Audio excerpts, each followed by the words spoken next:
Check. Good morning, ladies and gentlemen. I once again, on behalf of Board of Studies Academic of the Institute of Chartered Accountants of India, welcome you to day 2 of our National Education Summit of Commerce and Accountancy. ICAI envisions commerce graduates for significantly contributing in making India a $5 trillion economy. And to make it happen, they have come up with such numerous initiatives such as internship programs, industry orientation, student exchange programs, and holistic skill development. Yesterday, Board of Studies Academic even released a study material and a brochure saying of our rump, a step towards financial independence, which will work as a key to financial literacy for our student community. And it's a matter of grave pride and honor that a total of 11 MOUs were signed. And previously we had already signed 56 with esteemed universities and institutions. And that makes a total of 67 MOUs that we have in existence. On our day 1, that was quite a milestone that we achieved. So can we have a great round of applause? It's only our way forward and ahead. On our day 1, we even explored through invaluable technical sessions revolving around the accounting professional globally, even sustainability and skill-based learning. And today, as we journey through more of these insightful presentations and stimulating discussions, let us remember our purpose here is to learn, collaborate, and catalyze change, and to take this profession leaps and bounds ahead. And with that, let's dive right on to our first technical session, which is on multidisciplinary learning and approach in the right direction, for which I would like to now invite our speaker on stage. Can we give a great round of applause for Professor Ajay Kumar Singh, who's the Dean at Department of Commerce, University of Delhi. I would also like to invite our Vice Chairman, Board of Studies Committee, Academic, C.A. Dayanivas Sharma ji also. I would request C.A. Dayanivas Sharma ji to kindly present a bouquet to our speaker to welcome him here on our NESCA 2024. Can we have a great round of applause, please?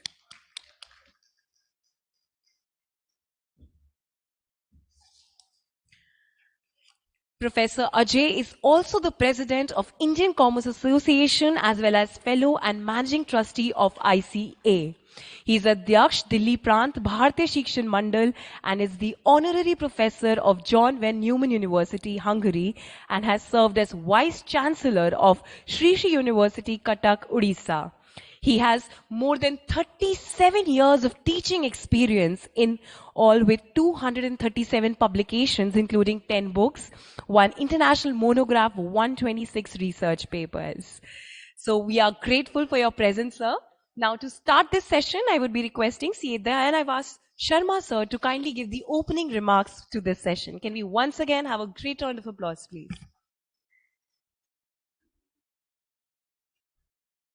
Good morning all. Though I was not keen on coming on the floor again, because yesterday I made my thrice presence on the mic as well. But when a person like Ajay Singh ji is there, then you actually try to steal an opportunity to ensure that you have your photograph with him sitting on the dais, sharing a dais. Because a learned person like him, I think, is very rare, which I have come across. I still remember my first interaction with him. It was on a call, very simple call. One of his colleagues actually called me up for a certain thing. Then we were just talking about certain points with IAC, right, sir? In Indian Commerce Association, which I was not much aware of.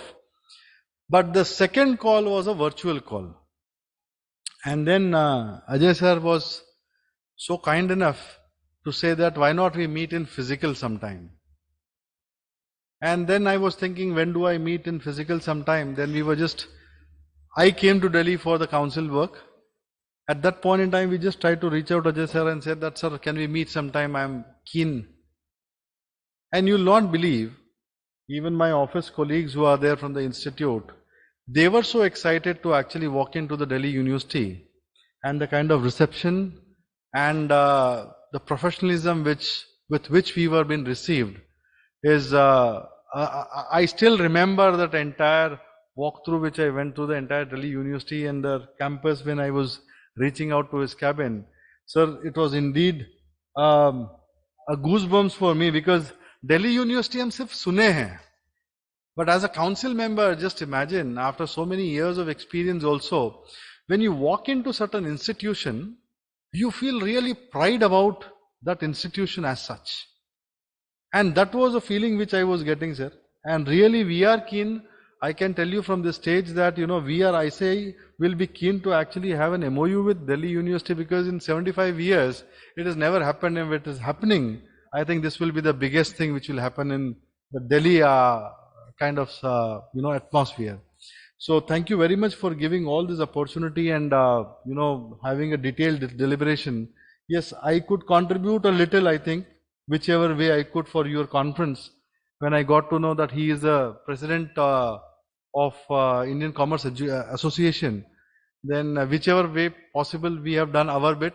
But sir, one thing which I would like to say, because of his encouragement, rather institute has put the Board of Studies stall in the Indian Commerce Association conference which was being held in Delhi. And we have got a fantastic feedback, and we are very happy that so many people actually reached out to us saying that we would like to get collaborated with ICAI, and let us see how it can be done. And I think a lot of movement has happened, if I am not wrong, with regards to the people approaching us for the MOUs to be signed, and a couple of them might be sitting here after that visit as well. So with this, the extended part which I would like to talk about was the topic in this sessions of 2 days seminar or summit which we are talking about. This also triggered from that discussion only. Rather, that day when I was sitting with him in Delhi University, we were deliberating multidisciplinary, how important it is becoming. Is it just sufficient that expert knowledge which you take and just complete your education and be only restricted to that particular purpose? Or do you have to have knowledge of multiple other things? When you talk about a multidisciplinary, how do you combine subjects? Just for your surprise and information, let me tell you, Ajay sir, in this last year when we did the entire new education policy and the President of India released the new education policy, there is one self-paced learning which our President spoke yesterday. In that there is a set D which talks about, for the first time in the CA curriculum, we have got Constitution of India which a student is going to read. We have got philosophy, we have got psychology. Just imagine, these are things which we are getting in. When the deliberation came, and we are very happy again to tell you, the people who have participated for designing the curriculum of psychology and philosophy are no other person from the Delhi University itself. So the question was, why do you require philosophy and psychology for a chartered accountancy course? Can anyone just guess? Logic was very simple. A psychology of a person and philosophy of an organization, till you don't understand, you cannot be a true chartered accountant. When you talk about a multidisciplinary case study, when you don't know the Constitution of India from where the acts are emerging out, what is that you are going to actually debate on, deliberate on, certify on? So that is how we got that also into place. And there are multiple such things where what we have done is one paper which is called Integrated Business Solution also, sir, which is the 6th paper of the CA final. That means whatever the student has studied over his entire lifespan of or life cycle of a CA student, in that one paper, the last paper of his career is going to be on the multidisciplinary case study. That means all the laws, regulations, whatever it is there, will be tested in pieces, and then the judgment will be given whether the student actually is fit to be a chartered accountant or it is how it is going to go forward. So considering this and today's topic, though I'm not the right person, because that day I saw his excitement and the kind of interest he has to talk on this topic, I would like to actually listen from him, from the audience side, sir.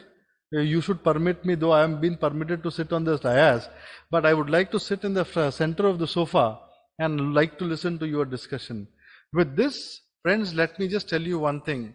It is indeed a good morning which is starting with, yesterday started with something very different, which is our Ram Mandir, and today we are actually starting the discussion with the multidisciplinary case studies and all, and no other person than Ajay ji, who's a well-known figure in your entire education system as such. A person at that stature giving that introduction or might be a brief about this particular topic is actually going to be a great learning experience altogether.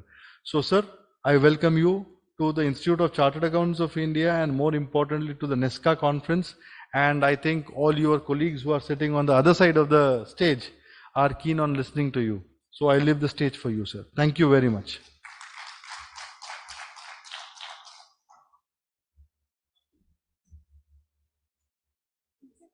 I'll just invite you to say a few more lines. So sir is so talented that I had to literally cut down an entire page of profile, and I would like to add more about him, that he plays many roles.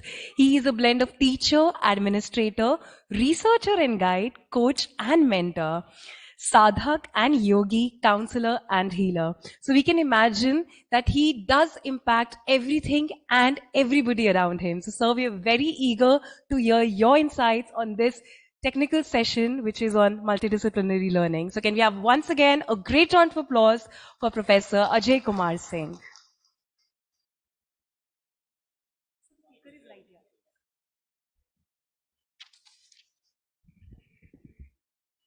सभी को Ram Ram. Namaste, good morning to all of you. We are in a new era now,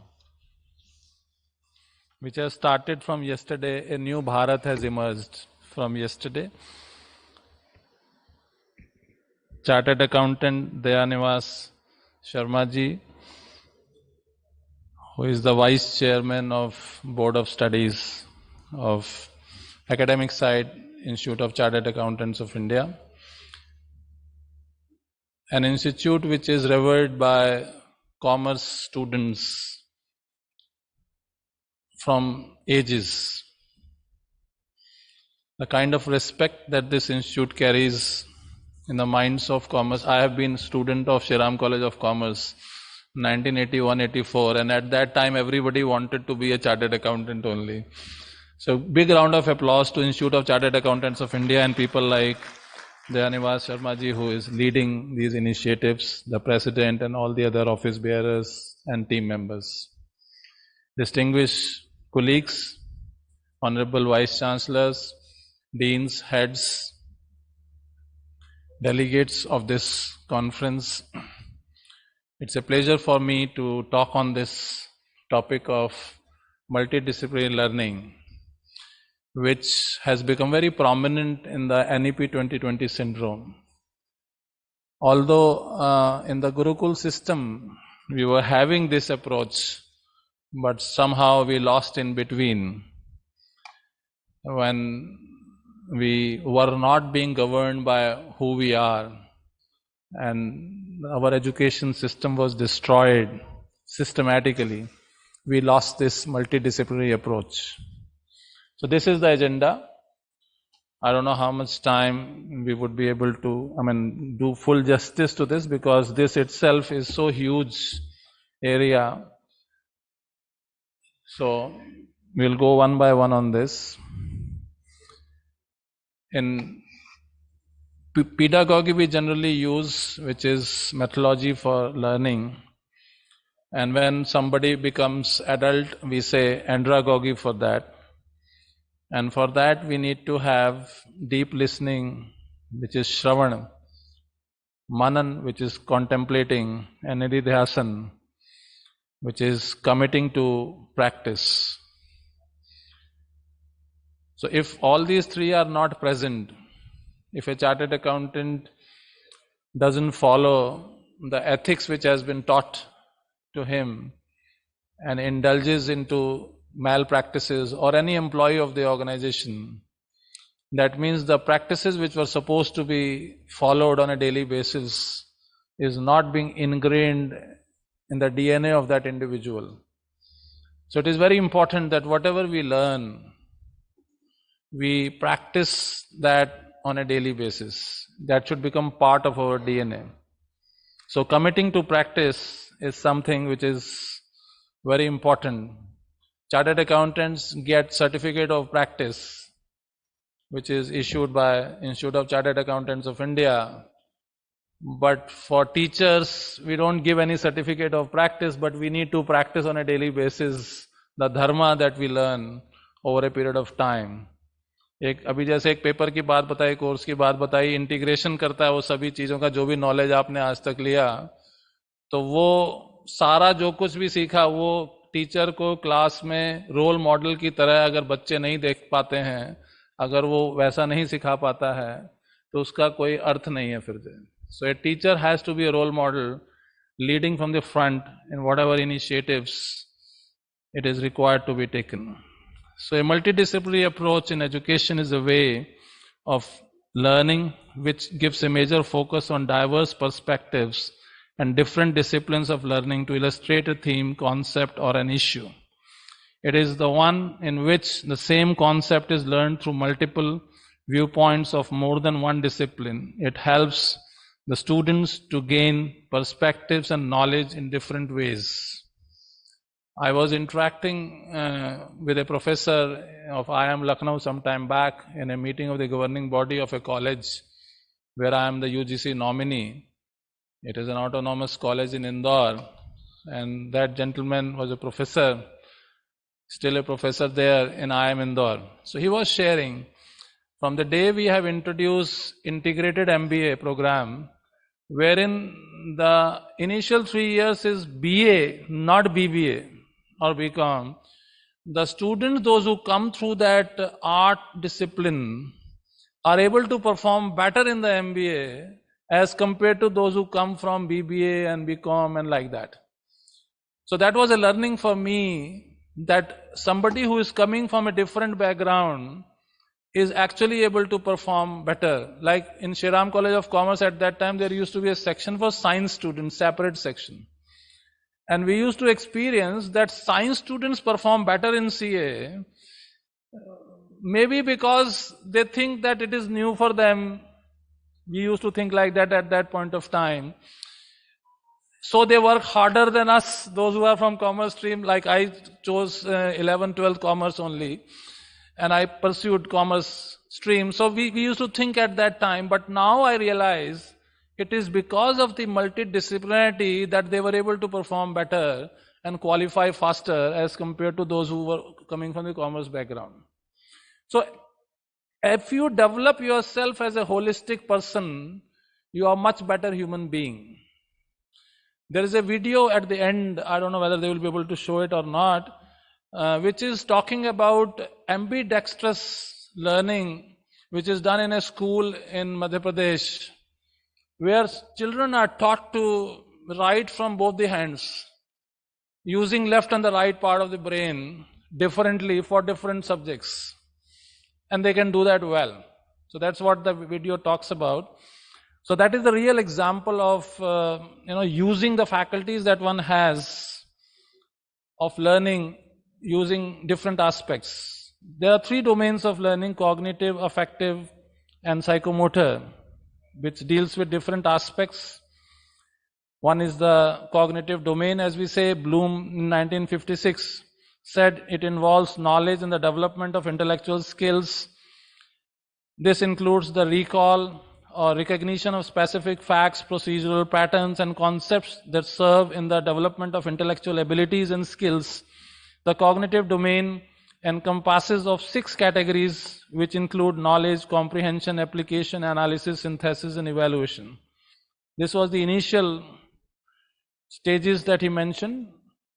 Affective domain includes the feelings, emotions, and attitude of the individual. The categories of affective domain include receiving phenomena, responding to phenomena, valuing, organization, and characterization.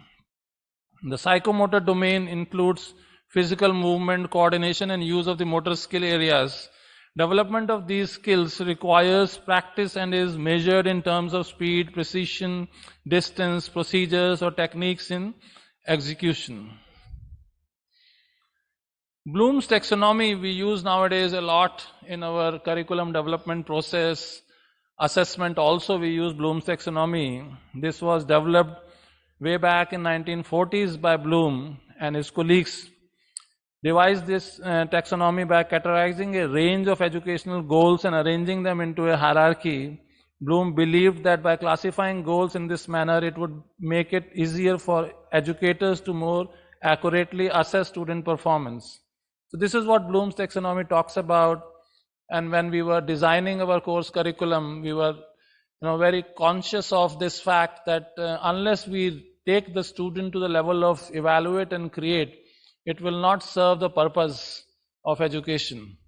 So we purposely made sure, both in the UGC LOCF, when I was part of the committee member there, we made sure that this part is taken care of. So if you see the syllabus of BCom Honors of LOCF of UGC or UGCF 2022 of University of Delhi, you will find that in the learning outcomes, we have purposely taken care of these higher levels of learning, which is analyze, evaluate, and create, and also ensured that the teacher is given this information about how to make sure that the student is given this opportunity to make sure that he learns out of this. So practical exercises are also embedded in the course curriculum itself.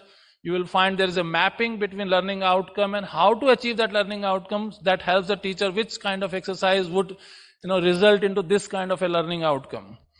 So whatever stream it is, we need to take care of this taxonomy. And there are many other ways in which we can do it. We are working on introducing those aspects also. As per UNESCO report of 1996, there are 4 pillars of learning. Learning to know, learning to do, learning to be, and learning to live together.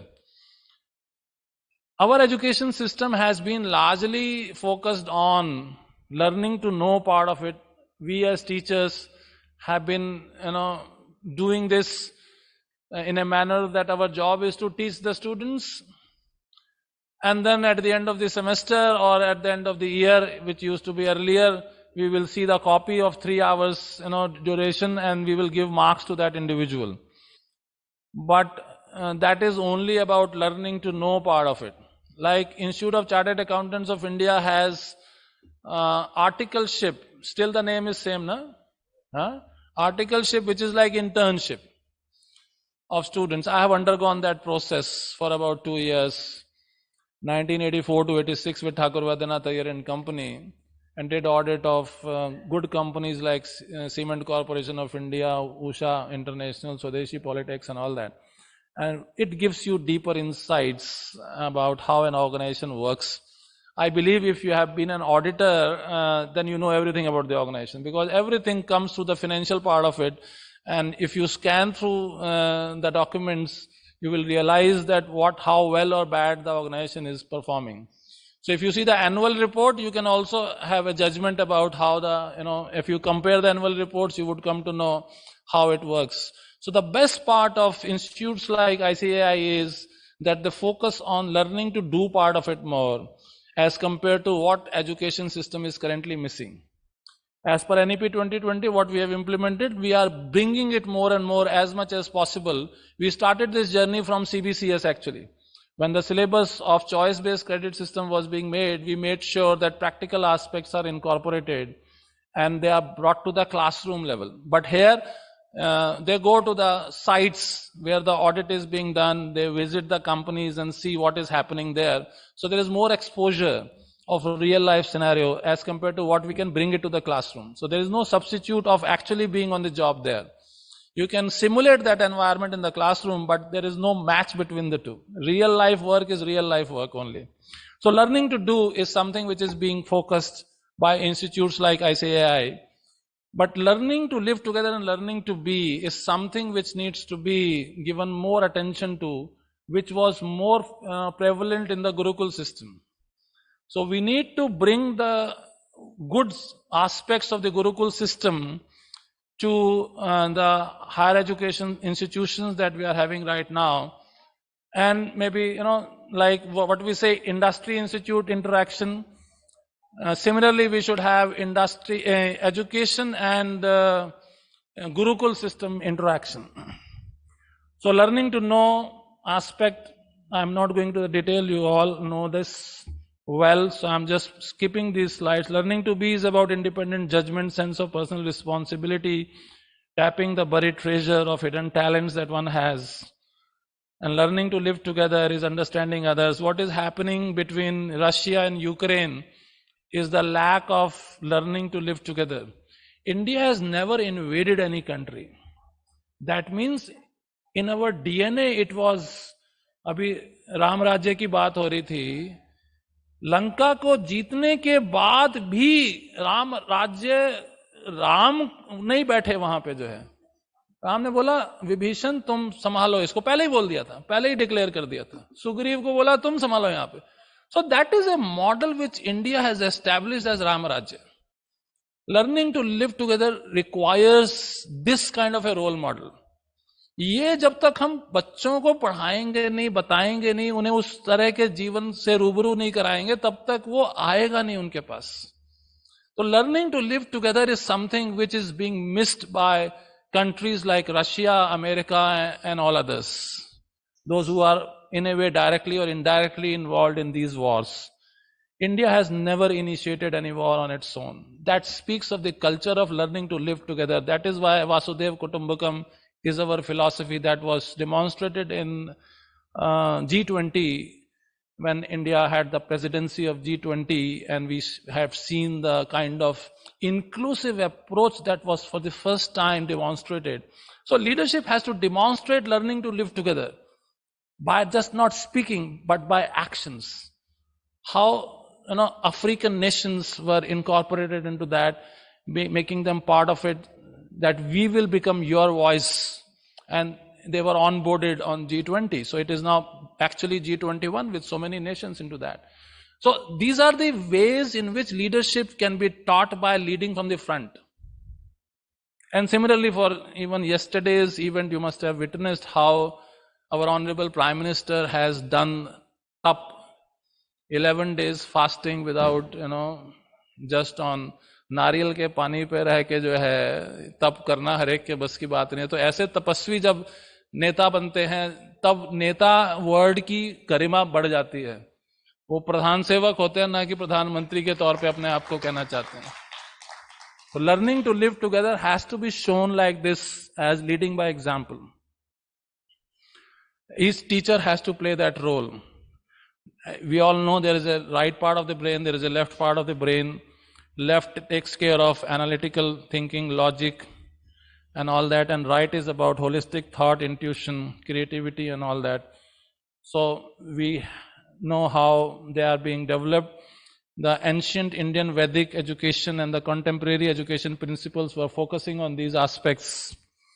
And you have seen the Gurukul system picture is there, So a Gurukul is a type of education system in ancient India with Siksha, students or disciples living near or with the Guru in the same house for a period of time where they learn and get educated by their Guru. The Gurukul education system is Bharat's oldest form of education and has flourished in more than one form since 15,000 BC. Over 7,32,000 Gurukuls used to run in the country till 13th century. And that resulted into India being known as सोने की चिड़िया. इन दोनों का आपस में बहुत connection है.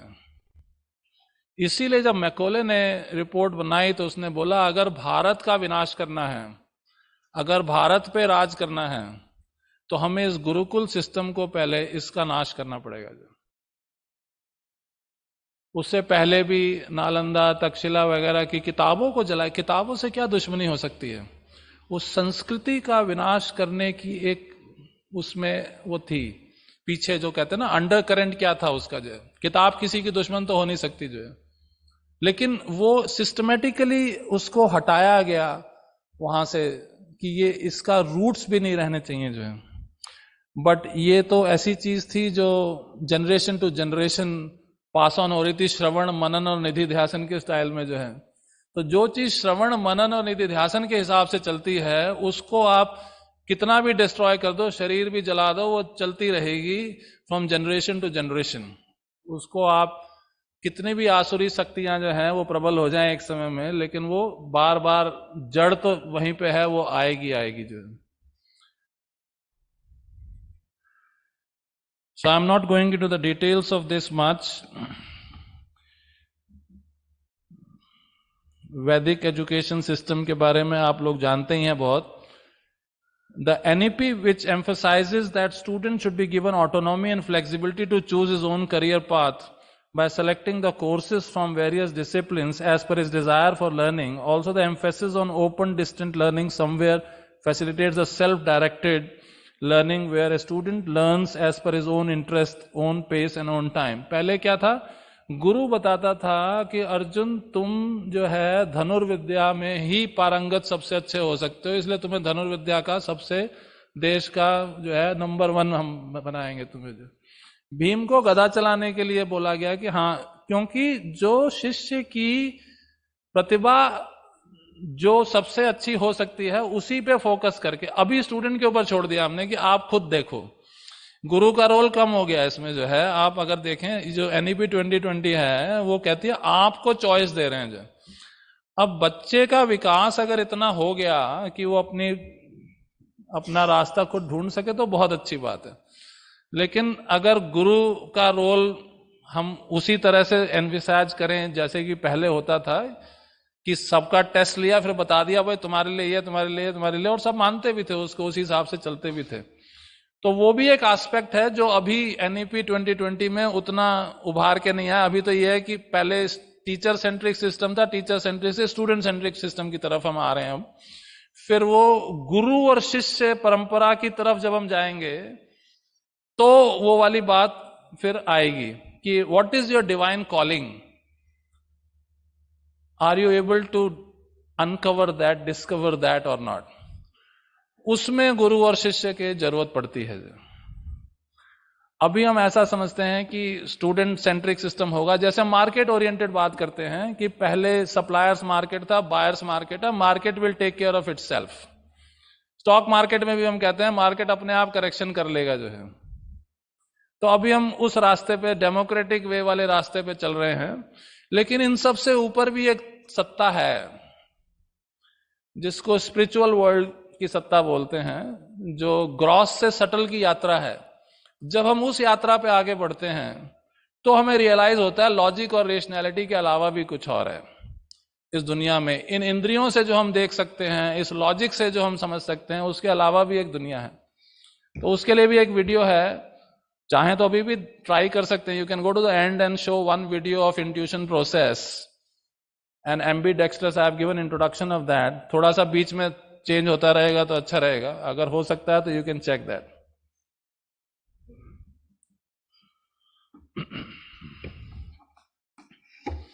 Slide तो मैं दिखाई दूंगा आपको, सारी दे ही दूंगा। इसके बाद वाला होल इन द वॉल पे बाद में आएंगे। इसके बाद वाला ये भी एक एक्सपेरिमेंट है, होल इन द वॉल, कि आप बच्चों को अगर फैसिलिटी दे दें तो वो अपने आप ही सीख लेते हैं, ज्यादा उनको पढ़ाने की जरूरत नहीं है। हम समझते हैं हम जब तक पढ़ाएंगे नहीं तब तक बच्चा को सीख नहीं सकता जो है। ये वो एक्सपेरिमेंट है जो प्रोफेसर सुगाता ने किया। यहाँ पे कालका जी एक कॉलोनी है साउथ दिल्ली में, वहाँ की झुग्गी झोपड़ी से वो देख के जाते थे रोज अपने ऑफिस में, तो उन्हें अच्छा नहीं लगता था कि यहाँ के बच्चे अपना समय व्यतीत नहीं कर पा रहे हैं ठीक से। तो उन्होंने एक ऐसा वॉल बनाई जिसमें बाहर स्क्रीन दिखता था और कीबोर्ड यूज कर सकते थे वो बाहर से, बाकी सब अंदर था सिस्टम जो है। होल इन द वॉल वही, आप इसी से स्टार्ट कर दो, आप इसी से स्टार्ट कर दो। तो बच्चों का क्या हुआ उसके बाद ये उसमें है। चलिए please.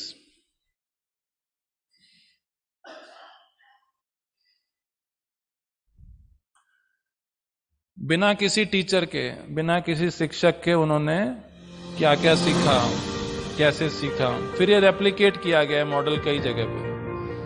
It is not the only place where it has been proven to be successful.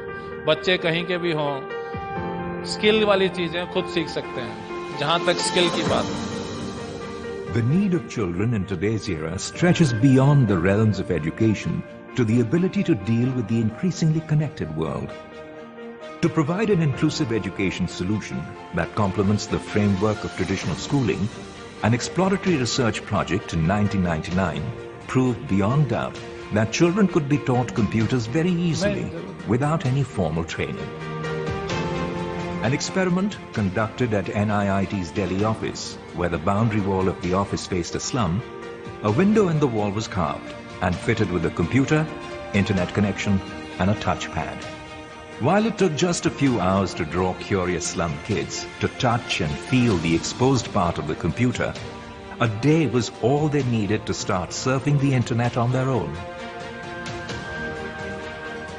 The experiment, which got labeled Hole in the Wall by media, nurturing their natural asset, curiosity, opened a window into the future. This marked the beginning of a journey, bringing a spark of learning to over 2 million children across India, Africa, Cambodia, and Bhutan. A testimony of inventiveness and our commitment to take the fruits of technology to the underprivileged.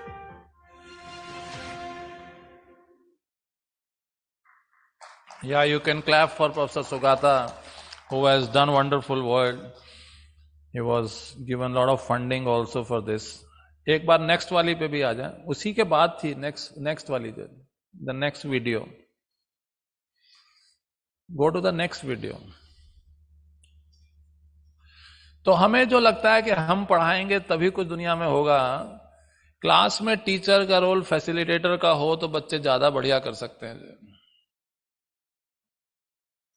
Step into. या please go ahead. यही वाली पे. Yes, this is ambidextrous school in India. Imagine if every child has the ability to use both the sides of the brain, left and right, what kind of education system that would be. हम अभी multidisciplinary की सिर्फ बात कर रहे हैं, ये multi side of the brain की अब मैं आपको लेके जा रहा हूँ, उस जर्नी पे लेके जा रहा हूँ जो है, that there are multiple sides of the brain.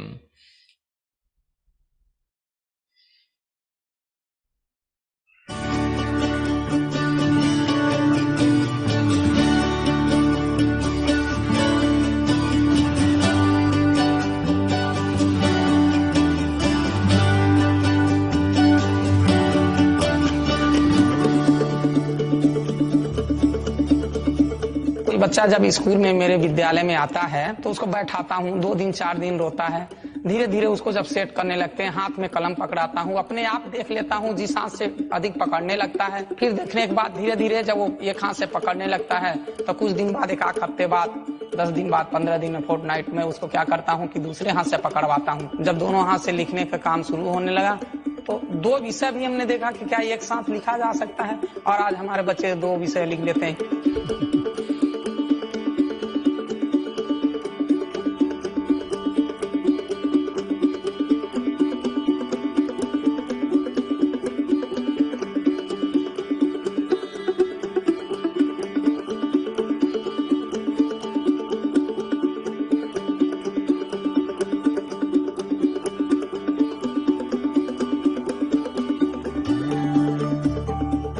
की स्कूल में पढ़ी, दूसरे स्कूल में रही तो उतना पढ़ाई देखी नहीं हो. सरकारी स्कूल सरकारी से ही पढ़ाई होला. मम्मी से मैं बोल दी कि मम्मी हम इस स्कूल में नहीं पढ़ पाएंगे, पढ़ाई अच्छे से नहीं होती. हम फिर इस स्कूल में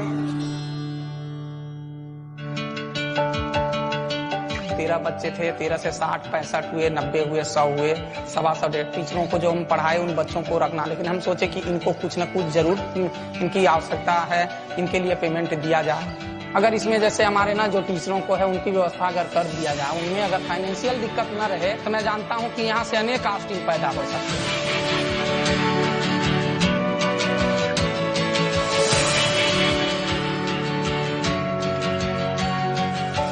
और 2 हाथ से लिखते तो अच्छा लगता है, राइटिंग भी अच्छा लगता है, पढ़ाई भी बिटिया तेज हैं, लड़कों भी तेज हैं, तो इसलिए स्कूल में है नाम लिखवाया गया है। 3 घंटे में जो पेपर करते हैं हमारे बच्चे अधिक से अधिक 1 घंटा, सवा घंटा, पौन घंटे में कर लेते हैं। भैया लोग पूरा अच्छे से लिख रहे थे तो हम ना ये भी दोनों हैंड से लिखाने को सीखे।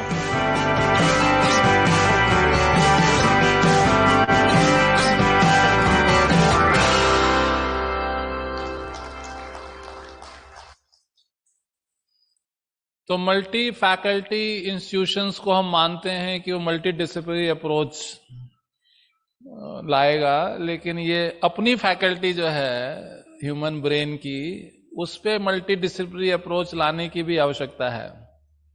एक और वीडियो है इसके बाद, वहीं रही है, अभी दिखाई देते हैं इनको, तीनों ही दिखा देते हैं, थ्योरी ज्यादा बात करने का फायदा नहीं है। तीसरी भी देख लीजिए, एक तीसरी फैकल्टी है लेफ्ट राइट ब्रेन के अलावा, एक और है प्रज्ञा योगा जिसको कहते हैं।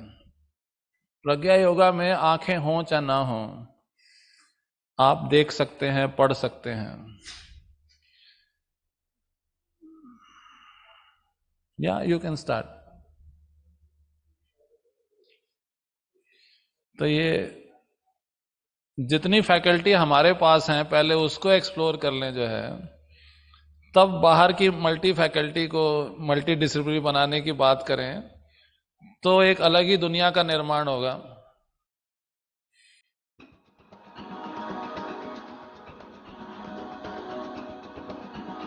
What you are about to see is incredible.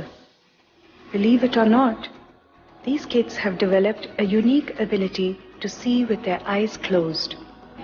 Yes, you heard it right. These kids can read through touch, smell colors, and see pictures, all with their eyes wide shut. It's a planet. Yes, it is.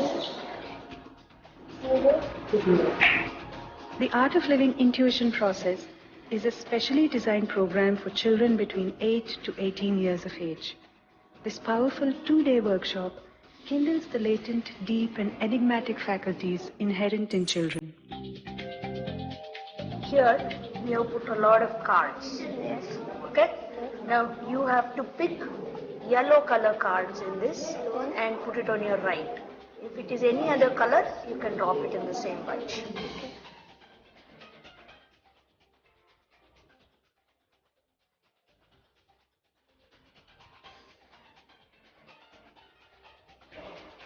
Take whatever comes. What do you feel? 0. You got 2. Okay. So you have to go up a big ladder. Okay, send me up the ladder.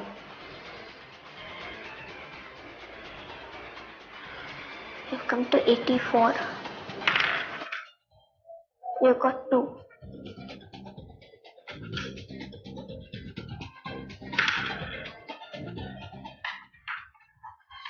I got 2. You're holding on to a clock that shows 9:06.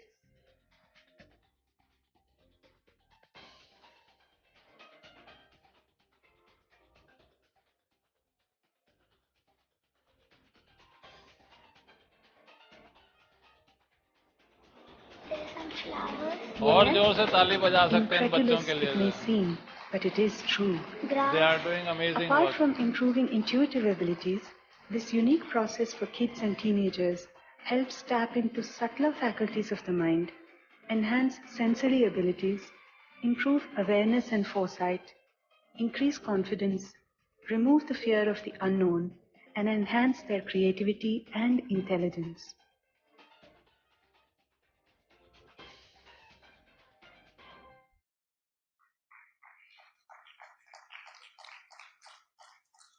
हम लोग समझते हैं financial inclusion करा दिया तो बहुत बड़ा काम किया, और कुछ फैकल्टीज को साथ में पढ़ा दिया तो बहुत बड़ा काम किया, लेकिन असली चीज तो पहले है कि अपने आप को पूरी तरह एक्सप्लोर कर लिया क्या। बाहर की दुनिया को एक्सप्लोर करना तो बाद की बात है। ये बच्चे ये बता सकते हैं आपका पर्स खो गया तो वो कहाँ रखा हुआ है इस समय। Your daughter has done very good. So अगर हम इस तरह की चीजों को, इस तरह की विद्याओं को अपने हर बच्चे में अगर डाल सकें, आर्ट ऑफ लिविंग कर रहा है, मैं आर्ट ऑफ लिविंग से भी जुड़ा हुआ हूं, वहां पे 3 साल वाइस चांसलर भी रह के आया श्री श्री यूनिवर्सिटी में, कटक उड़ीसा में। मेरे मन में ऐसा आता है कि हर बच्चे को ये राइट है कि नहीं है, जो हम लोग कैसी एजुकेशन दे रहे हैं, वो सारी सिर्फ 2+2 ही सिखाता है, जो है क्या होता है। इतना बड़ा ब्रह्मांड में कितना कुछ है, उसको देखने की एबिलिटी क्यों नहीं सिखा रहे हैं? तो आज आपको कुछ लगा होगा, ऐसे बच्चे हमारे आसपास हैं इस समय से, दिल्ली में भी हैं, हरियाणा में भी हैं, सब जगह हैं, पूरे वर्ल्ड में हैं। ये तो आर्ट ऑफ लिविंग तो 156 देशों में है ना। मैं गुरुकुल में गया कुछ दिन पहले, एक जगह नैक की विजिट में गया था, तो मैं जहां जाता हूं वहां पे आसपास थोड़ा सा एक्सप्लोर करने की कोशिश करता हूं कि क्या है आसपास ऐसा जो कि नया हो। तो वहां एक मिले संत जी जो है, तो उनका एक गुरु हॉस्पिटल भी था, बहुत कुछ था वहां पे, एक गुरुकुल भी था। तो मैंने उनसे पूछा ये क्वेश्चन जो है, आप ये सिखाते हैं क्या अपने बच्चों को? कहते हाँ, हमारे यहाँ सारे बच्चे सीखते हैं। तो गुरुकुल सिस्टम में ये कलाएं जो है, 64 कलाओं की हम बात करते हैं, ये सब कलाएं ऑटोमेटिक वे में होती थी। जो है 7 लाख बच्चे थे, कितने स्कूल दिखाए थे ना गुरुकुल वाले जो थे, वो सब उसका पार्ट था जो है। तो हम किधर आ गए? सोने की चिड़िया जो था वो ऐसे नहीं था। There is a connection, strong correlation between education and wealth creation. वो कहते हैं ना 4 पुरुषार्थ होते हैं जो है, तो उसमें अर्थ भी एक है। अब आप एक ही को सिखाओगे अगर सिर्फ जो है नौकरी कैसे लेनी है, पैकेज कितना बढ़िया मिला आपको, एमबीए करने के बाद, सीए करने के बाद कहां नौकरी कर रहे हो, तो इसका मतलब हमारा सारा फोकस सिर्फ अर्थ पे चला गया, बाकी चीजें हमने छोड़ दी उसमें से जो है। तो समय ज्यादा नहीं है, गुरुकुल सिस्टम को मेन स्ट्रीम में जोड़ने की जरूरत है। मेन स्ट्रीम का कुछ पोर्शन जो है गुरुकुल सिस्टम में जाए तो भी अच्छी बात है। हालांकि मैंने उनसे पूछा ये सवाल, मुझे नाम उनका याद नहीं आ रहा है, तो उन्होंने कहा हम चाहते ही नहीं कि ये मेन स्ट्रीम से जुड़े, हम इन्हें चाहते ही नहीं, इंजीनियर बने, डॉक्टर बने, चार्टर्ड अकाउंटेंट बने, ये बने, वो बने, चाहते ही नहीं हम इनको, सिविल सर्वेंट बने, कुछ भी नहीं। हम चाहते हैं ये अपने पैरों पे खुद खड़े हों, खुद एंटरप्रेन्योर बने। ये उनकी मानसिकता है कि कोई आदमी इनमें से नौकरी नहीं करेगा। जो we want to make them, आज यूनिकॉर्न इंडिया में जो है जिस तेजी से बढ़ रहे हैं, वो इसी भाव को लेके चल रहे हैं ना कि हम जो है कुछ ऐसा करें जो कि सिर्फ वो ना हो जो कुछ समय से ऐसा चालू हो गया ना। नौकरी का सिस्टम तो अभी आया ना, बाद में जब इंडस्ट्रियलाइजेशन आया, ये सब आया, तब से नौकरी की तरफ लोग जाने लग गए। जो उस सिस्टम को भी चेंज करने की जरूरत है। आई थिंक क्वेश्चन आंसर की तरफ चलते हैं। आ गया इसमें 5 मिनट में आप कंक्लूड करें जो है, तो बाकी की स्लाइड्स आप शेयर कर दीजिएगा, जिसको भी बाद में भी कोई क्वेश्चन होगा तो पूछ लेंगे। डीयू में हमने काफी वैक कोर्सेज, एक बार डीयू वाली स्लाइड थोड़ी सी दिखा दो, थोड़ा आगे चलो, इसमें किया है स्किल एनहांसमेंट कोर्सेज में डाला है। पंचकोश पे एक कोर्स है, अभी हमने किताब भी लिखी है उस पे, पंचकोश की यात्रा जो है, अन्नमय कोश, प्राणमय कोश, मनोमय कोश, विज्ञानमय कोश, आनंदमय कोश तक की जो यात्रा है, वो हर बच्चे में कैसे हो सकती है कि वो इन सब चीजों को समझे, अपने जीवन में उतारे, निधि ध्यासन में लेके आए, इसको आगे मूव कर। अच्छा, हमारे पास ये ओके।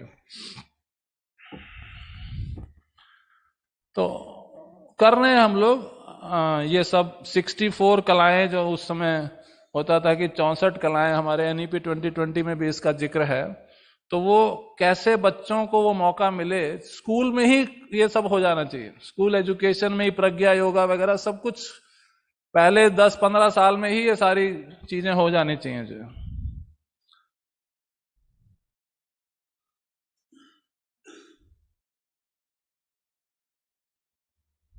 70 बार इसको टेक्सचुअल एनालिसिस बोलते हैं। हमने कहा भाई जरा एक देखें कितनी बार ये आता है वर्ड जो है, तो मल्टी डिसिप्लिनरी वर्ड जो है 70 बार हमारे नेशनल एजुकेशन पॉलिसी के डॉक्यूमेंट में आया है। एक टेक्सचुअल एनालिसिस का सॉफ्टवेयर बना है, यूएस में प्रोफेसर राजेंद्र पी श्रीवास्तव जी ने उसको लीड किया है। वो ये कहता है, क्लेम करते हैं कि एनुअल रिपोर्ट में वर्ड्स चेंज होने लग जाते हैं जब कंपनी सिकनेस की तरफ चलने शुरू हो जाती है। Before it comes into financial figures, chartered accountants के लिए इंपॉर्टेंट बात है ये, before it is shown in the annual report in terms of numbers, it starts getting reflected in the words that are being spoken by the or written in the annual report by the management, top management. उन्होंने उसको prove किया है। उनके पास software है जिसमें SEC filing की listed company सबकी है, इंडिया के अभी उन्होंने कुछ किया अभी जो है, तो उस बेसिस पे उन्होंने स्टडी करके रिसर्च करके ये प्रूव किया है कि वो शब्दों में आना शुरू हो जाता है। तो 70 बार आने का मतलब है मल्टी डिसिप्लिनरी लर्निंग को, अप्रोच को कितना महत्व दिया गया अभी इस NEP 2020 में, और होलिस्टिक एजुकेशन को जो है। ये सब उसके टेक्स्ट के पोर्शन हैं जो आप लोगों ने पढ़े ही होंगे, मैं मानता हूं।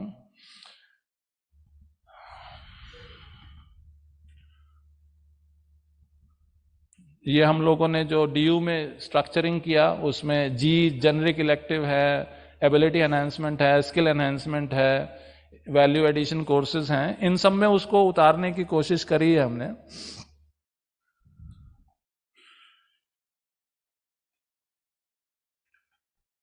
और ऐसा उम्मीद करते हैं कि बच्चे जो हैं वो ज़्यादा अच्छे बन के निकलेंगे इस नए मॉडल के हिसाब से। इनमें से कुछ के नाम भी हैं, ये सब इनमें से कोई भी कोर्स बच्चा ले सकता है। एक और इनिशिएटिव दिल्ली यूनिवर्सिटी ने लिया है, कोई आदमी कहीं पे भी कुछ भी रोल प्ले कर रहा हो, वो आके एक कोर्स करना चाहे, 2 कोर्सेज करना चाहे एक सेमेस्टर में, बिना डिग्री में एनरोलमेंट लिए, आप किसी भी प्रोफेशन में कुछ भी कर रहे हो, आप आके दिल्ली यूनिवर्सिटी में एडमिशन ले सकते हैं सिर्फ उस एक कोर्स या 2 कोर्स को करने के लिए। मतलब 4 क्रेडिट या 8 क्रेडिट मैक्सिमम है उसमें जो है, 10% seats are reserved for that.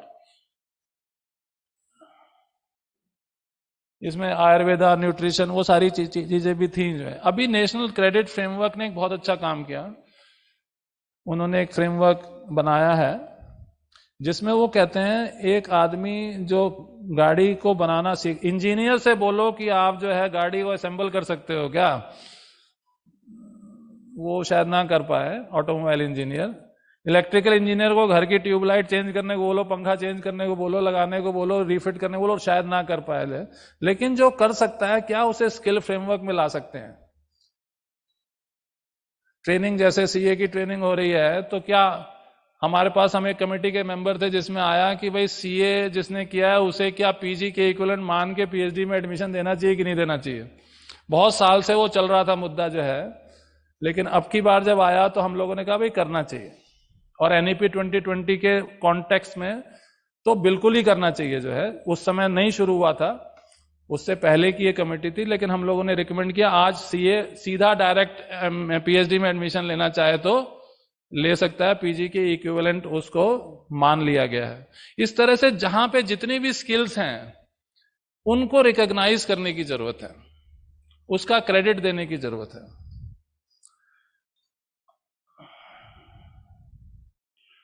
अभी इतना समय नहीं है कि इस पे डिटेल में बताएं। इनके चेयरपर्सन को आपको बुलाना चाहिए जो है, नेशनल जो बॉडी है इसकी, वोकेशनल एजुकेशन की जो बात करते हैं, उनकी बहुत बढ़िया, हमने उनकी प्रेजेंटेशन अभी देखी, उनके ऑफिस में हम कुछ दिन पहले थे। भारतीय शिक्षण मंडल की तरफ से, हम दिल्ली प्रांत के हैं, तो वो बता रहे थे क्या क्या उन्होंने किया है। तो उन्होंने ये सारा फ्रेमवर्क ऐसा बनाया है कि सब जगह कैसे उसे जो है एम्बेड किया जा सके जो। तो किसी भी चीज का क्रेडिट वो एकेडमिक बैंक ऑफ क्रेडिट में डिपॉजिट कर सके, इस तरह का फ्रेमवर्क उन्होंने बनाया है। इसको सारे टीचर्स को देखने की जरूरत है, जो लोग भी सिलेबस बनाते हैं। अभी तक 6.23 crore people have enrolled for this, और हैव रजिस्टर्ड एज लर्नर्स और स्टूडेंट्स। ये सब आपने देख ही लिया, तो कोई क्वेश्चन हो तो आप पूछ सकते हैं। I think I am with in the time limit. You have questions, okay.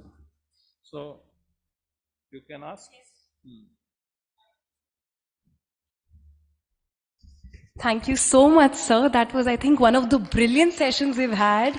You spoke about the 4 pillars of learning. You even emphasized on the ancient Indian Vedic education of India. I mean, we all know about Lord Rama, and if you look at his life, he lost his kingdom, he lost his wife, and then later in life, he lost his children also. But even through all of it, he stood up to do his karma and never conquered by angst, anger, or animosity. So it is for this reason that we bow down to him. And so his life, it's not just history. It is a learning for this nation and even for the world. So thank you so much, sir, for emphasizing that even our history has so much for us to learn and inculcate.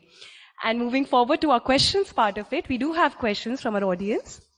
Our first question we have that today's world is about making super specialists. We are putting multidisciplinary. So what is your opinion on this, sir? Super specialist पे एक joke मुझे याद आता है. एक आदमी एक बार 7वीं मंजिल से गिरा, हॉस्पिटल में गया कि भाई डॉक्टर के पास, तो उसने बोला नहीं नहीं मैं 15 मंजिल से गिरोगे तो मेरे पास आना, 7वीं मंजिल वाला दूसरा है जो है. हार्ट सर्जन से पूछो कि बाकी बॉडी पे क्या इम्पैक्ट होगा, वो कहता मेरा काम आपके हार्ट को ठीक करने का है. कीमोथेरेपिस्ट से पूछो, जो ऑन्कोलॉजी वाले क्या बोलते हैं उसको, जो है कैंसर जब किसी को हो जाता है, वो कहता मेरी उससे नहीं मरेगा ये आदमी जो है, बाकी हार्ट अटैक हो जाए कुछ भी हो जाए जो है वो मेरी जिम्मेदारी तो है नहीं, मेरा काम तो कैंसर के लिए ठीक करने का है. तो जैसे आयुर्वेद को अगर आप कंपेयर करें इन डॉक्टर्स के साथ जो है, तो आयुर्वेद आदमी को एक पूरे पर्सन की तरह देखता है. उसकी प्रकृति क्या है, उसके हिसाब से उसे क्या दवाई देनी चाहिए नहीं देनी चाहिए. तो ये जो होल पर्सन को हम भूल गए हैं और एक इतना ज्यादा सुपर स्पेशलाइजेशन में चले गए हैं कि वो बाकी का उसे कितना साइड इफेक्ट हो रहा है उसकी जिम्मेदारी नहीं समझता, उसके पार्ट में ही नहीं है वो. तो इसलिए बहुत जरूरी है, जैसे चार्टर्ड अकाउंटेंट को अगर ऑर्गेनाइजेशन का विजन पता ना हो, खाली अकाउंट्स ही देखता रहे जो है, उसी को सर्टिफाई करता रहे, एक ऑडिटर खाली ये सर्टिफाई करे ट्रू एंड फेयर व्यू कर रहा है. So vision of the organization से अलाइनमेंट बहुत जरूरी है. एक नागरिक को देश का, जैसे अभी कानून क्या है, कॉन्स्टिट्यूशन क्या है, वो आपने बोला ना शुरू में जो है, तो अगर आप देश के नागरिक हो तो पता होना चाहिए ना देश का कानून क्या है. इसी तरह से आप इस धरती के प्राणी हो, आपको पता होना चाहिए धरती क्या है. आप सोलर सिस्टम के एक प्लेनेट में हो, ये भी आपको पता होना चाहिए. यूनिवर्स के पार्ट हो, ये भी पता होना चाहिए. जब तक होलिस्टिक व्यू ऑफ थिंग्स नहीं आएगा हम मायोपिक में चलते चले. दोनों जरूरी है. The groundedness of what is next in 1 feet 2 feet. Driver को ये भी पता होना चाहिए 10 फीट के आगे क्या ब्रेक तभी लगाएगा. और विजन होना चाहिए 40,000 फीट पे पायलट का भी, कि पूरा वो दिख रहा है उसको वहां से जो है. So vision of a pilot and the groundedness of a driver on the road, दोनों होना चाहिए. Very rightly answered, sir. We have one more question for you, that how is multidisciplinary learning different from interdisciplinary and transdisciplinary approaches? मैंने trans का आपको एक example दिया जो है, जैसे मैंने बोला कि ये जो ना ट्रांस में जाने पे ही ट्रांस का एक्चुअली तो मतलब समझ में आता है. जो लोग मेडिटेशन नहीं करते वो ट्रांस को पता नहीं क्या समझते हैं. जैसे ट्रांसनेशनल कंपनी की हम बात करते हैं, ट्रांसनेशनल कंपनी एक अलग फिनोमेना है which is present in almost every part of the world. But when we say you are moving into the trance, that means you are moving above the gross level. तो ये जो विद्या, जो प्रज्ञा योगा की जैसे बात की हमने जो है, अगर प्रज्ञा योगा नहीं है इसका मतलब आप सिर्फ सेंसरी ऑर्गन्स पे बेस्ड जो भी नॉलेज है, लर्निंग है, उसी पे अभी हैं. So more than 95% of the knowledge of the world you are not having access to. So unless you explore the subtle world, I am a Reiki healer, energy healer, angel healing and all that I have done. So I know that it is possible. अभी एक video दिखाई बच्चे जो है वो, आप you know that it is possible, but still we are not suggesting or enforcing that every student undergoes this process. That means there is something wrong in our system. So we need to make students in a manner holistic that they are able to experience the entire potential of this universe.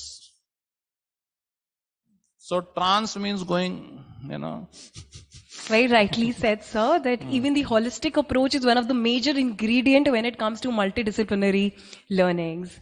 And with that, we would now be concluding this session. Can we have a great round of applause for our speaker, Professor Ajay Kumar Singh? I would be inviting CA Dayanivas Sharma, sir, to please come on stage and present the memento to our speaker as a token of respect and appreciation. Can we once again have a great round of applause, please?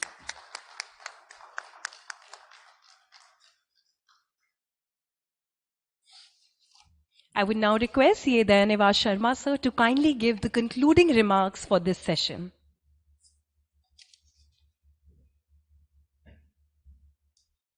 Nidhi, I don't think it is a concluding remark. It is just a beginning of our thought process. Am I right or wrong? Can there be a conclusion to this discussion at all?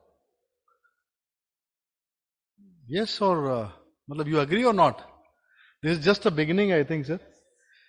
I can tell you just can confess one point, sir. I took 14 attempts to pass CA. And by mistake, I became the chairman of Board of Studies last year. Rather, I say that, in life, every time there is an opportunity that, you are being placed by God for some reasons.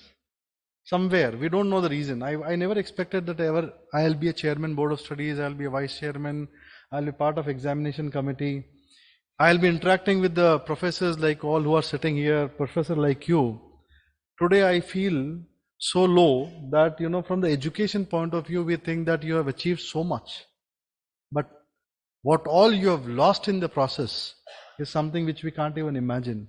Looking at those children, I think you feel jealous that, you are not at that age to learn that entire thing back. But yes, there is no age to learning.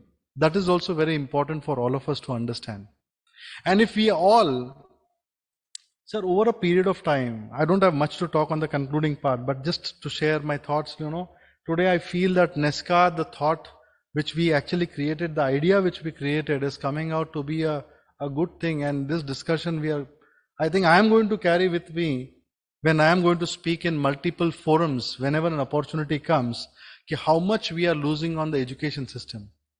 And most importantly, friends, one thing I would like to say, if India is India what it is, it's all because of the entire education system. If it is good, it was because of education. If it was bad, it was because of education.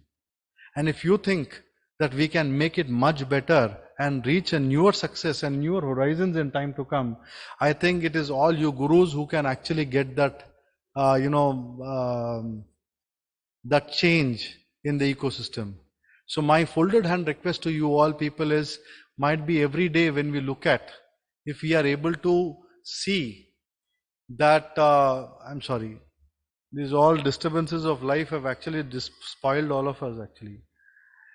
So one folded hand request to you all people is, might be each one of us can actually contribute in one single manner and not wait for a right thing to come, sir. I think we can start doing it without being form of curriculum or no curriculum. Even if you are able to teach that as an extracurricular activity also, one new thing, it will make whole lot of difference.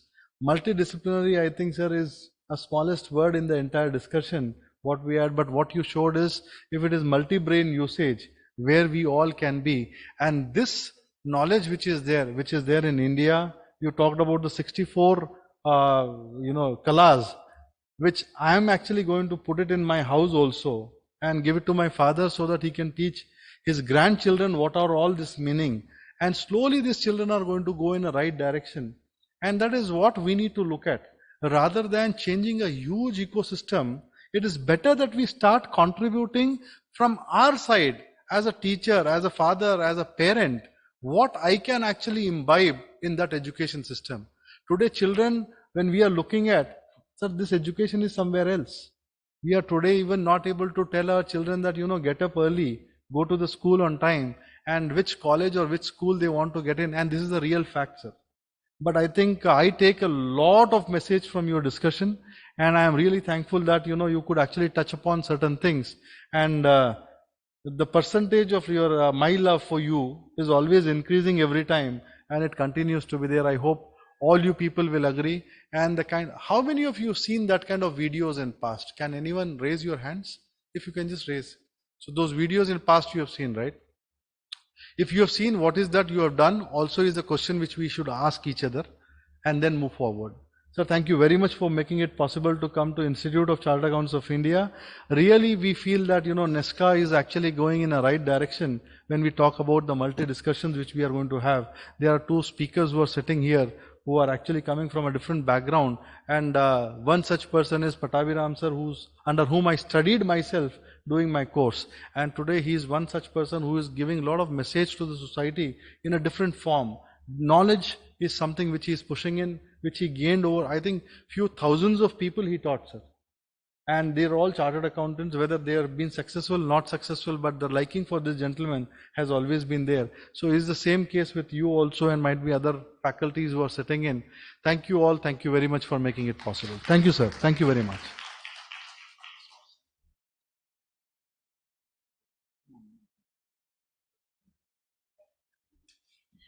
Thank you so much, sir. I would once again like to extend my gratitude to our speaker and C.A. Dayaneva Sharma ji, sir.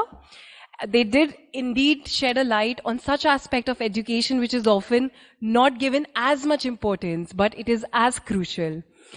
And with that, we would be now taking a short tea break. We would be reassembling in another 10 minutes, so at 11:45 for our next round of technical sessions.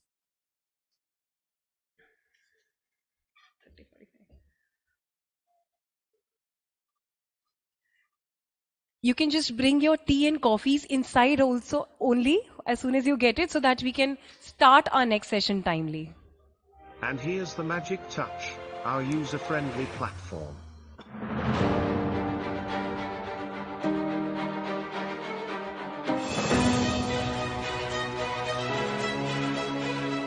India, the world's largest democracy, a market with an enormous untapped potential.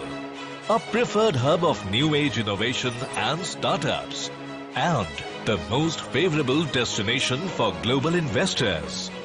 From sectors like agriculture and manufacturing, from information technology to healthcare, Indian economy has witnessed a revolution of innovation and growth in every sector. And at the heart of it lies the chartered accountants, the unseen architect of the Indian economy. And standing tall, powering the profession, is the Institute of Chartered Accountants of India, or ICAI.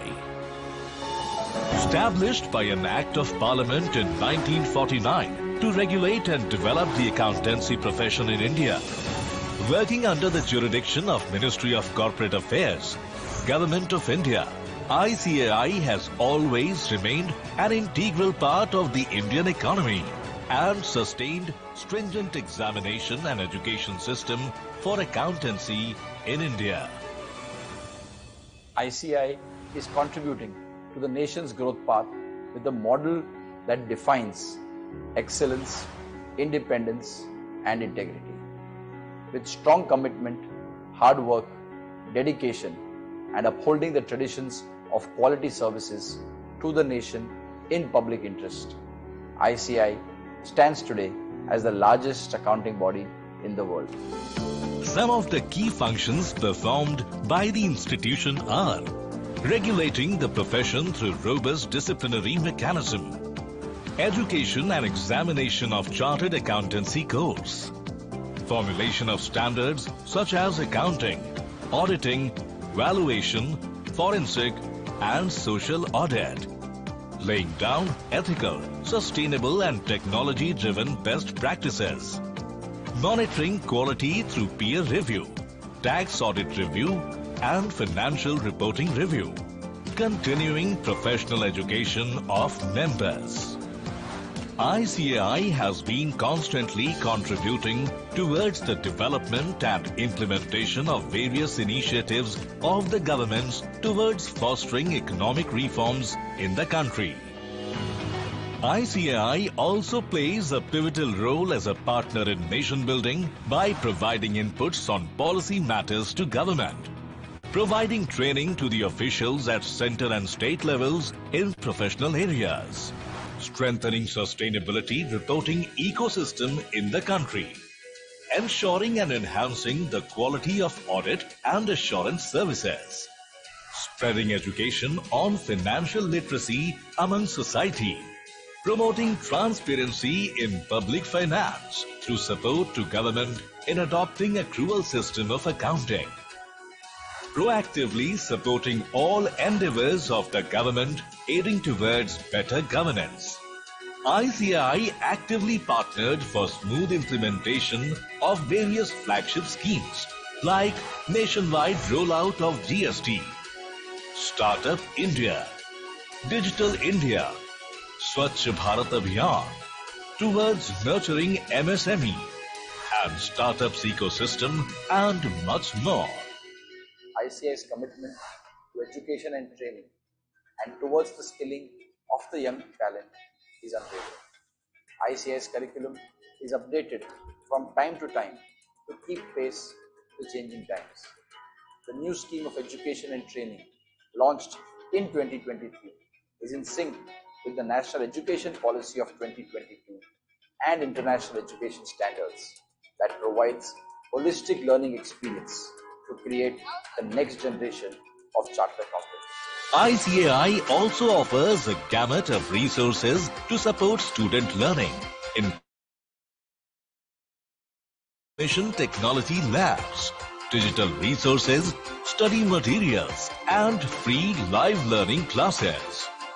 To meet the expectations of stakeholders and focus on quality, ICAI constantly endeavors on reskilling, capacity building, and continuous professional developments of its members through several specialized courses, webinars, seminars, and customized training programs. Considering women the real architects of society, ICAI is paving the way for the females to join the distinguished profession of CAs and to soar to greater heights. Through various initiatives and programs, ICAI has been tirelessly working towards creating a level playing field for women, breaking down the barriers of gender bias and discrimination. The accounting profession has always been progressive. It has stayed relevant throughout the ever-changing complexities of the world. Internationally, ICAI has positioned itself as a global leader by nurturing the best accounting professionals and building a strong global network of chapters and representative offices. With this, ICAI endeavors to develop the Indian Chartered Accountancy as a global brand at international level, going beyond the traditional areas of audit, accounting and taxation. ICAI has been at the forefront in enforcing sustainability guidelines with the SDGs agenda at its core. For the first time in 2020, ICAI had established the Sustainability Reporting Standard Board. Recently, this Sustainability Reporting Standard Board of ICAI was acknowledged by the United Nations Conference on Trade and Development for Accounting and Reporting. The ICAI has recently been awarded the ISAR Honor 2023 during the World Investment Forum recently held in October 2023 at Dubai for the various sustainability initiatives undertaken by ICAI. ICAI successfully hosted one of the largest accountancy events in the world, the 21st edition of the World Congress of Accountants, in a grand manner that witnessed record-breaking participation of more than 10,000 delegates from over 120 countries. Taking forward the accomplishment of 21st World Congress of Accountants, ICAI successfully hosted the first ever Global Professional Accountants Convention, GLOPAC, wherein more than 4,500 delegates from across 25 countries participated. Honorable Vice President of India, Shri Jagdeep Dhankar, and Honorable Union Minister, Government of India, Shri Piyush Goyal, along with Shri Praful Pancheria, Honorable Minister of State from Government of Gujarat, inaugurated the event. The 3-day mega convention witnessed over 100 plus power-packed sessions that brought together delegates from international accounting organizations, firms, regulators, economists, academicians, industry and commerce groups, business leaders, policy makers, standard setters, esteemed global leaders from the accountancy profession as well as financial institutions. ICAI's contribution to society goes beyond numbers. It's about nurturing a culture of ethics, accountability, and responsible business practices. ICAI has left an indelible mark on the financial canvas of India, bringing it closer to the nation's aspirations of becoming a Vishwaguru and in promoting sustainable growth and development for the future.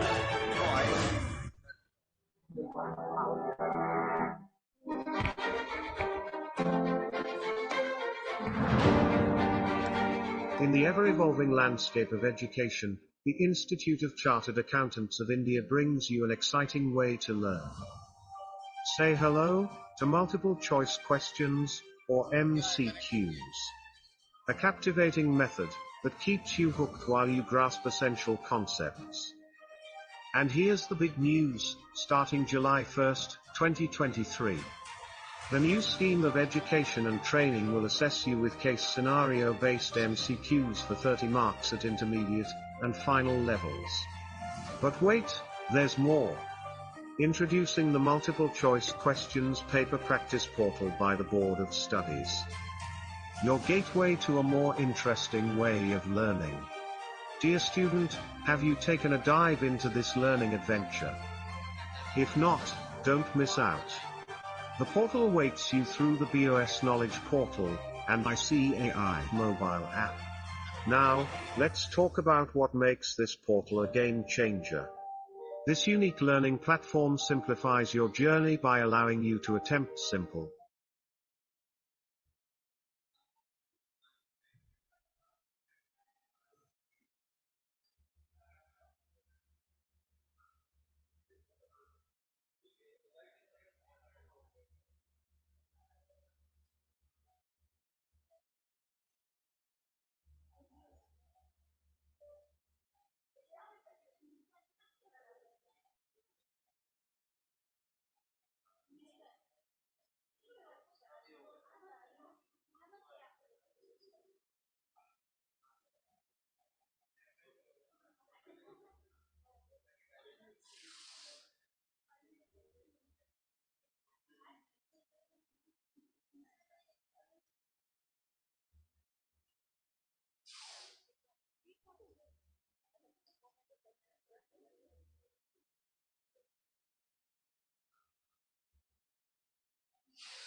medium, and difficult MCQs chapter-wise. Enhance your analytical skills with scenario-based MCQs. Manage your time efficiently by India, the world's largest democracy, a market with an enormous untapped potential, a preferred hub of new age innovation and startups, and the most favorable destination for global investors. From sectors like agriculture and manufacturing, from information technology to healthcare, Indian economy has witnessed a revolution of innovation and growth in every sector. And at the heart of it lies the chartered accountants, the unseen architect of the Indian economy. And standing tall, powering the profession, is the Institute of Chartered Accountants of India, or ICAI. Established by an Act of Parliament in 1949 to regulate and develop the accountancy profession in India, working under the jurisdiction of Ministry of Corporate Affairs, Government of India, ICAI has always remained an integral part of the Indian economy and sustained stringent examination and education system for accountancy in India. ICAI is contributing to the nation's growth path with a model that defines excellence, independence, and integrity. With strong commitment, hard work, dedication, and upholding the traditions of quality services to the nation in public interest, ICAI stands today as the largest accounting body in the world. Some of the key functions performed by the institution are regulating the profession through robust disciplinary mechanism, education and examination of chartered accountancy course, formulation of standards such as accounting, auditing, valuation, forensic and social audit, laying down ethical, sustainable and technology-driven best practices, monitoring quality through peer review, tax audit review and financial reporting review, continuing professional education of members. ICAI has been constantly contributing towards the development and implementation of various initiatives of the governments towards fostering economic reforms in the country. ICAI also plays a pivotal role as a partner in nation building by providing inputs on policy matters to government, providing training to the officials at center and state levels in professional areas, strengthening sustainability reporting ecosystem in the country, ensuring and enhancing the quality of audit and assurance services, spreading education on financial literacy among society, promoting transparency in public finance through support to government in adopting accrual system of accounting, proactively supporting all endeavors of the government aiding towards better governance. ICAI actively partnered for smooth implementation of various flagship schemes like nationwide rollout of GST, Startup India, Digital India, Swachh Bharat Abhiyan, towards nurturing MSME and startups ecosystem and much more. ICAI's commitment to education and training and towards the skilling of the young talent is unwavering. ICAI's curriculum is updated from time to time to keep pace with the changing times. The new scheme of education and training launched in 2023 is in sync with the National Education Policy of 2022 and international education standards that provides holistic learning experience to create the next generation of chartered accountants. ICAI also offers a gamut of resources to support student learning, including state-of-the-art libraries, information technology labs, digital resources, study materials, and free live learning classes. To meet the expectations of stakeholders and focus on quality, ICAI constantly endeavors on reskilling, capacity building and continuous professional developments of its members through several specialized courses, webinars, seminars and customized training programs. Considering women, the real architects of society, ICAI is paving the way for the females to join the distinguished profession of CAs and to soar to greater heights. Through various initiatives and programs, ICAI has been tirelessly working towards creating a level playing field for women, breaking down the barriers of gender bias and discrimination. The accounting profession has always been progressive. It has stayed relevant throughout the ever-changing complexities of the world. Internationally, ICAI has positioned itself as a global leader by nurturing the best accounting professionals and building a strong global network of chapters and representative offices. With this, ICAI endeavors to develop the Indian Chartered Accountancy as a global brand at international level, going beyond the traditional areas of audit, accounting and taxation. ICAI has been at the forefront in enforcing sustainability guidelines with the SDGs agenda at its core. For the first time in 2020, ICAI had established the Sustainability Reporting Standard Board. Recently, this Sustainability Reporting Standard Board of ICAI was acknowledged by the United Nations Conference on Trade and Development Working Group on International Standards for Accounting and Reporting. The ICAI has recently been awarded the ISAR Honor 2023 during the World Investment Forum recently held in October 2023 at Dubai for the various sustainability initiatives undertaken by ICAI. ICAI successfully hosted one of the largest accountancy events in the world, the 21st edition of the World Congress of Accountants, in a grand manner that witnessed record-breaking participation of more than 10,000 delegates from over 120 countries. Taking forward the accomplishment of 21st World Congress of Accountants, ICAI successfully hosted the first ever Global Professional Accountants Convention, GLOPAC, wherein more than 4,500 delegates from across 25 countries participated. Honorable Vice President of India, Shri Jagdeep Dhankar,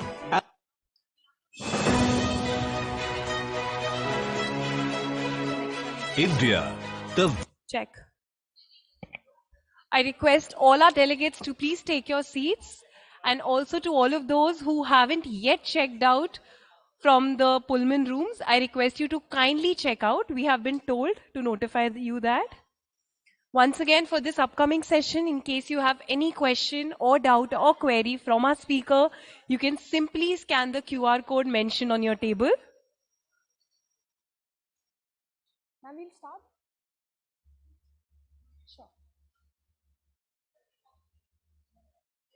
All our delegates, I request you can please bring your tea or coffee inside and enjoy it and please kindly sip it while enjoying our technical session.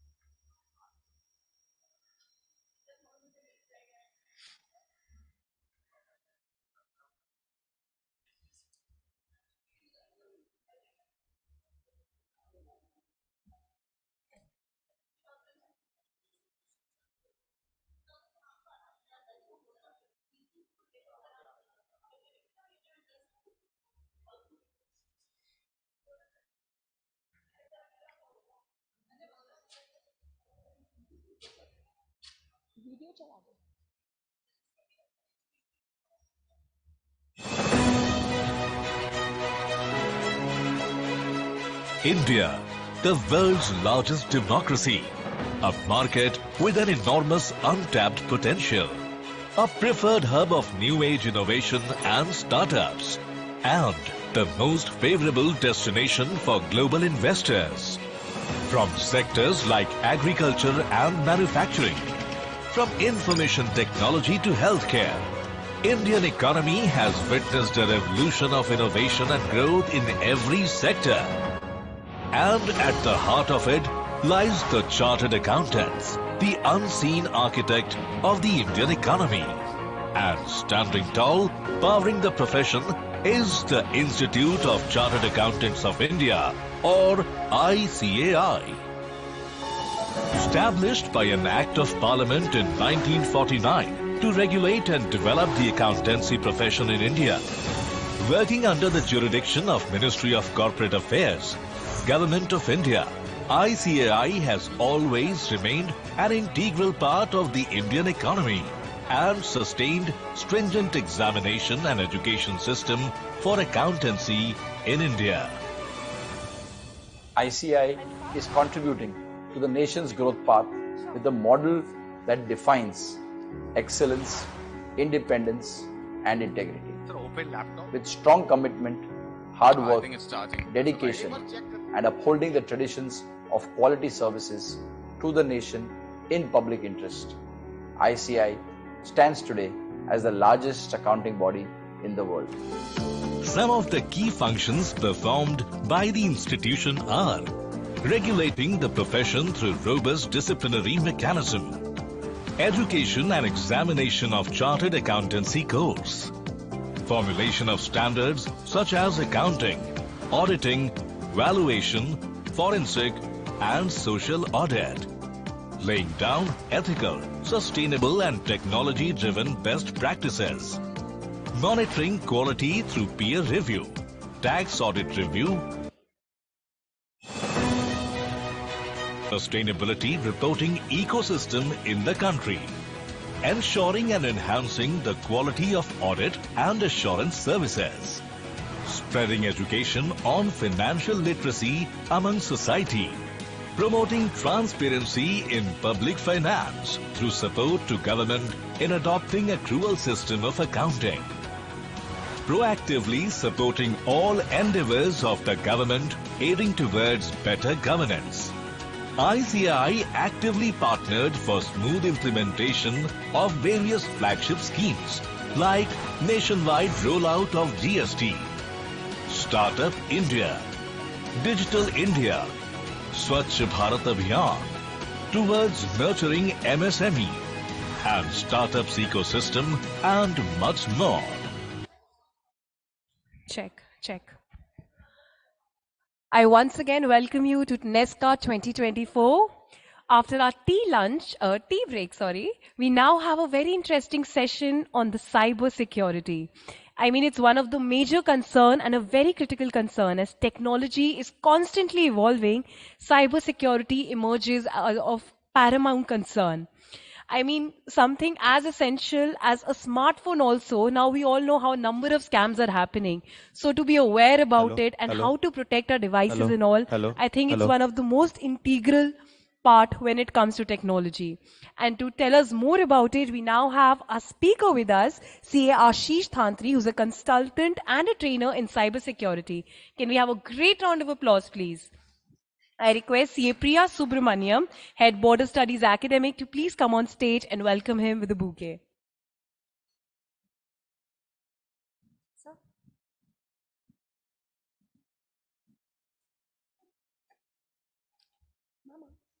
I invite CA Priya Subramaniam, ma'am, to please welcome him. CA Ashish Thantri has an experience of more than 8+ years with consultancy firms including EY and Deloitte in information risk management and system audits. He has implemented end-to-end information security frameworks for clients globally across 4 countries. He is also a keynote speaker for various student conferences, RRCs, and other programs of ICAI. I would now be requesting you to please start your technical session. Can we have a great round of applause, please?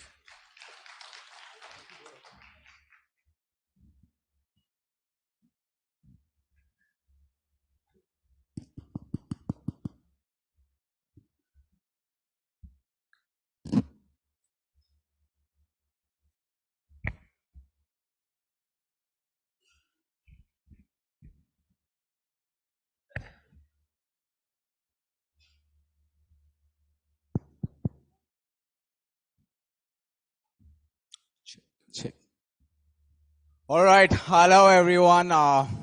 Great to have you here. And a bigger pleasure is mine, speaking in front of amazing people, so many seniors, my God. Anyway, I think this one topic is always seen as something very, technical and difficult to understand, or this is not for me kind of topic. So today we'll see it in a very, very practical eye as to how cybersecurity let's say helps us, and we see it throughout, or cyber risks, we see it throughout, but let's say we don't know what's the security around it, right? Saying that, I would like to quickly thank all of you for being here, and let's get started with the session. Some basic terminologies before we get started. One is cyber security, data privacy, and information security. Information security and cyber security seem very, very similar. Does anyone know what's the difference? So information security is about a triad, CIA triad, which stands for confidentiality, integrity, availability, and so on.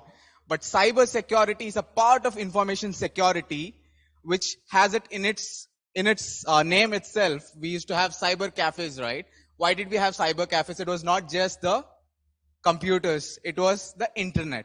So cyber security is about securing yourself on the internet or internet connected devices. Okay. So today we'll talk more about cyber security and a little bit about information security. Okay. And data privacy is for India, it's a new thing, or I think it's at a very immature stage right now, because Europe is very strict about it, but we still get spam calls from hundreds of people that we have not given number to, right? And even our so many Domino's, Zomato keeps getting hacked, and our data goes to everyone, right? So it's still a new concept, but privacy would mean that your data, if you're giving to a company, they have to keep it private. It's not for everybody's use that you give it to the company, correct? So how a company secures your data becomes very, very important. And that is something that data privacy talks about.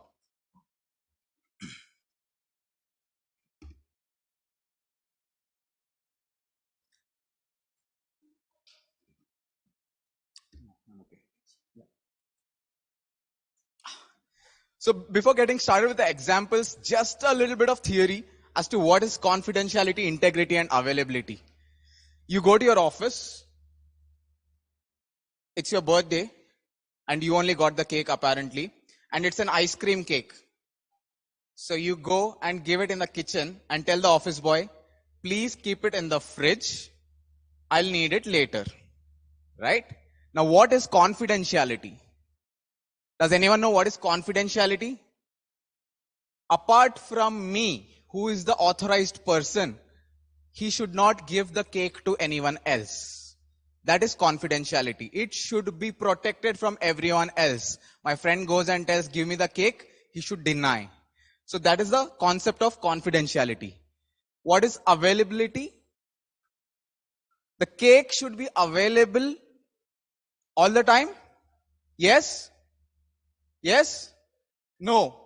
The cake should be available when required. That is availability. Data should be available when required, not all the time, right? That is availability. And integrity, the last part of it. What is integrity?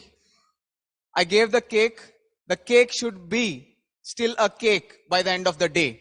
It should not be molten, it should not be one piece is missing, or it shouldn't be like on the cake we put some candles and now it is burnt, or anything of that sort. Cake should be as I have given it. So that is now just imagine cake and then imagine data. Just replace data with cake, and that's how you have the CIA triad. Everything around information security, or let's not say everything, most of the things around information security will be around this CIA triad. Okay, and then there are just two more concepts there.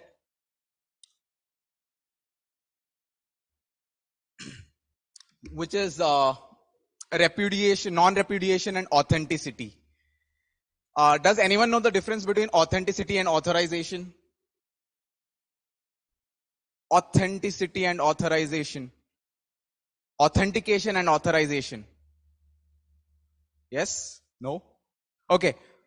Authorization would mean that apart from me, nobody should be able to access. Let's say I am authorized to take the session here today.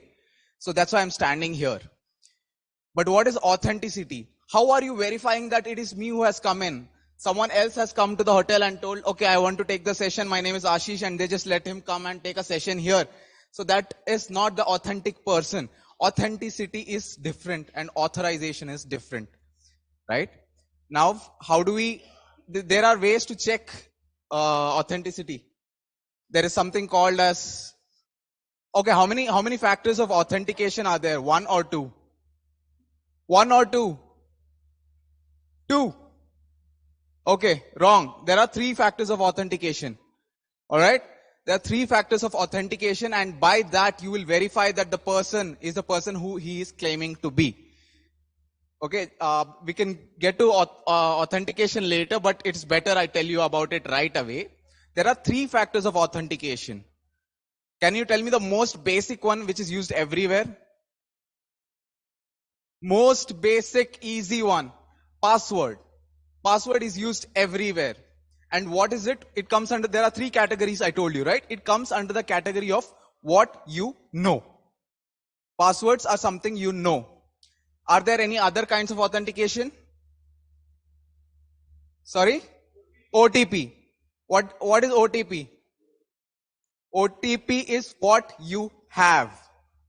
Okay, so when someone tells two-factor authentication, it is going to test what you know, that's your password, and what you have, that's your OTP. You'll not know your OTP. If someone asks, give me your bank OTP, you'll not know it unless bank has sent it to you. It is what you have, but you'll know your bank password, right?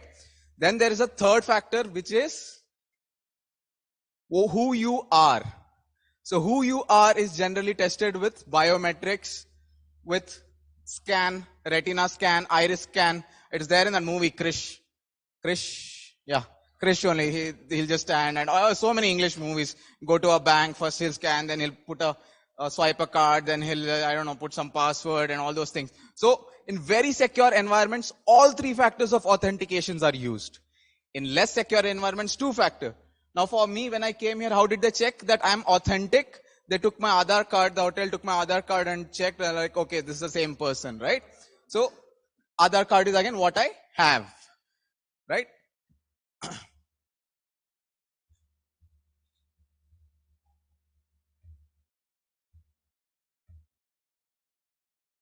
What is the need for cyber security? Again, I'm not going to read everything that is written there, because today we are mainly going to talk about the need for individuals, right? Organizations would come for chartered accountants who are handling their client data and would want to understand organization requirements, or chartered accountants who have their own firm. Now I know a lot of people from education bodies are also here. So in likewise, even their bodies are about organizations. What are they protecting? Top secret information, confidential information, customer, vendor, private data, all such things. Do you know the world's best kept secret? World's best kept secret?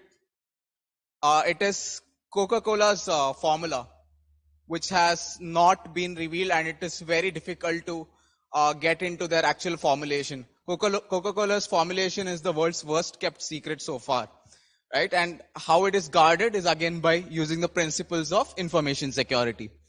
And even government, it is often, I used to tell in wherever I used to take lectures, I used to tell cyber war is what will happen next, not world war. Okay, because whatever attacks are going to happen is because of, it'll be through a cyber war.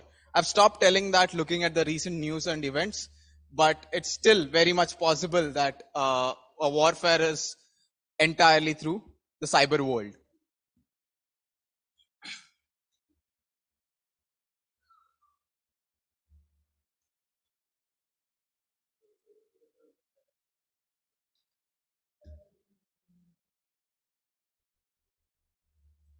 Okay, there's no audio here, but I'll just show you. we talk about hackers, right? We talk about hackers, and the first thing that comes to our mind is something like this. There are like a lot of numbers. Someone is typing something and something happens. He'll be like, oh, triangulating the data, and then hack. We are inside. So that's generally how hacking looks in movies and things like that. Now, when we go, we'll just view one more video before we get there. This is another video. If you can tell me what's happening here. Look. You see that shit? You see where we at? We on Golden State, yo. Golden State and Shaw. They out here with the shits, look. What just happened there? Does anyone know what just happened there? There was a skimming. It's not really skimming. This was a keylogger. It's often used along with a skimming machine, and often happens when, especially with tourists. If you're outside India, there's a high chance that this could happen to you, because because I have seen when I was traveling outside India that this happening frequently, right? Because a traveler often doesn't have time to put in to find and track what's going on, and the amount won't be worth their time and efforts. So what's happening is there is a keylogger in front of the keypad in that machine where someone is entering their passcode or their PIN of their card, and that is being registered in this device as well. So now the person has your passcode.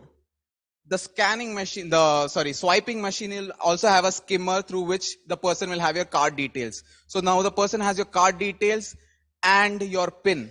So can virtually withdraw whatever amount that is required for his or her own benefit, right?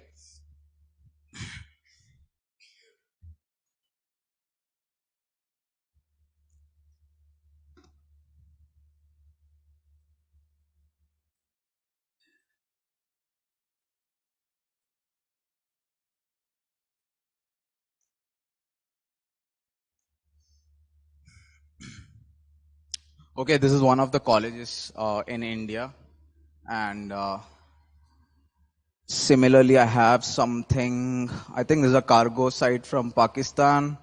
This is again some techno trader something, and this is another hotel from Pakistan. All right, I'm going to put some user ID and password. It didn't let me in. Now I'm again going to try. It says wrong username or password. Similar things, you get the gist, right? This is the first, they have a single factor of authentication, which I am trying, and it is not letting me in. Now I'm sort of going to retry again. This is a live website. I'm connected to the internet, as you can see here.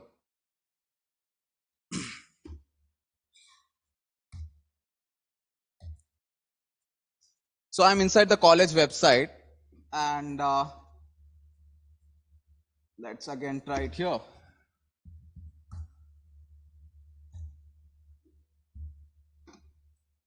Okay. So also this is the admin portal. The username that I used is admin.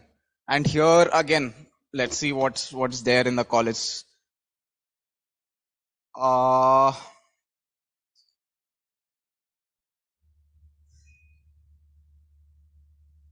Just because we are live, I'm just scrolling through so that it doesn't record any of the students' details. But you can see that you can see several names, numbers, and address of the students and everything. So virtually there is no privacy. As I was talking, that there should be privacy of things, right? Because what is a mistake of a student, or what is a mistake of a customer if a website gets hacked?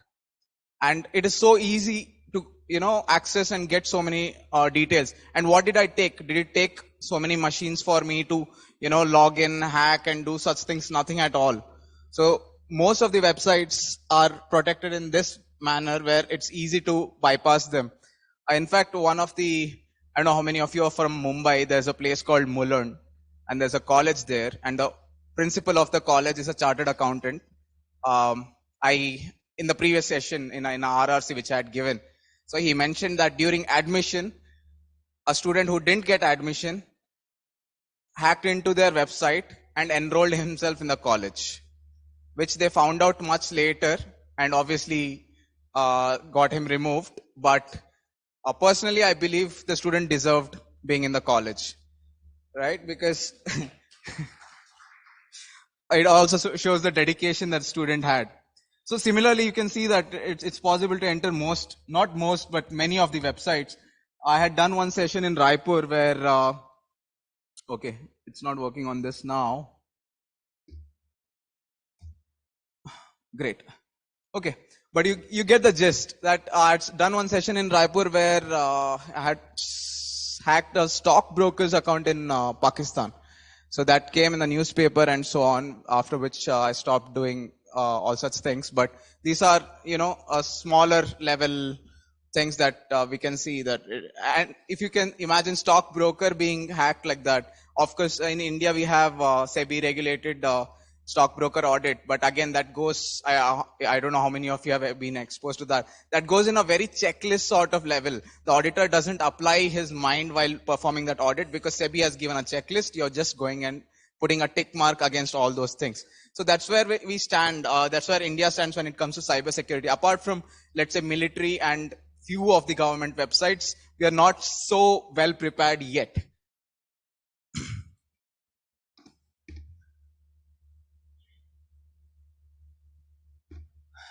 Okay. Now, I will ask those of you know something about that, please answer. What is a strong password?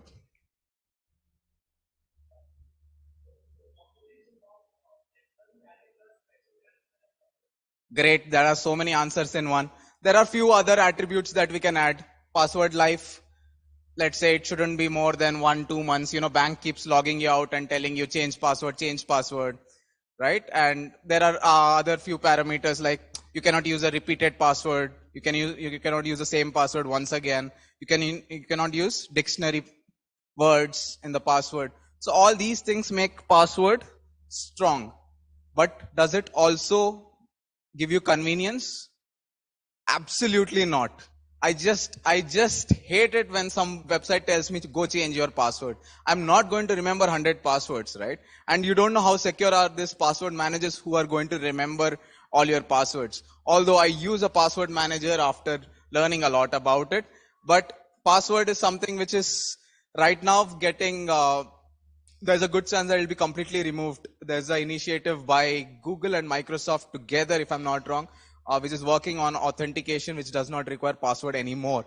So password is one of the things, but it's still, even till date, it's the most common way of authentication.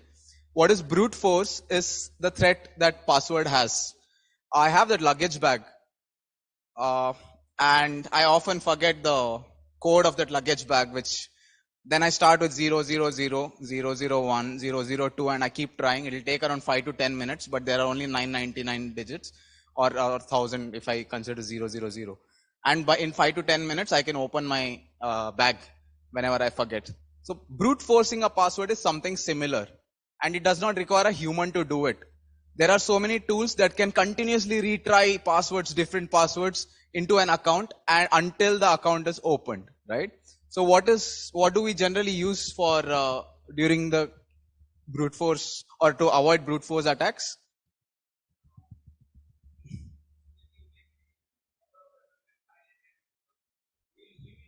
Correct. Limiting attempts is one of the good ways to do it.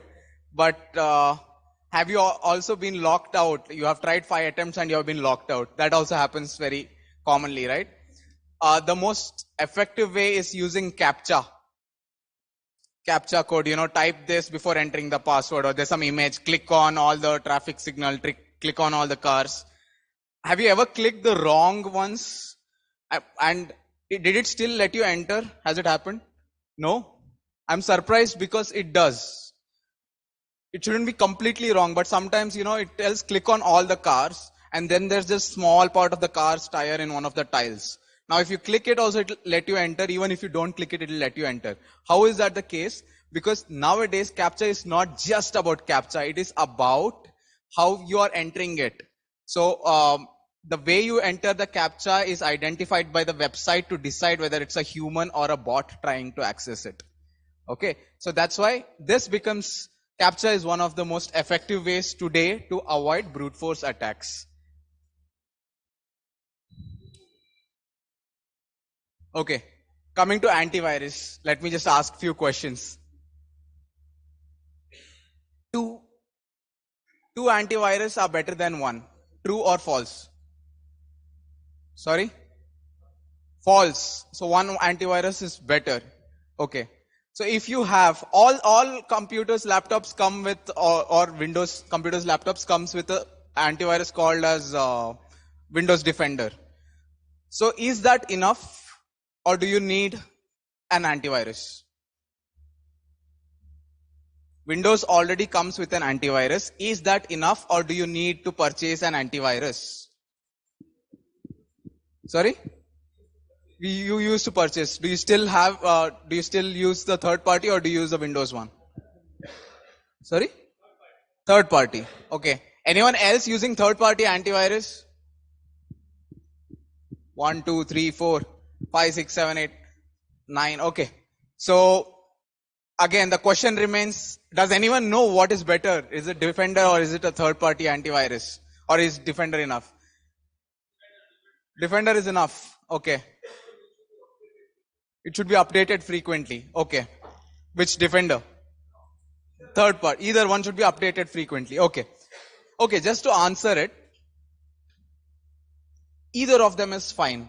Just having Defender, which is free, is fine, or purchasing is also okay for your house computer, which you use for personal purposes. Organizations often go for third party. Why? Because third party will have some SLAs. Third party will be, now Microsoft is a OS company. Now Norton and so many other companies are purely just antivirus companies. So they will be faster at updating the signature to help you defend from virus. So in general terms, for a layman, it is okay to have Defender, but others, if you're using it for an organization, it's often advised to have a third party antivirus. Now, if you're having third party antivirus, how are you telling that one antivirus is better than two? You just mentioned that one antivirus is better than two, right? But if you purchase a third party, you have both, right? Defender and third party. Yes? No?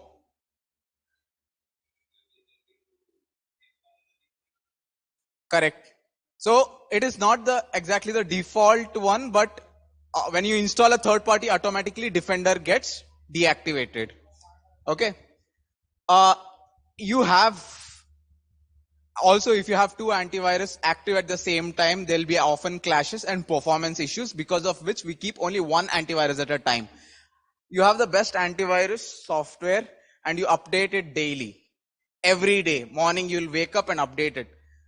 Is there still a chance that you will get an antivirus? Sorry? Possible. Why is it possible? Because antivirus is often based on signature, that is known threats, not the unknown threats. So if today someone comes up with a virus which can circumvent the existing known threats or existing signature, then it can still be a threat, and that is called zero-day attacks. Most of the zero-day attacks are what the security so far has not seen, and those are the ones which are often fully successful, right? Like there's this movie Bahubali. Someone is very strong and can defend from everyone, but from the unexpected attacks you can never defend yourself. Correct? So then there is phishing. What is phishing? Stealing data. Okay. Any other answers? Right. So phishing is a social engineering attack, but in very simple terms, this is phishing. You do this, right? That's the phishing that you go. That is phishing. But why is it called phishing? Why is it called phishing? Because phishing is always hunting in a sea of fishes. So always we see that there are a lot of fishes and you are fishing for one. That is phishing attack. Why is it called? Have you ever received any mail that I don't know, some prince is trying to reach you out and going to give you money and so on, right? It is very old. I think it must be at least 15, 20-year-old method, but still, it still keeps coming, such emails. Why does it keep coming? Because there is no lack or no scarcity of low IQ people. That is, the reason is, it'll have spelling mistakes. Have you noticed it? Such emails often have spelling mistakes and it is very badly written. So you will think, कौन है यार ऐसा email भेज रहा है? Like फसाना है तो ऐसे नहीं फंस सकता कोई. But they are smarter than us. Those mistakes are intentional because at that level they are already filtering all the smart people out. So people who still go ahead with communicating them are their core audience whom they want to extract money from. So that is why there are intentional mistakes in a phishing email. And phishing email is a social engineering attack which does not require technical skills. They do not require any tools, nothing at all to get into the system. Now there is also there's an ice cream truck. Let's say, I'll just give you an example. Outside Infosys building, there's an ice cream truck for the employees. The ice cream truck reads that free ice cream, Infosys Foundation Day. All you have to do is log in to your system right outside and get your token and get the ice cream. All right. So all the employees go there. It's right below the building, right? And during lunch break, they go there. They get their tokens, get free ice creams and go back to the office. By the end of the day, they realize that the truck was not from Infosys. It was a third party and everyone have given their username and passwords to the ice cream truck person. So how much did it cost? One ice cream per username and password. Who has given their username and password? Everyone from the IT team, developer, tester, everyone has given their login credentials. This was not an actual attack, but this was a demo. It was not on Infosys either, but this was a social engineering experiment which demonstrated that how easy it is to get username and password from anyone. And when something is quoted as free, everyone wants it. Free ice cream, who doesn't want it? Right? So the entire company can get sold because employees just want free ice creams. That is why many times it is often said that pay your employees well, so that even in, they don't fall for such things, right? Even in audit, like let's say when I was in articleship or initial days, I like going to a place because client will give me food and free food, right? And once you have the free food, then your observations become little milder. So, but if someone is paid well, they're probably not going to sell your company out entirely. I didn't sell them out, but I'm just telling that it is, people do a lot of things for free. Incognito mode is something that we use on Chrome, or it's now called private mode in few of the browsers. What does it do? Why should we use? Right, it will not track my browsing history. So is that one of the ways to make myself safer on the internet? Absolutely not. Because many people use incognito browsers and think, okay, now I am safe on the internet. But that is never the case. Incognito browser only deletes the cookies and history on the computer.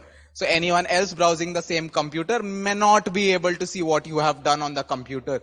But your ISP, that is Internet Service Provider, any man in the middle attack person, or right now we are staying, a lot of us are staying in this hotel, right? When you connect to the internet, you get a message, this connection may not be secure, or not to the Wi-Fi. I'm not sure how many of you noticed. So what does that mean? I have a device and I have Linux installed. I can sniff what each person is doing in an insecure network. So I may not know it is you in particular, but I'll have your MAC address and I'll know which place you have visited. So it is very easy to track someone in an insecure environment, and incognito mode is not going to prevent from that. So what do you do? What do you do to actually get some privacy on the internet? Any idea? There's something called as VPN that is also not going to give you full privacy, but it will give you some privacy from the website which you are accessing. The website will probably not get your details, but there is a chance. It's a virtual private, right? It's like a tunnel. I think a lot of us use it to connect to the organization remotely, right? But that gives a little bit of security. Most secure thing is so far is Onion browser, which often gives you access to the darknet or deep web as well, which is not really recommended unless you are really into illegal activities or, you know, someone who is whistleblower. For them it is useful, otherwise not really, because it is not only is it slow, also it's found to be vulnerable, because many people thought this is absolutely safe. But many criminals were traced and caught by an anonymous group, which especially the people who were uploading child pornography on the darknet were traced by this group. So that means it is still possible, even after using Onion routers, that's TOR is the name of the browser, to trace people, right? Data deletion. If you delete a file, it is gone. Correct or wrong? Yes or no? No. Okay, if you delete the file from recycle bin, it is gone. Yes or no? No. Then where is the data? Sorry? There is a software to backup. Okay. Get back the data. Okay. But where is the data? Like, you're getting back the data, but where is the data? You have deleted it. You have deleted it from the recycle bin. Where is the data? Temporary files. Okay. Okay. The correct answer is not in temporary files. It is there on your hard disk. So when you delete a file, your computer is just forgetting that it is there, and it is making it available for other files to be written on it. So the file is still there unless you have written another file on top of it. Okay, so it is just using it as a blank space, but it's not really blank. The file is still there. So that's why you'll see that most organizations do not dispose their hard disks. Most organizations, if you have seen, some organizations give off their laptops and computers to employees and things like that. Either they'll remove the disks or they'll get it replaced. What is the correct way of completely securing and deleting data?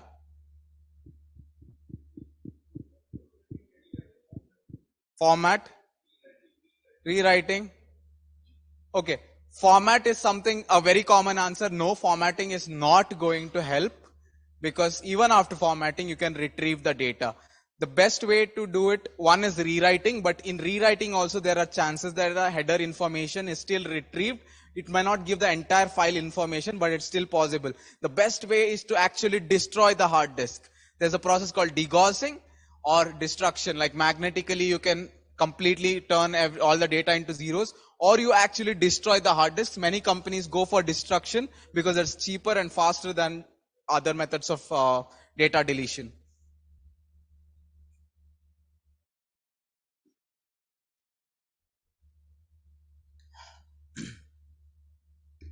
Okay, there is a Windows update.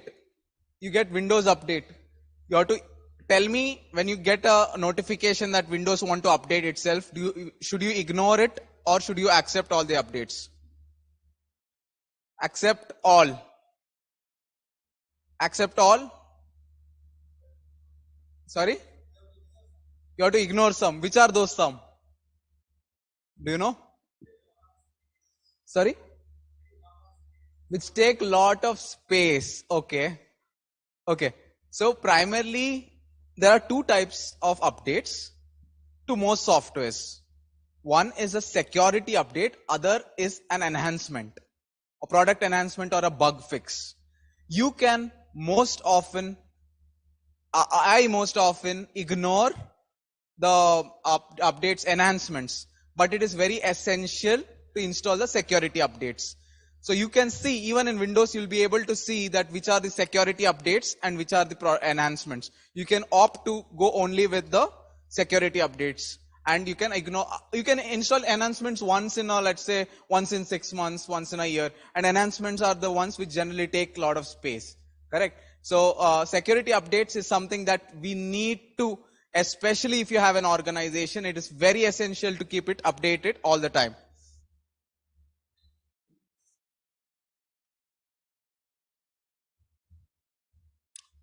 Okay, the topic goes on, but let's just finish this slide and get, I think we can conclude the session.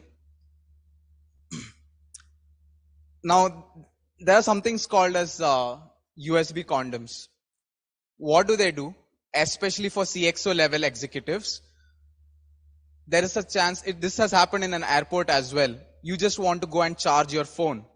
But when you charge your phone, it will show you charging on your phone, but the data is stolen from your phone. So you get this small devices called as USB condoms, which is attached to the phone, which stops the phone from transmitting any data and allows only the power to be circulated, right? That is one of the things that can be used for cell phones. We have already discussed about multi-factor authentication.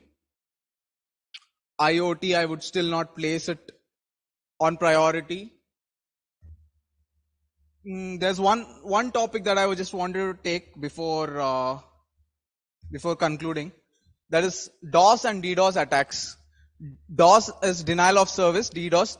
This particularly because a lot of educational institutes and lot of websites have this issue of denial of service. Once when Michael Jackson had expired, when he had died, Google was shut down for around 5 minutes. Do you guys know that? Google was shut down for around 5 minutes, and this is the only time I think Google had a downtime. And why did that happen? Because everyone started to search Michael Jackson on their phone to understand the news, and Google thought they were being attacked. So denial of service attack is something like if there's Amazon and Flipkart, there are sales on the same day. So Amazon doesn't want people to buy from Flipkart. So on the day of sale, Amazon will go access Flipkart from like 10,000 terminals and start sending a lot of data, sending, just clicking on random products. That time what will happen, Flipkart will show that it is down and people will not be able to access Flipkart. So that is denial of service attack. But there's a very easy fix to that. I'll just find the IP address of Amazon and I'll block it. So now Amazon is not able to attack, right? So that's why there's something, a concept of distributed denial of service, where the attacker attacks a source from multiple points across the globe. All right. And that is called distributed denial of service. And that is possible because that hacker has hacked into so many people's computers. He's not doing anything else after hacking. He has not installed any other things except for a point which attacks this particular terminal, right? That's how distributed denial of service works. How to stop it. This is one of the attacks which you cannot stop it from your end. You will have to subscribe to one of the vendors like Akamai or Cloudflare. I think Cloudflare is one of the things that you'll see before accessing many websites. All right, I think the topic is endless and there are so many points, so many things to discuss, especially because all of you will have some of the other doubts or things that you have experienced. But for today, let's conclude it here. I hope I have added a little bit of value to what you know and things around cybersecurity. Thank you very much.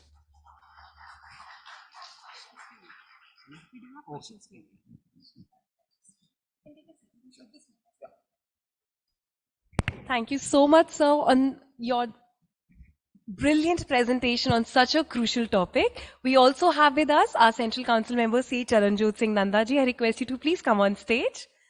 And we also received few questions for our speaker. Our first question is that if there is any possibility of hacking a UPI.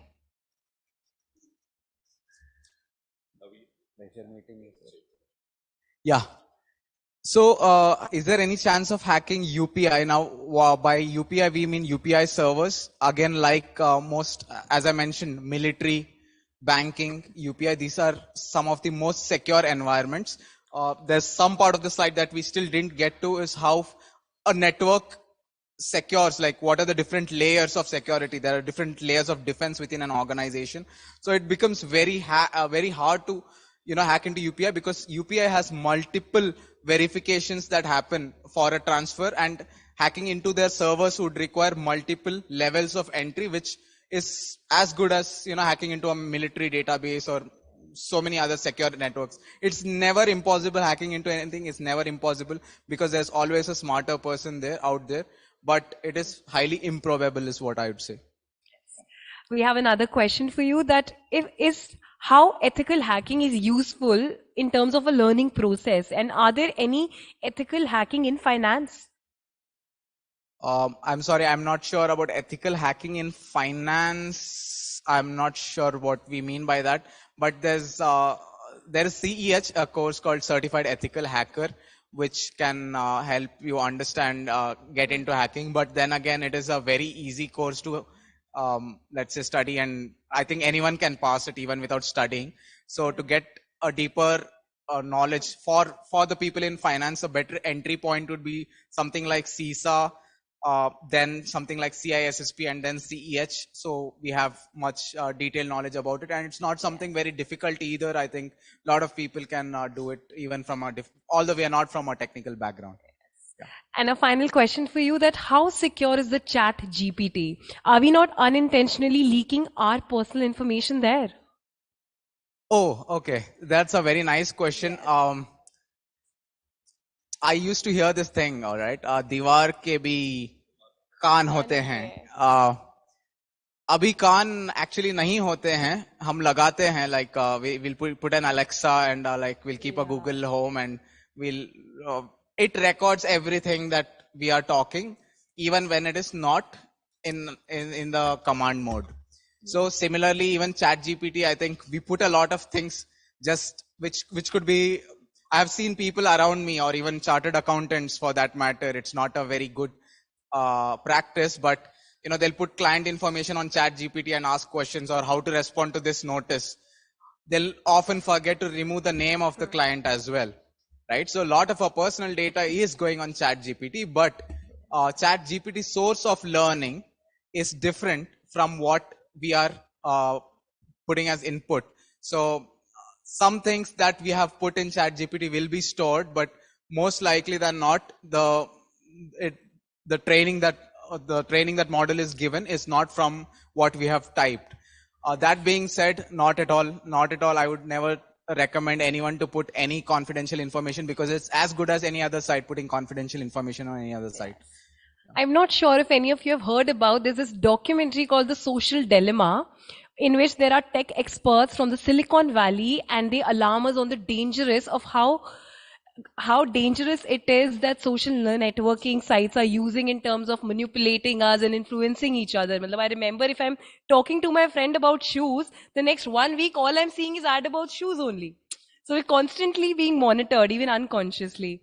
So yes, that is something to be really alarming. You have to be cautious how we use technology. Just one more point to add about ChatGPT. I had done it in one of the sessions as well. Even now you can go and just check it out. There's something called as Dan mode, where people circumvent. ChatGPT is not allowed to tell so many things, right? Yes. You cannot ask, okay, which kind of people are involved in heist robbery. ChatGPT is not going to answer, because it obviously leads to racism and things like that. But there is way to circumvent it, and people have, and that too, it's not by hacking and things like that. Just to give certain prompts, which will make ChatGPT answer a lot of things that it's not supposed to answer. Like how to evade tax. It will not give you an advice to evade tax. But if you ask the prompt in a different way, you can get a detailed instruction of how to evade tax in India, how to evade tax in this business, that business, everything. So it is a huge bank of even dangerous material out there, but then yeah, there's always danger to new technology. Thank you so much, sir. With that, we conclude this session. I would be requesting our Central Council member, Nandaji, to please present a memento to our speaker. Can we have a great round of applause, please?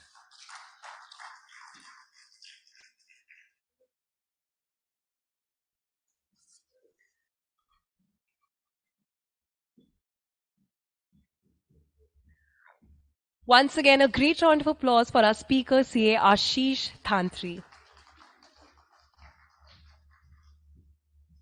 And I would now be requesting Nandaji to kindly give the concluding remarks on this session.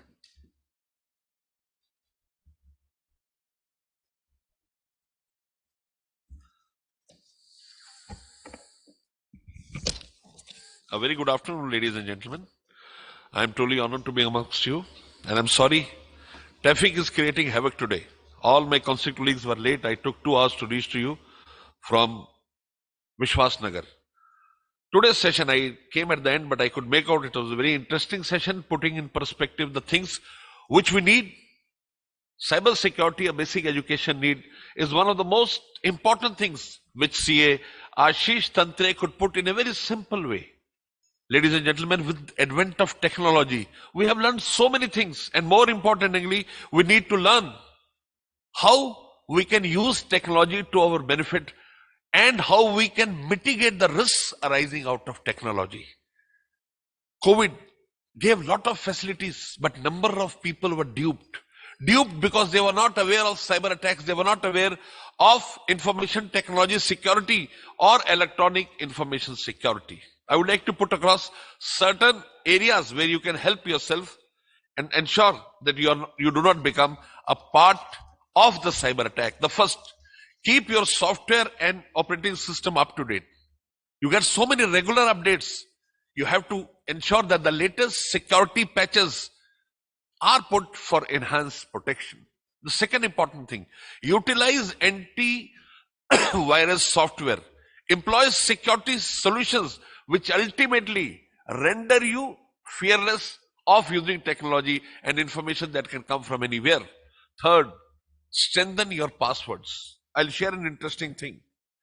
A gentleman told me that any person above 50 years, if you know his name, his wife's name, his children's name, his date of birth, you will be able to hack his password by simple permutation combination. You have to put very strong passwords. Fourth, exercise caution with email attachments. We feel whenever an email comes, it is a trusted email. Now, my wife has a question. She once told me it is not possible for somebody to draw money from my account. Why? Because that money will go into another money account. In another account, yes. She says AML and KYC is so prominent.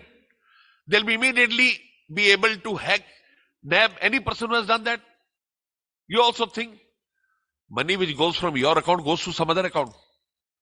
Why they are law enforcement agencies not to able to nab the culprit? So there are certain questions, but don't think on these. Put them at bay. Technology and cyber security now are at a different level. They will dupe the money, run away, and you can do nothing. Going ahead, be cautious with, I told, email links also. Other than email attachment, email links also you open and everything is gone. Avoid using unsecured Wi-Fi networks in public places. I don't know if you travel US, you travel Canada. Anywhere you go, you get a free Wi-Fi. Indians feel very happy, free Wi-Fi. But the risk which is associated with that free Wi-Fi is really very, very tremendous. Ladies and gentlemen, if it comes to education, it can prepare young students who understand this and puts them in their life. I remember you all know Warren Buffett. The markets today are at the top notch. Somebody asked Warren Buffett, what is your greatest regret in life? Warren smiled and said, the greatest regret of my life is that I started investing very early, very late. The man said, at what age did you start learning? He said, I started learning when I was in class 5th. Look at his mindset, look at his perspective. When did he wanted to invest in class 5th? People barely understand investing and he was regretting that. We need to understand one thing very clearly. Young brains can be trained to understand things more effectively than for us. Because for us to learn, we have to do unlearning. And they come with a fresh mind. So not putting things in a longer Though I understand the session has been late, I would end with a small couplet. The couplet which defines and differentiates us from people who intend to work. We have confusions, doubts in our mind. एक उर्दू में बड़ा उम्दा शेर है कि तमाम के तमाम शहर बसाकर सुकून के लिए गांव ढूंढते हैं. तमाम के तमाम शहर बसाकर सुकून के लिए गांव ढूंढते हैं. कितने नादान हैं हम, हाथ में कुल्हाड़ी लेकर छांव ढूंढते हैं. All of us have a feeling that we can never be infected by cyber attacks. God should always ensure that you are not affected, but do your own safeguards. Ensure that you and your students, the people who come to you for knowledge, are fully aware of this fact. And ICI, in its social perspective, will ensure that we take this forward to each and every citizen of India. Thanks for coming. Have a nice afternoon. Thank you. Bye-bye.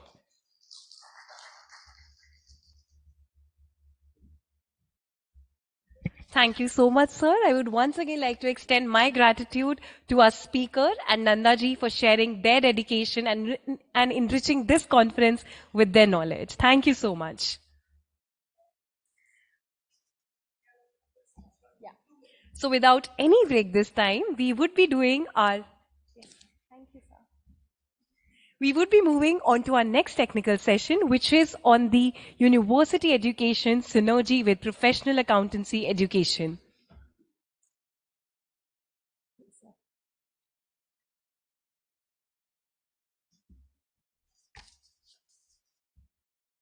Sir, do you need a laptop?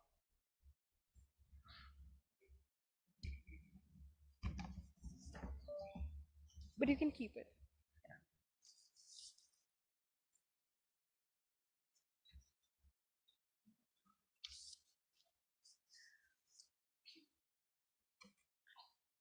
So moving forward to our next session before our lunch break. So I hope we all are attentive to it. It's a very interesting session and we have a very eminent speaker with us.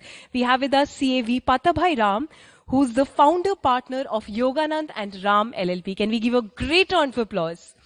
I would also like to invite on stage CA Dr. Sanjeev Kumar Singhal, who's our Central Council member, to please come on stage. Sir, please. I would be requesting Singhal sir to kindly present a bouquet to our speaker to welcome him. So, Yoganand and Ram LLP is a public accounting firm, and he personally has taught over 76,000 CS students, written books across genres and spoken at various conferences. His book, Tech Phoenix, written with T.N. Manoharan, has been even nominated for 4 Business Book Awards. The book in India, in 2047, The Amazing Story of a Modern Nation, has been also extremely well received. Can we give a great round of applause, please? And to start with this session, I would be first inviting CA Dr. Sanjeev Kumar Singhal sir to give the opening remarks for this session.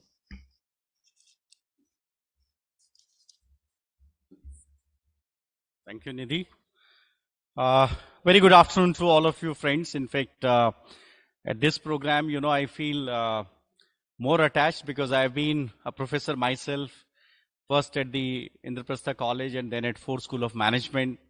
And then I spent 12 years in industry, and now I'm a partner with the assurance practice of Ernst & Young. Friends, staying competitive requires a proactive approach, and acquiring new skills, fostering relevant competencies, and rethinking traditional processes to leverage the full potential of the technologies available at our disposal is always required. In my experience as the court member of Delhi University and an academic council member of the Guru Gobind Singh Indraprastha University at Delhi, I felt that there is a strong need in the university education for synergy with the professional accountancy education. In fact, accountancy is one of the champion sector for the export services. And this morning, our Honorable President, C. Aniket Talati ji, has been appointed as a chairman of the expert committee of the Gift City, which will be dealing with the accountancy sector.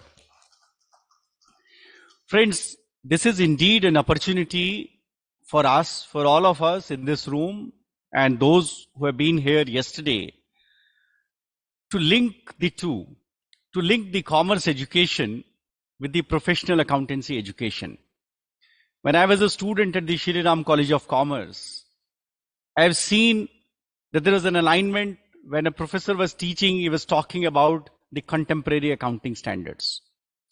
But when I sit with my son who is in 11th class commerce, I don't find that alignment.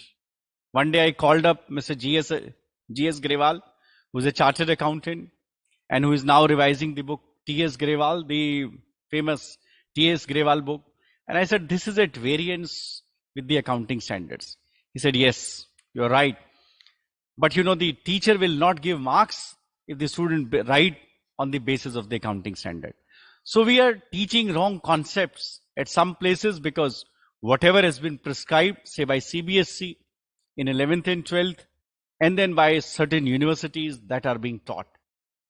Our president had a meeting with the CBSE chairman also. And you know, we are looking at this fact that when a student is taught that what he wants to be in future, a doctor, an engineer, or a lawyer, he should also be taught chartered accountant. And similarly, if there is an alignment of the commerce education with the professional accountancy education, I think that will do a human service for the welfare of the society and for a good career of the student himself. Because if the student is learning what is taught or what should be taught when he is reading about direct taxes, so the latest assessment year provisions are taught to him, or when he's talking about indirect taxes, the latest provisions in the GST are taught to him, or if you're making a cash flow statement, it is made as per AS3 revised or Ind AS 7.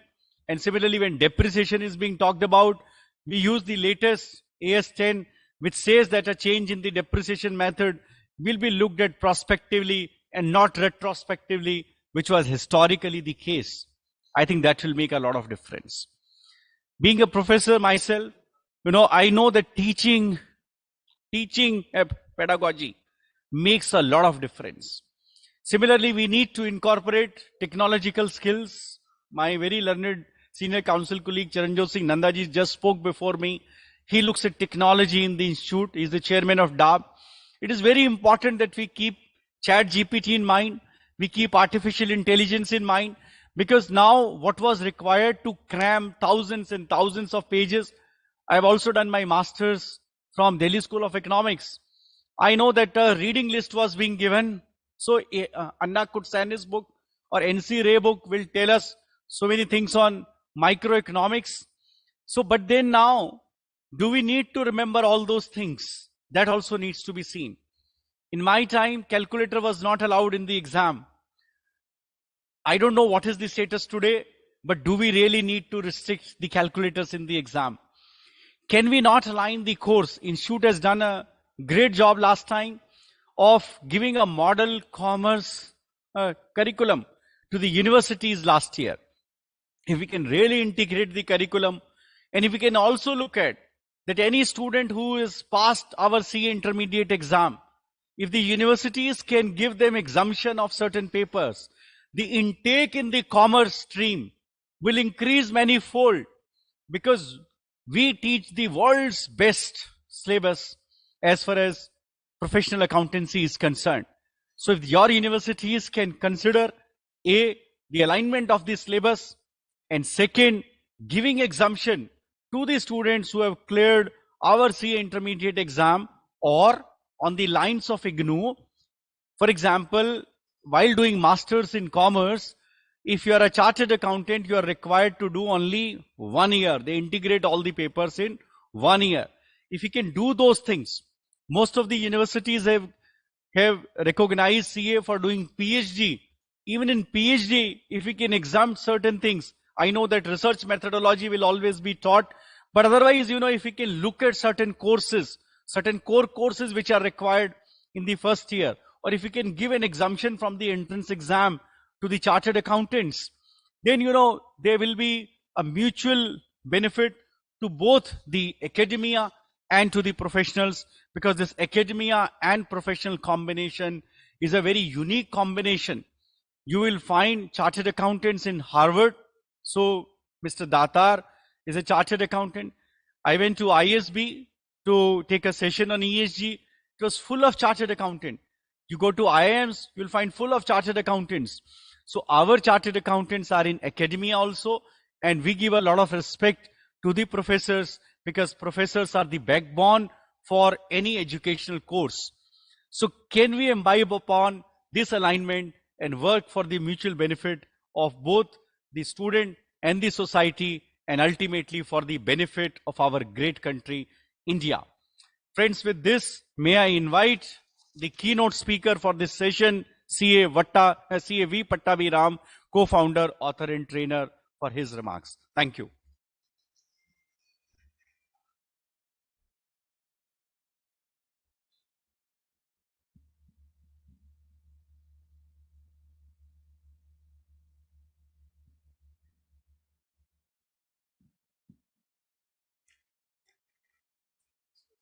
Where is this one, is it?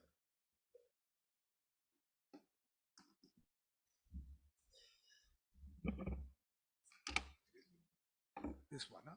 This will move forward. This middle one. Yes, the green one. Is this on?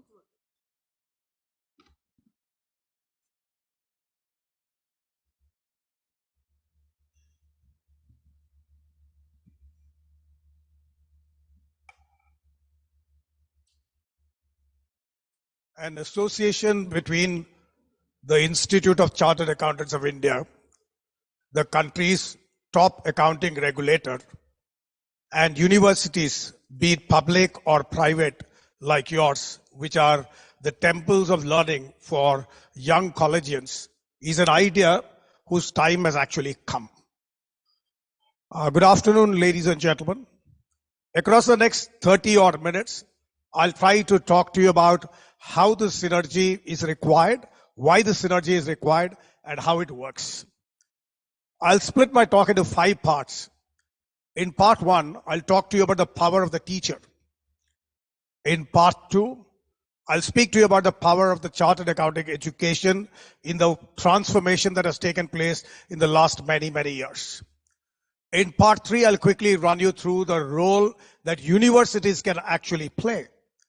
In 4, we look at some of the areas where which these two institutions can actually synergize and work together. And in the concluding part, I'll also outline what I think are the challenges and what can be some of the solutions for people who practice this. First up, I want all of you to do an exercise. Will you do that? I don't want anybody to get up, stand up, nothing like that. I just want you to close your eyes. If you could close your eyes, you don't have to put your hand, you can just close your eyes, and then I'll tell you something, and then you can respond. I want you to think of the teacher who taught you English in class 6. Does his face come to your mind? You can open your eyes. How many? Okay. And how many of you remember his name? Wonderful. That's what I think is the enormous power of the teacher. I didn't ask you who was the teacher who taught you in your first class. Who was your first teacher? I picked up at random, class 6. That means you must have by then seen at least 30 teachers. And nevertheless, you're able to name him, think about him, etc. I'm sure there are many of you here who, when you get into an airport, or when you walk into a restaurant, or when you go to an odd place in some seminar, some conference, somebody young come up to you and say, sir, I was your student in 2007, and that idea that you taught me has stayed with me for long. And he asks the next tricky question. He says, do you remember me? Of course, you don't remember him, but the significance of the event is not lost. The significance of the event is not lost because if there is one profession that actually makes a distinct mark on young minds, that is the profession of the teacher. And I would personally think that you should not ever underestimate your power as teachers to change destinies. When I say change destinies, I do not mean in a big, large, substantial way. If you can even make one small change to a young student, I think that stays with him forever.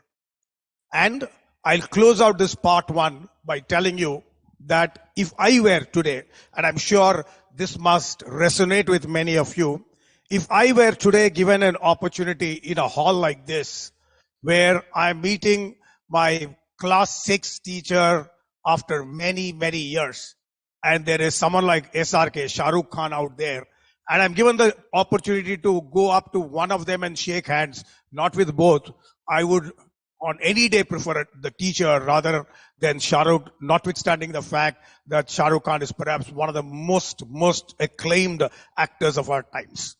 This was the point that I wanted to make. I'll now go on to part 2, where I'll try to tell you the power of the chartered accounting education. It's not that you don't know, but I thought as someone who practices and who's taught people for so many years, so many students, I thought I must very roughly tell you how this thing goes. I still remember many, many years ago when I finished my class 12, the best and brightest boys and the best and brightest girls would go to do either engineering or medicine. I still distinctly remember the evening in a small township in the eastern part of India, some 300 kilometers away from the capital city of Bhubaneswar, where I grew up. A friend of my father, who was the controller of accounts of the company in which my dad worked, literally begged me when I said I wanted to do CA. He said the best guys go to engineering, the best guys go to medicine, you should not do finance and accountancy. It's a completely different matter that notwithstanding the fact that I respected the man immensely, I chose to do CA. What I'm now trying to tell you, ladies and gentlemen, is that the times have changed. Once upon a time, I think people gravitated to accountancy, gravitated to CA. Today, people are increasingly making it as a matter of choice. Years ago, when I qualified from the Institute of Chartered Accountants of India, I think in that particular exam, 400 people passed. Today, it's not 400, must be 4,000, 5,000, which is a clear indication of the rising numbers. Why is this now important? This is now important largely because the accountant has evolved. He is no longer the accountant of yore. He is no longer the guy who looks into trial balances, looks into balance sheets, etc. He's evolved, and most importantly, there is enormous global recognition for this. I'll try to very quickly walk you through some of them. First and foremost is that we have moved away from manual processes to automated processes. That, of course, is again old hat. We are increasingly moving towards AI-driven processes, and I had the occasion a year and a half in the context of a book that I wrote called Beyond 2020, where I met up with the chief financial officer of Philips, and he said that many jobs in their company was already increasingly being done by automation and by robots. In the space of the next 5 years, the role of young graduates today, if they stick just to their graduation and do not pick up professional qualifications like chartered accountancy, their jobs are going to go away. And as teachers who are responsible for the future of your students, I think it is incumbent on your part that you should push them on to do a professional course. Chartered accountants today are not just into accounting, they are into big time role in decision making. We had our Central Council member talk about how Srikant Datar today runs the Harvard Business School, about how there are increasing number of CAs who have taken up CEO roles in companies. Of course, compliance and regulation is very, very important. India is increasingly becoming a compliance-oriented company because as the economy becomes bigger, larger and more sophisticated, it becomes necessary that compliance is to be done. Of course, while a lot of compliance will get automated, it still requires someone to oversee that it takes place and takes place well. And that is where the CA comes in. Today also the roles have become increasingly specialized. Sometime this morning, one of our speakers talked about how multidisciplinary is important. He gave that very, very interesting example of how an oncologist tells you that you will not die of cancer, but you might die of a cardiac arrest. But the short point today, ladies and gentlemen, is that you cannot, in today's world, be a general purpose player. While you would naturally have to do multiple things, but what is more important is that it is a specialist who will increasingly stand out. And today, the CAs are into multiple areas of specialization. Somebody is into forensic audit. Somebody is into technology. Somebody is into corporate finance. Somebody is into capital market. They are all like doctors, specializing in their respective areas. And that kind of specialization is mandatory. And it cannot happen if you are just a graduate. The next important thing that I thought I should talk to you about is that increasingly big data analysis and big data are becoming crucial. There was a reference about how lots and lots of your data are either intentionally or unintentionally getting captured and getting used. There was also a reference to ChatGPT, which I personally think is the killer application of the 21st century. It is a application that is going to become mainstream in the next 1-2 years, if it's already not considered mainstream as Google. And lots of data that you put in is going to get captured there. But all that analysis requires somebody with top class brains. And a professional accountant is one of them. I'll just close this part about why CA education with a small story. I normally do not like to give personal stories, but I'll make an exception. Many years back, I used to freelance for a city magazine, a Chennai-based city magazine, and I was asked to interview the then managing director of Ashok Leyland Limited, a man called R. Seshasai, who was himself a CA, who later went on to become the chairman of Ashok Leyland, and then went on to also be the chairman of Infosys. So I had an interview with him. 15 minutes into the interview, he suddenly perked up and said, "What is your background?" Until then, he had not asked me. He was just responding to questions. And I told him that I'm a CA.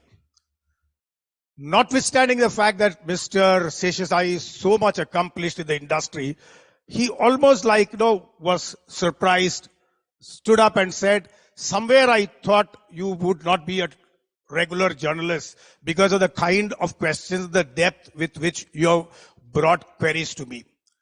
I'm telling you this not to pat myself on the back. I'm telling you this because a professional accounting education like chartered accountancy trains people to be that much more strong and that much more powerful in what they do and that much more serious in what they do. I have this idea which I'll throw out at this particular point in time at you. I do not know whether this is an idea which the Institute of Chartered Accountants of India would like, but I would like to believe that universities like yours, when they offer, let us say, a 4-year graduation, should possibly could at least have a section, a particular section, or a particular batch, as you would call it, where 2 years is intensive university education. The other 2 years, you let people work towards becoming chartered accountants, where you integrate your learning along with the internship that the institute talks about. If that can be done, that I think would be absolutely remarkable. I'll try to talk to you about the role of universities. I've been a great fan of the fact that people should come through the graduation route. For a long period of time, I genuinely believed, I still believe, that when somebody finishes his university and comes to a chartered accounting course, his maturity levels are higher, and more importantly, equally importantly, the rigor that he goes through in graduation, especially if you come from a top-notch college like the Sri Ram College of Commerce or any of the many other top institutions like the St. Joseph's College, etc., then your completeness as an individual is total. I don't think, I think universities are possibly the best places where creativity gets recognized. I still cannot forget some of the outstanding lectures that we had in college on subjects like economics, on topics like the Constitution. These are things that I've still not forgotten to date. Because it is at the university, it is in the chaos of the universities, the creative chaos of the university, that the young mind really, really matures. It doesn't mature all that very well when you straight jump into chartered accountancy, because in chartered accountancy, you are directly thrown to the wolves, which is not how it is in the universities. So it is the universities that creates some of the ace debaters. It is the universities which create the kind of ideas that many people later bring to their lives. So I would think that universities have a very, very important role. And it was in that context I said that if you can explore one batch of your graduate students who will do 2 years of their graduation and the subsequent 2 years are completely CA linked, with including if somebody passes as intermediate, where you can work along with public accounting firms to continue with their articleship without skipping out on their college, that I think would be absolutely remarkable. Okay. This is the place, like I said a little while ago, which lays down foundation for good citizenship, the universities. And in the case of ICAI, or in the case of the Chartered Accounting course, it's the place that really lays down the foundations of a CA. Most important, I think the university is the place which hones up a guy's soft skills. It is a place where he learns about multiple things, like how to conduct himself, how to speak in public, how to work in a team, all that. And it is also the place that seeds ethical values. I just want to tell you one thing. It may not be 100% connected with what we are talking here, but I want you to go into YouTube, locate a course called Justice, taught by, I think, Professor Sandel in the Harvard Business School. It's a course that's available for free, a 30-hour course where the professor does an extraordinarily outstanding job in terms of what is justice and fair play. And I think those can be taught only in the universities. If you listen to that, you don't have to go through all the 30 hours. You go through his first lecture, 1 hour, 15 minutes. You get a sense of what can actually be taught. Whereas if a guy does not go through the university, lands straight into the chartered accounting profession, what can happen in the workplace is very different from what you get taught. Okay? When you land up in CA, you then have to make choices. And I suppose you understand what I mean by that. You have to make choices, which is not what you would exactly want to do when you're in your 20s, which is what you might possibly do much, much later when you're 40s. So a university grounding is, in my view, absolutely necessary because it lays down the solid foundation, builds people's soft skills, and also picks up on people's ethical values. I'll go to part 4. I said I'll talk about 5 parts. I began by telling you how powerful is the role of the teacher. I said that you should never, ever, ever underestimate your own power to change destinies. I said that my phrase changing destinies was possibly a hyperbole, but you can always do 1-2 things that people will never forget all their life. I told you why today, in the changed atmosphere of the world, the chartered accounting education is very, very important.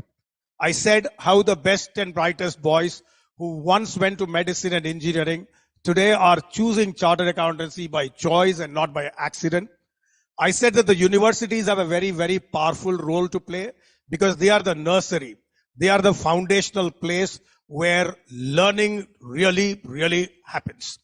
I'm now going to talk about part 4, about how we can create synergy between what the ICAI does and what you guys would possibly be doing. First important is that, like I said, and I'm sure people have spoken to you of it, if you can seamlessly integrate your own course in graduation at some year, it could be to start with in the initial year, or in the model that I suggested, it could be more full-blown in the third and fourth years with the ICAI regulations, ICAI mandated syllabus. That would be wonderful. The second area where we can really create synergy is about skill development. Let me give you a very quick idea on this. Skills are something that are so very important today. According to the World Economic Forum, 60% of the skills required today may become irrelevant in 5 years' time. And the important thing is also that the World Economic Forum also says that about 50% of the jobs that are popular today will go up in smoke in the next 5 years. The WAEF report also indicates that while these jobs are going to go away, new jobs are going to come. And most importantly, it says we today do not know what those new jobs are going to be. That, I think, is a very, very frightening possibility. Another area where the two bodies could seamlessly indicate is about getting a student exam ready. Exam ready not by learning by rote, but through effective study techniques. Many of these are practiced by many people. But most important, the absolutely most important part, in my view, is about faculty collaboration. I'm not saying faculty collaboration in the sense that a chartered accountant will come and teach in the universities. Not that. That is one. That's one possibility. What is far more important is that I'm sure there are star professors, star teachers in many universities. And they are the ones who could also come into to teach young minds in CA. Young minds in CA, because these are the guys who are expected to be conceptually extremely strong. So it can be a two-way collaboration where both the university and the ICAI get the best out of the best minds in teaching. I'll now go to my very last part. What are some of the challenges that are there, and what are the kind of solutions that are possible? I've named a few, but I think I'll talk to you about only a couple of them. Let me put out all of them in one shot. First important thing is that you need to consider the fact, can a student do 2 courses at a time? In my times we did. In the times of many other people we did. But today's generation is very, very different. Today's generation is very, very different, where the attention spans are shorter, where disturbances are larger. Okay? You need to look at that. I'm just flagging issues. Second important thing is that you must help these boys work according to a structured plan. You must, as teachers, you must create that kind of environment where you help them work with a structured plan. And if I do not know whether this is already being practiced in the university. So if I say something which is already being done, don't misunderstand me, don't mistake me. A third part can be where there is a faculty who acts as a mentor. 3 to 5 people are tagged to that teacher, and that's the man who leads them through across the period. Peer learning is one of the most important reasons why universities work best. It's very unlikely to happen in chartered accountancy, where each guy is involved with whatever he wants to do. And last but definitely not the least, and most true in today's environment, is that you will have to make sure that these guys don't break down. These guys don't break down, because what is far more important is not whether they get through the exams, is not how much money they make, but it is also in terms of how happy these guys are going to be. So ensuring self-care is very crucial.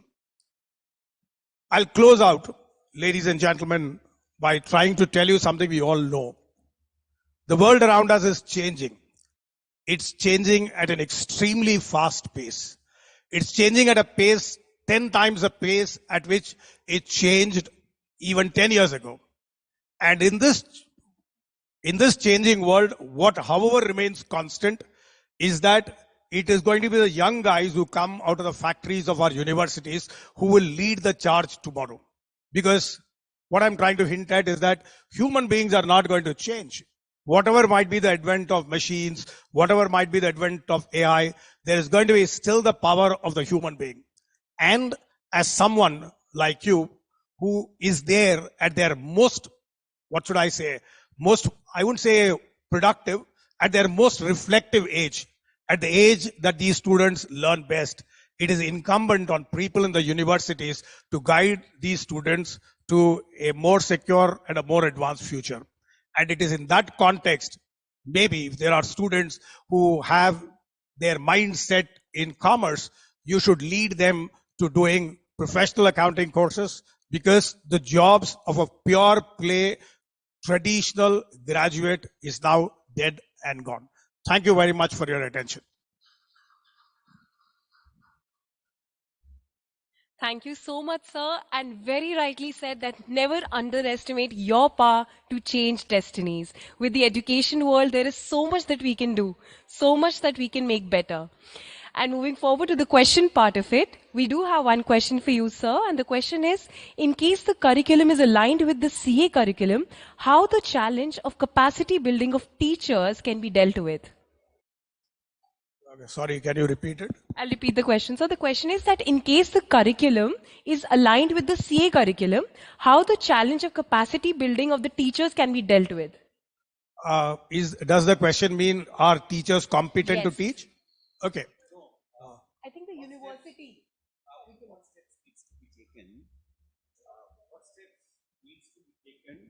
To enhance the, the capabilities of the professors. All right. I'll tell you something which of course is very, very, very unrealistic, if I might put it that. First important thing is, does this teacher, and don't mistake me, I've been teaching for the last 25 years. I hold the teaching community in the highest respect. First important thing is that if somebody wants to teach CA, teach CA student, one option can be, he first of all takes a test in terms of, does he have the knowledge, the ability at that particular point in time. It could be a multiple choice test, whatever, and take that test for him to feel personally confident. That's point number one. Point number two, in terms of their ability to teach, I think one could be where there is someone who teaches chartered accountancy into whose classroom you sit for a day, or you sit someone's classroom for a couple of hours, 3 hours, see how it gets delivered.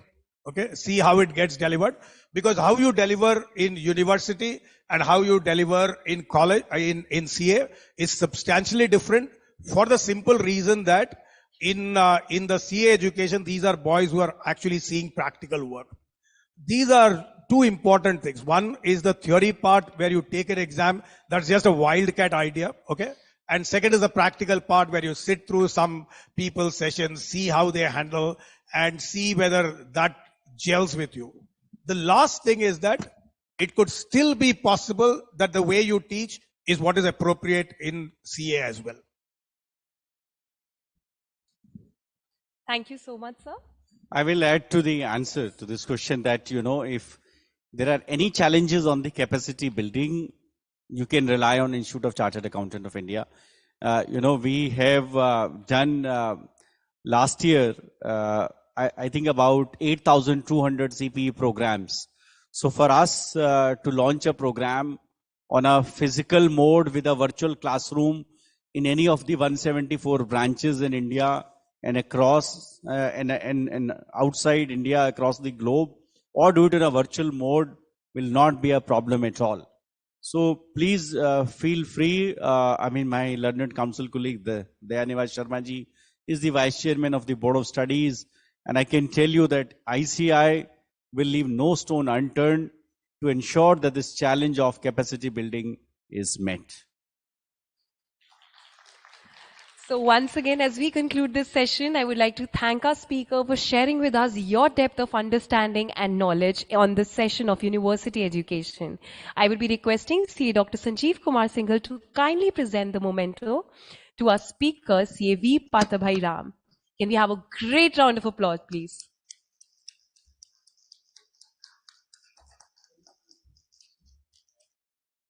And I do request CA Dr. Sanjeev Kumar Singhal, sir, to give the concluding remarks for this session. Thank you, Nidhi, once again.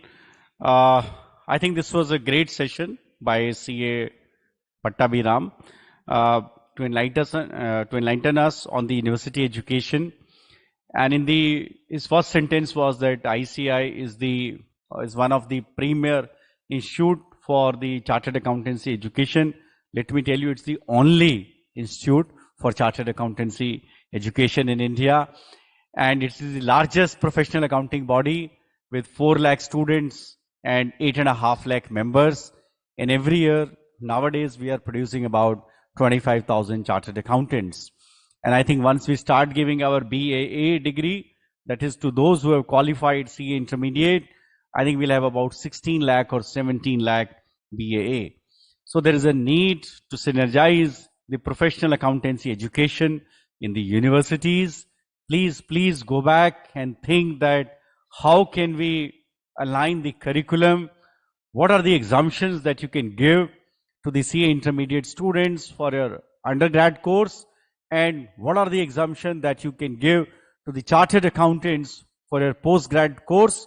And what are the exemptions in the coursework that you can give to your PhD students? I think that will ensure that the intake in the commerce stream of the universities will increase manifold. I'm yet to see a commerce graduate or a chartered accountant unemployed. And this will continue forever. So hoping that this association will grow further and further, and thankful to Dayabhai for organizing this program. You know, our BOS chairman Vishal Bhai was to look into this, but I'm sure that yesterday it would have been told that because of a personal, there is a tragedy in the family, that's why he could not be here. So hats off to Dayabhai for standing for Vishal Bhai. Of course, he had to be there even as a vice chairman. So I'm sure that, a mutually beneficial relationship will grow further between the academia and the professional accountancy education. Thank you very much.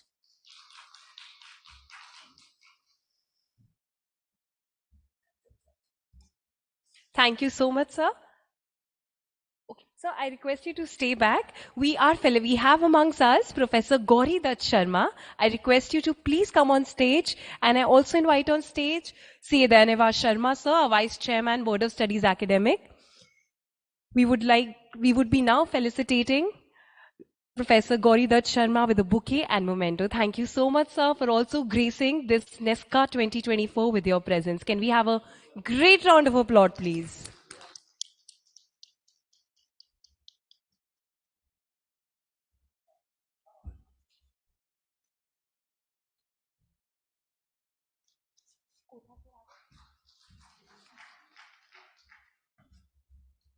Professor Gauri Dutt Sharma is the president of AIU.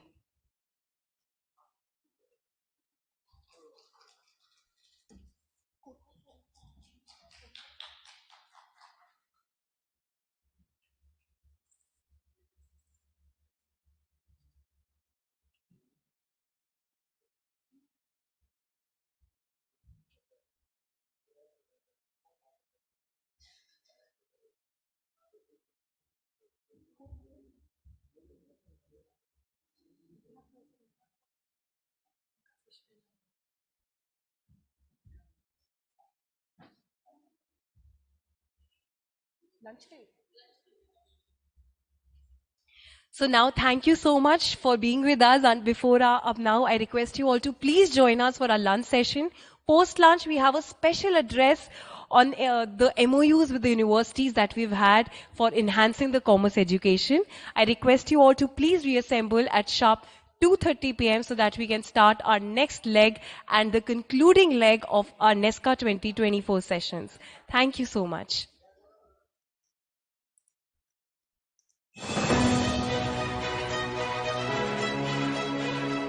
India, the world's largest democracy, a market with an enormous untapped potential, a preferred hub of new age innovation and startups, and the most favorable destination for global investors.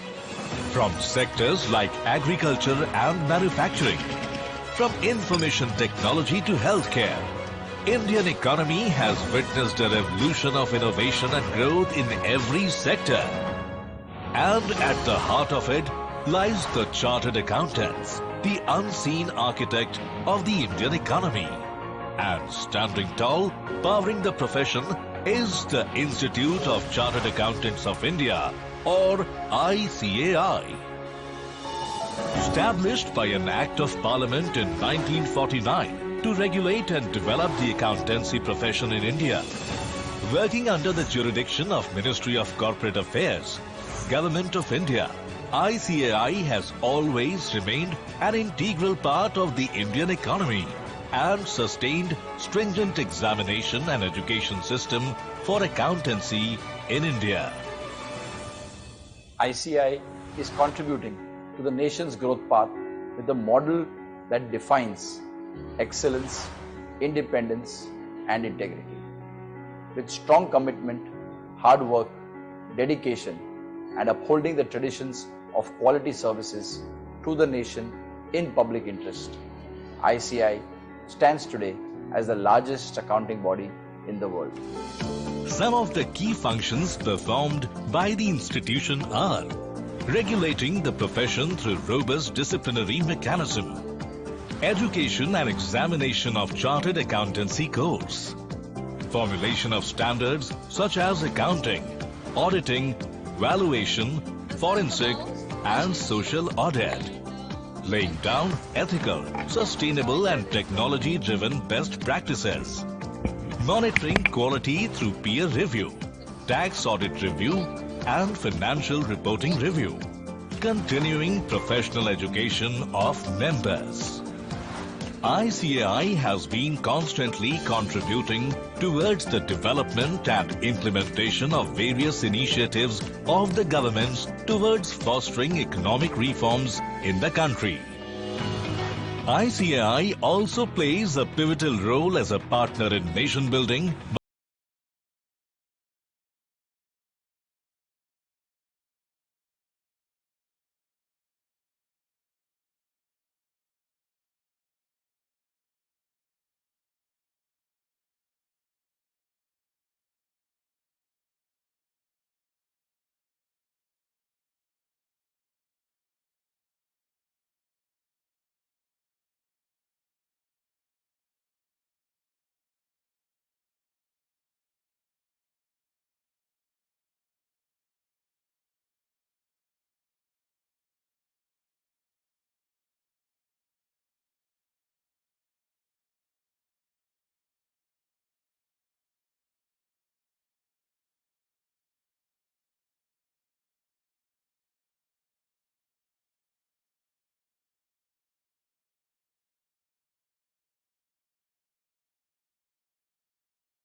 curriculum is updated from time to time to keep pace with changing times.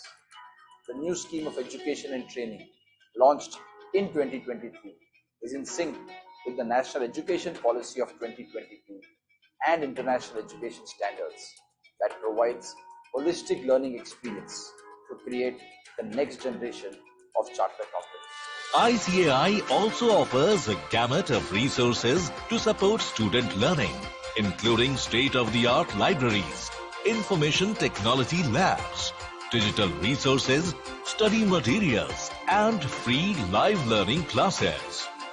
To meet the expectations of stakeholders and focus on quality, ICAI constantly endeavors on reskilling, capacity building, and continuous professional development of its members through several specialized courses, webinars, seminars, and customized training programs. Considering women the real architects of society, ICAI is paving the way for the females to join the distinguished profession of CAs and to soar to greater heights. Through various initiatives and programs, ICAI has been tirelessly working towards creating a level playing field for women, breaking down the barriers of gender bias and discrimination. The accounting profession has always been progressive. It has stayed relevant throughout the ever-changing complexities of the world.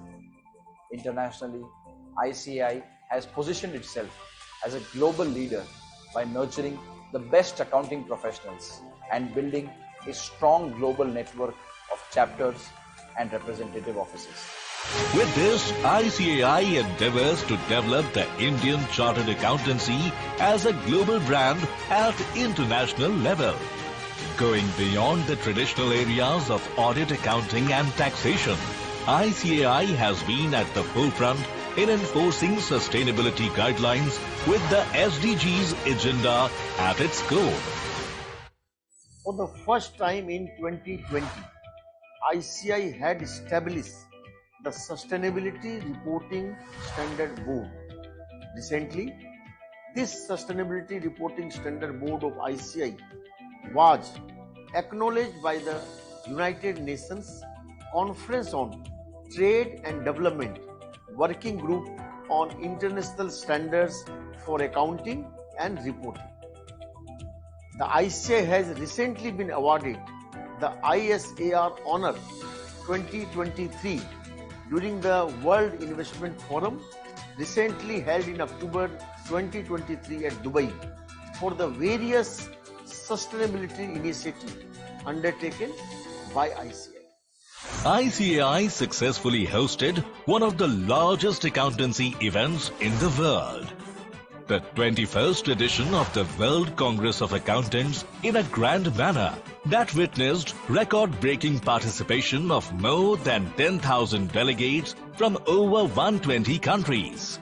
Taking forward the accomplishment of 21st World Congress of Accountants, ICAI successfully hosted the first ever Global Professional Accountants Convention, GLOPAC, wherein more than 4,500 delegates from across 25 countries participated. Honorable Vice President of India, Shri Jagdeep Dhankar, and Honorable Union Minister, Government of India, Shri Piyush Goyal, along with Shri Praful Pancheria, Honorable Minister of State from Government of Gujarat, inaugurated the event. The 3-day mega convention witnessed over 100 plus power-packed sessions that brought together delegates from international accounting organizations, firms, regulators, economists, academicians, industry and commerce groups, business leaders, policy makers, standard setters, esteemed global leaders from the accountancy profession as well as financial institutions. ICAI's contribution to society goes beyond numbers. It's about nurturing a culture of ethics, accountability, and responsible business practices. ICAI has left an indelible mark on the financial canvas of India, bringing it closer to the nation's aspirations of becoming a Vishwaguru and in promoting sustainable growth and development for the future.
portal ICAI BOS mobile app. Happy learning.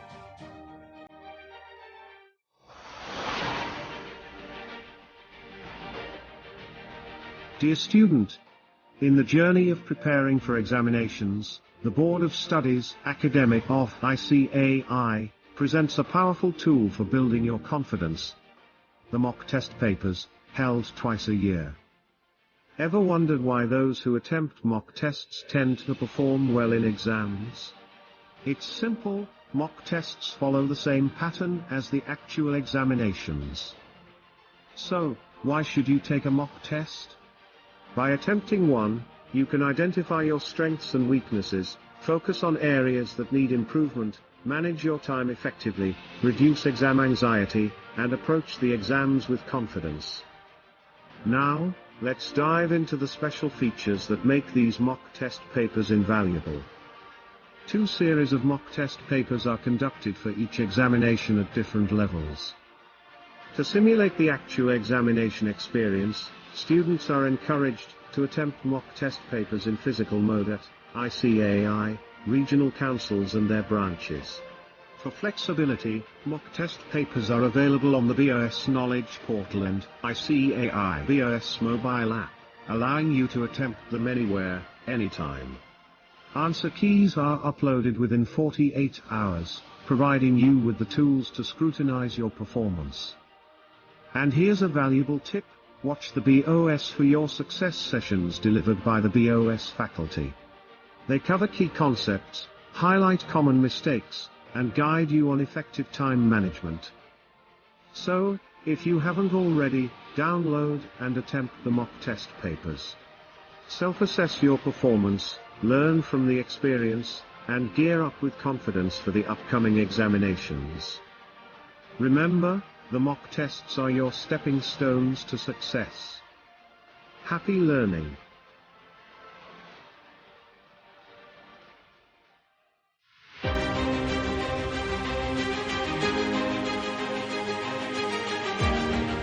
Welcome to the world of excellence in education.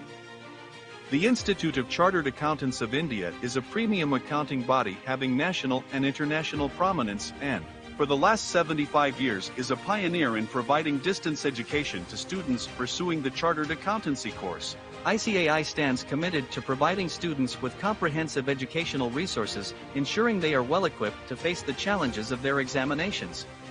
To further enhance the learning experience, the Board of Studies Academic of ICAI actively promotes oral coaching classes. These classes, accredited by ICAI, are offered by select colleges and universities. Accredited institutions play a pivotal role in supplementing ICAI's initiatives. They provide quality teaching at an affordable cost, standardizing and enriching the learning experience for students. This partnership encourages meaningful interactions within and between institutions. Orientation programs and faculty development programs foster knowledge exchange and mutual growth. To get accredited, educational institutions should have an NAAC ranking of A++, A+, A, B++, B+, or B. Meeting certain additional conditions, including a one-time accreditation fee, ensures alignment. ICAI's commitment to excellence. Accredited institutes have a unique opportunity to align themselves with the distinguished brand of ICAI. This association sets them apart, enhancing their reputation in the educational landscape. Let's join hands and build future professionals. Together, we empower dreams. We empower futures.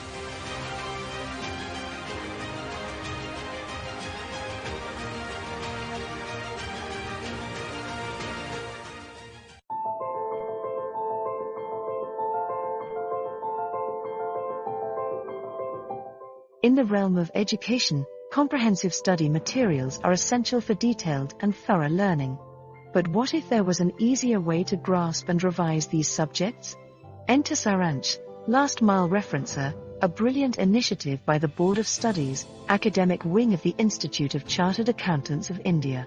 Saranch is designed for core subjects, transforming learning into an easy and interesting experience. With colorful diagrams, flow charts, and tables, Saranch becomes your guide for quick learning and effective retention. Did you know that Saransh isn't just for students? It's highly popular among members too, serving as a ready reckoner for their ongoing professional journey. Curious about the subjects covered by Saransh? Brace yourself, it's available for many subjects, including accounting, auditing, cost, and management accounting, and more. These booklets prove invaluable for intermediate and final course students, aiding in grasping the essence of the subject, enhancing their understanding and application of concepts, facilitating effective retention, revising key points the day before the examination, illustrations of students using Saransh for different study purposes. Now you know the secret to the easiest way to retain and the right way to revise. Don't delay.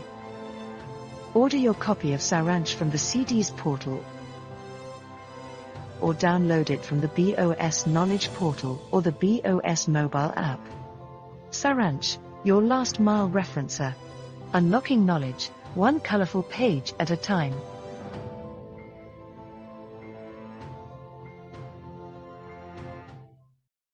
The Board of Studies Academic is an arm of the Institute of Chartered Accountants of India, striving relentlessly to provide the necessary knowledge base and updated information through a wide range of publications, digital resources, initiatives, and services. ICAI BOS Academic provides updated study material, revision test papers, MCQs and case scenarios, case studies, monthly students' journal featuring subject capsules, suggested answers to questions asked in the examination, Saransh the last mile referencer. At BOS, we provide complete hand-holding services to guide the students not just through knowledge contents but also by rendering the knowledge. These classes are conducted free of cost by renowned subject experts having exam-centric approach. The ICI provides ebooks on Digital Learning Hub wherein students can listen to the text, highlight text, and make notes. BOS Academic conducts a series of mock test papers before each examination to enable the students to assess their preparation. These mock tests are conducted in physical mode at the regions and branches of the institute and also in online mode through online mock test portal. BOS Academic also conducts BOS for Your Success sessions to provide subject-specific guidance and help students in strategizing their study plans to avoid mistakes in the examination. In consonance with the introduction of 30% case scenario-based MCQs in each paper, MCQ Paper Practice Portal provides multiple choice questions to students to self-analyze their understanding and clarity on each chapter in the subject. ICAI BOS mobile app provides a comprehensive package of educational inputs from BOS under one umbrella as shown on the screen. For any queries related to Board of Studies Academic, please write to the Joint Director, Board of Studies Academic at bosnoida@ici.in or call on ICI Call Sahayata at 9997599975.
the best accountancy and commerce education for students across India. This collaboration aims to develop their skills and increase their employability.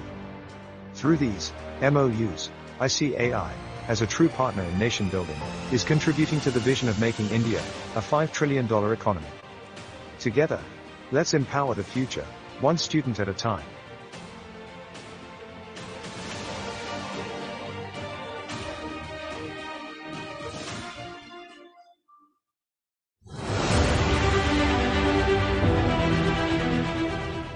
Welcome to a journey of knowledge and opportunity. The Board of Studies of the Institute of Chartered Accountants of India proudly presents the National Education Summit on Commerce and Accountancy, NESCA 2024. After the resounding success of last year's NESCA, we are back with NESCA 2024, promising a platform for discussions, innovation and collaboration. In the academic landscape, where commerce education takes center stage, NESCA 2024 stands as a significant milestone addressing the dynamic needs of our economy. Did you know, as per a Ministry of Education report, in the academic year 2020-21, a staggering 4.14 crore students enrolled in higher education. And here's a remarkable insight: 16.55% of them, around 68.51 lakh, choose the commerce management stream. At the BCom level, enrollment saw a huge surge with 10.2 lakh students. ICAI envisions more than just these numbers. Our aim is to transform India into a global accounting hub and to make Bharat a Vishwaguru in accountancy. At NESCA 2024, we go beyond conventional educational boundaries. We are here to synergize university education with professional accountancy education. Our goal is to skill commerce graduates, empowering them to navigate the ever-evolving industry landscape. Skill development takes center stage because we believe in shaping graduates to industry ready. Fostering collaboration is not just an option. It's an integral part of NESCA. It's about building bridges between academia and industry professionals. The scholarly discussions at NESCA 2024 will be a melting pot of ideas, perspectives, and insights that will shape the future of commerce education in India. So thank you for being a part of NESCA 2024, where education meets opportunity.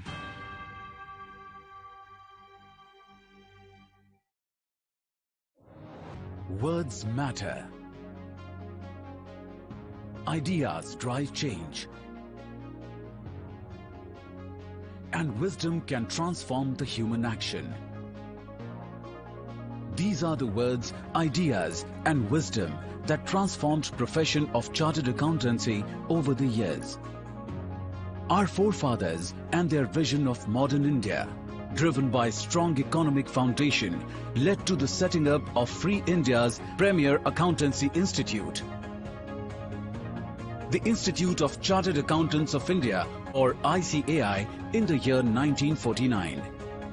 From the past 70 years, ICAI and its members have followed the essence of its motto, Ya Esha Supteshu Jagarti, the person who is awake in those that sleep. As our nation's democracy was being shaped, the responsibility of shaping the future of accountancy profession, the strongest pillar of a robust economy, was entrusted to the forefathers of accountancy profession. They not only set the highest standards, but also paved the way for the generations to follow. And what followed thereafter, as they say, is history.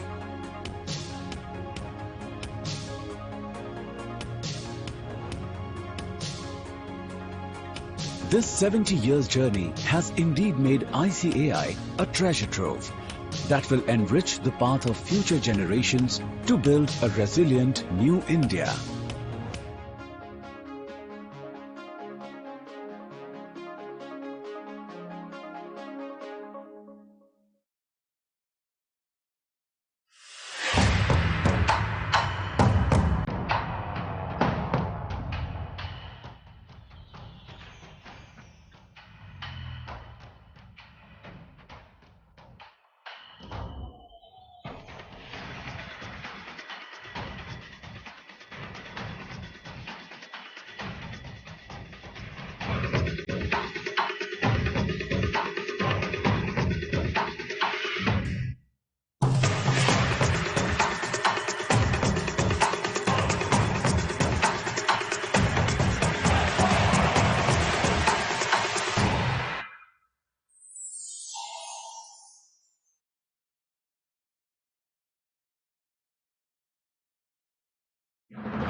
BOS Knowledge Portal ICAI BOS mobile app.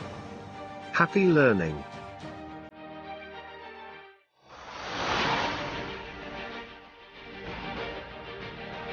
Dear student, in the journey of preparing for examinations, the Board of Studies Academic of ICAI presents a powerful tool for building your confidence. The mock test papers, held twice a year. Ever wondered why those who attempt mock tests tend to perform well in exams? It's simple, mock tests follow the same pattern as the actual examinations. So, why should you take a mock test? By attempting one, you can identify your strengths and weaknesses, focus on areas that need improvement, manage your time effectively, reduce exam anxiety, and approach the exams with confidence. Now, let's dive into the special features that make these mock test papers invaluable.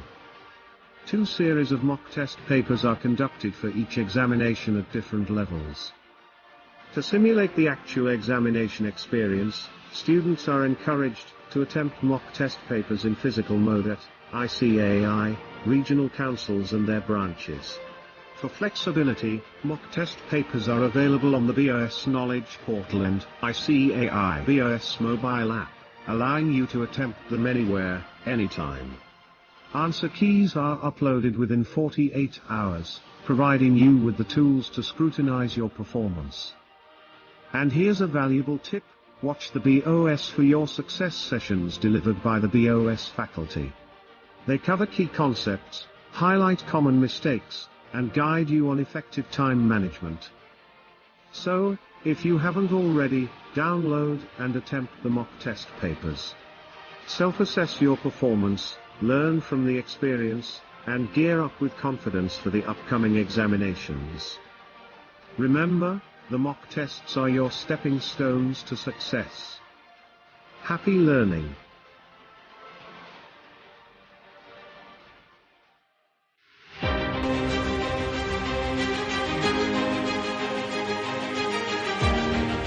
Welcome to the world of excellence in education.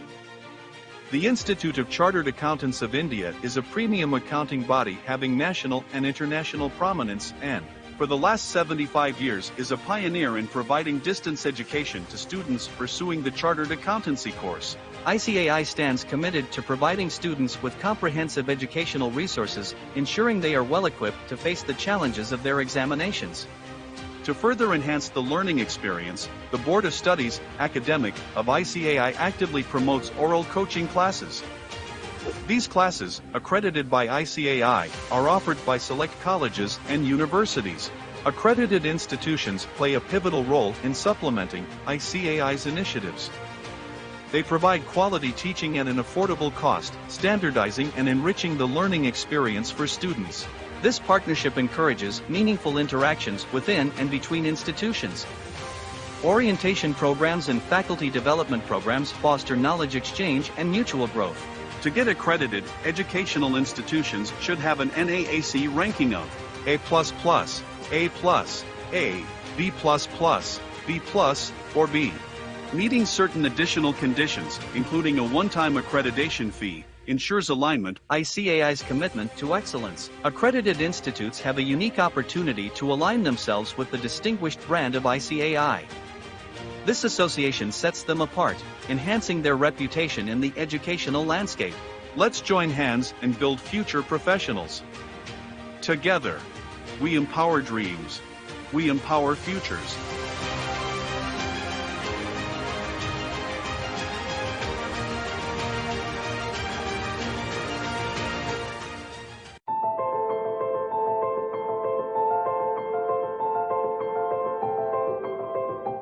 In the realm of education, comprehensive study materials are essential for detailed and thorough learning. But what if there was an easier way to grasp and revise these subjects?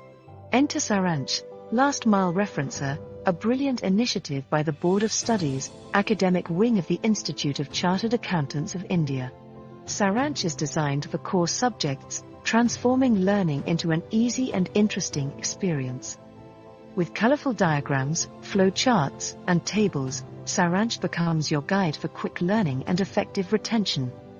Did you know that Saransh isn't just for students? It's highly popular among members too, serving as a ready reckoner for their ongoing professional journey. Curious about the subjects covered by Saransh? Brace yourself, it's available for many subjects, including accounting, auditing, cost, and management accounting, and more.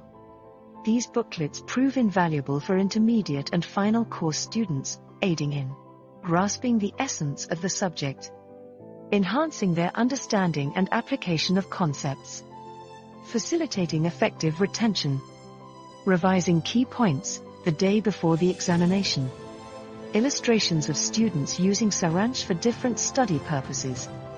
Now you know the secret to the easiest way to retain and the right way to revise. Don't delay.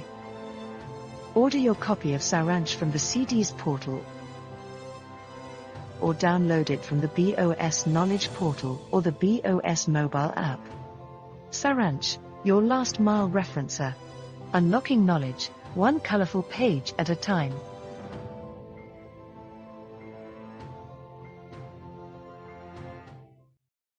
The Board of Studies Academic is an arm of the Institute of Chartered Accountants of India, striving relentlessly to provide the necessary knowledge base and updated information through a wide range of publications, digital resources, initiatives, and services.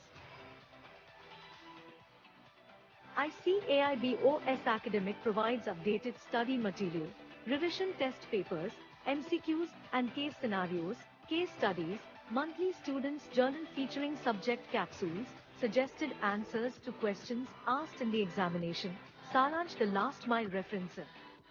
At BOS, we provide complete hand-holding services to guide the students not just through knowledge contents but also by rendering the knowledge. These classes are conducted free of cost by renowned subject experts having exam-centric approach. The ICI provides ebooks on Digital Learning Hub wherein students can listen to the text, highlight text, and make notes. BOS Academic conducts a series of mock test papers before each examination to enable the students to assess their preparation. These mock tests are conducted in physical mode at the regions and branches of the institute and also in online mode through online mock test portal. BOS Academic also conducts BOS for Your Success sessions to provide subject-specific guidance and help students in strategizing their study plans to avoid mistakes in the examination. In consonance with the introduction of 30% case scenario-based MCQs in each paper, MCQ Paper Practice Portal provides multiple choice questions to students to self-analyze their understanding and clarity on each chapter in the subject. ICAI BOS mobile app provides a comprehensive package of educational inputs from BOS under one umbrella as shown on the screen. For any queries related to Board of Studies Academic, please write to the Joint Director, Board of Studies Academic at BOS Noida at ICI.in. Or call on ICI Call Sahayata at 9997599975. With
best accountancy and commerce education for students across India.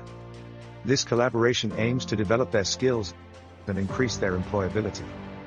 Through these MOUs, ICAI, as a true partner in nation building, is contributing to the vision of making India a $5 trillion economy. Together, let's empower the future, one student at a time.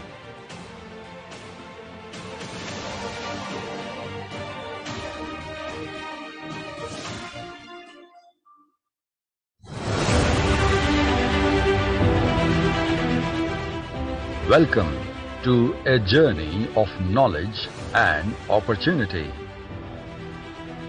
The Board of Studies of the Institute of Chartered Accountants of India proudly presents the National Education Summit on Commerce and Accountancy, NESCA 2024. After the resounding success of last year's NESCA, we are back with NESCA 2024, promising a platform for discussions, innovation and collaboration. In the academic landscape, where commerce education takes center stage, NESCA 2024 stands as a significant milestone addressing the dynamic needs of our economy. Did you know, as per a Ministry of Education report, in the academic year 2020-21, a staggering 4.14 crore students enrolled in higher education. And here's a remarkable insight: 16.55% of them, around 68.51 lakh, choose the commerce management stream. At the BCom level, enrollment saw a huge surge with 10.2 lakh students. ICAI envisions more than just these numbers. Our aim is to transform India into a global accounting hub and to make Bharat a Vishwaguru in accountancy. At NESCA 2024, we go beyond conventional educational boundaries. We are here to synergize university education with professional accountancy education. Our goal is to skill commerce graduates, empowering them to navigate the ever-evolving industry landscape. Skill development takes center stage because we believe in shaping graduates to industry ready. Fostering collaboration is not just an option. It's an integral part of NESCA. It's about building bridges between academia and industry professionals. The scholarly discussions at NESCA 2024 will be a melting pot of ideas, perspectives, and insights that will shape the future of commerce education in India. So thank you for being a part of NESCA 2024, where education meets opportunity.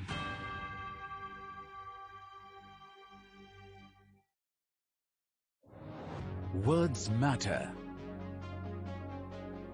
Ideas drive change. And wisdom can transform the human action. These are the words, ideas, and wisdom that transformed profession of chartered accountancy over the years. Our forefathers and their vision of modern India, driven by strong economic foundation, led to the setting up of Free India's premier accountancy institute. The Institute of Chartered Accountants of India, or ICAI, in the year 1949. From the past 70 years, ICAI and its members have followed the essence of its motto, Ya Esha Supteshu Jagarti, the person who is awake in those that sleep. As our nation's democracy was being shaped, the responsibility of shaping the future of accountancy profession, the strongest pillar of a robust economy, was entrusted to the forefathers of accountancy profession. They not only set the highest standards, but also paved the way for the generations to follow. And what followed thereafter, as they say, is history.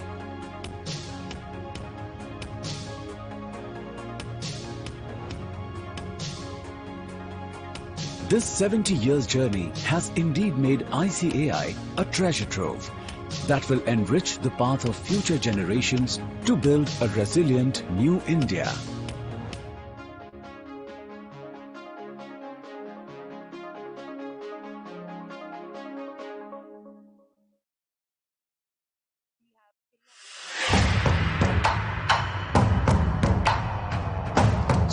Check.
To multiple choice questions, or MCQs. A captivating method that keeps you hooked while you grasp essential concepts. And here's the big news, starting July 1st, 2023. The new scheme of education and training will assess you with case scenario-based MCQs for 30 marks at intermediate and final levels. But wait, there's more. Introducing the multiple choice questions paper practice portal by the Board of Studies. Your gateway. I once again welcome all of you to NESCA 2024 as we now proceed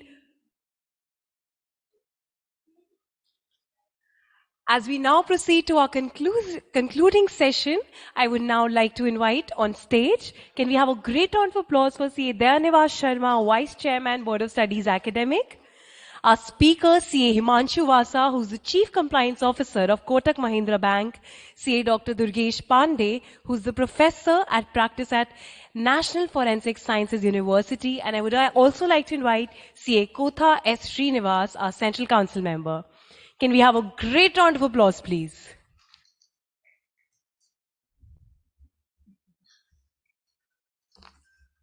I would be requesting CA Dayanivas Sir and CA Kotha Sir to kindly present a bouquet to our speaker, CA Himanshu Vasa. Can we have a great round of applause, please?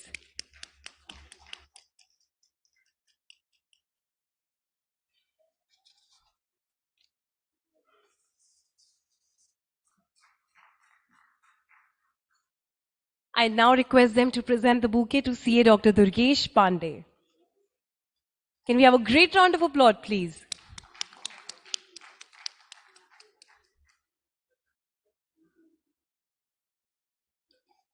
Now, before we move on to our technical session, I would be requesting CA Kotha S. Srinivas to give a special address on ICAI's MOUs with universities, which is to enhance the commerce education. So can we once again have a great round of applause, please?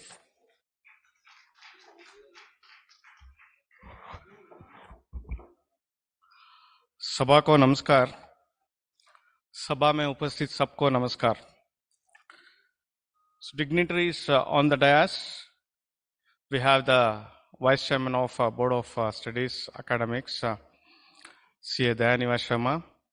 Also we have sorry sir, I forgot your name. CA Imanshu sir from Kotak and CA Durgesh, a faculty from BOS, and all the godly persons sitting in this auditorium. Why I say godly persons, including the two gentlemen, we say Matru Devo Bhava, Pitru Devo Bhava, and also we say Acharya Devo Bhava. So all of you are teachers here, so I call you as godly persons.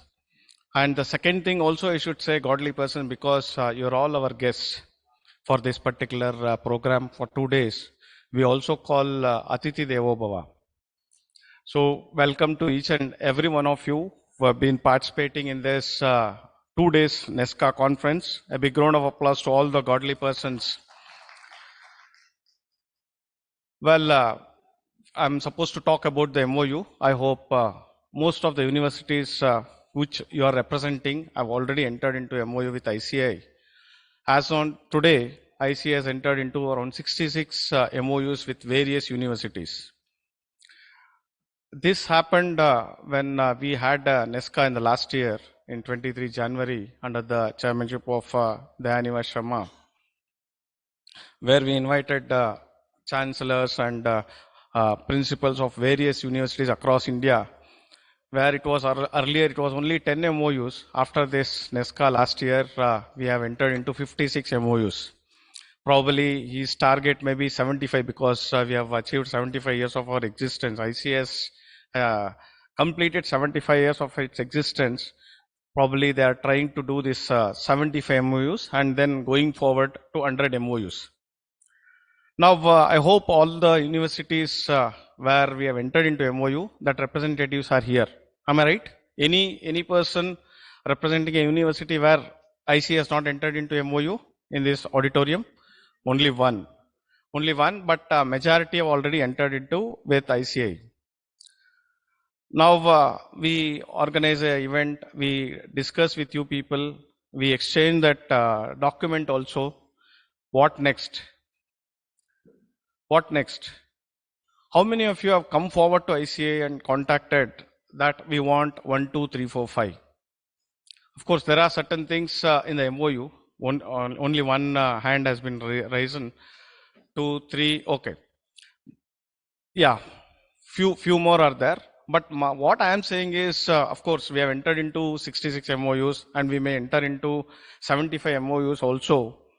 Our intention is different, but we have our own concerns and we will have our own this thing, so that we'll be fully occupied in that. My sincere request to all of you, the universities which has entered into MOU, please get in touch with us.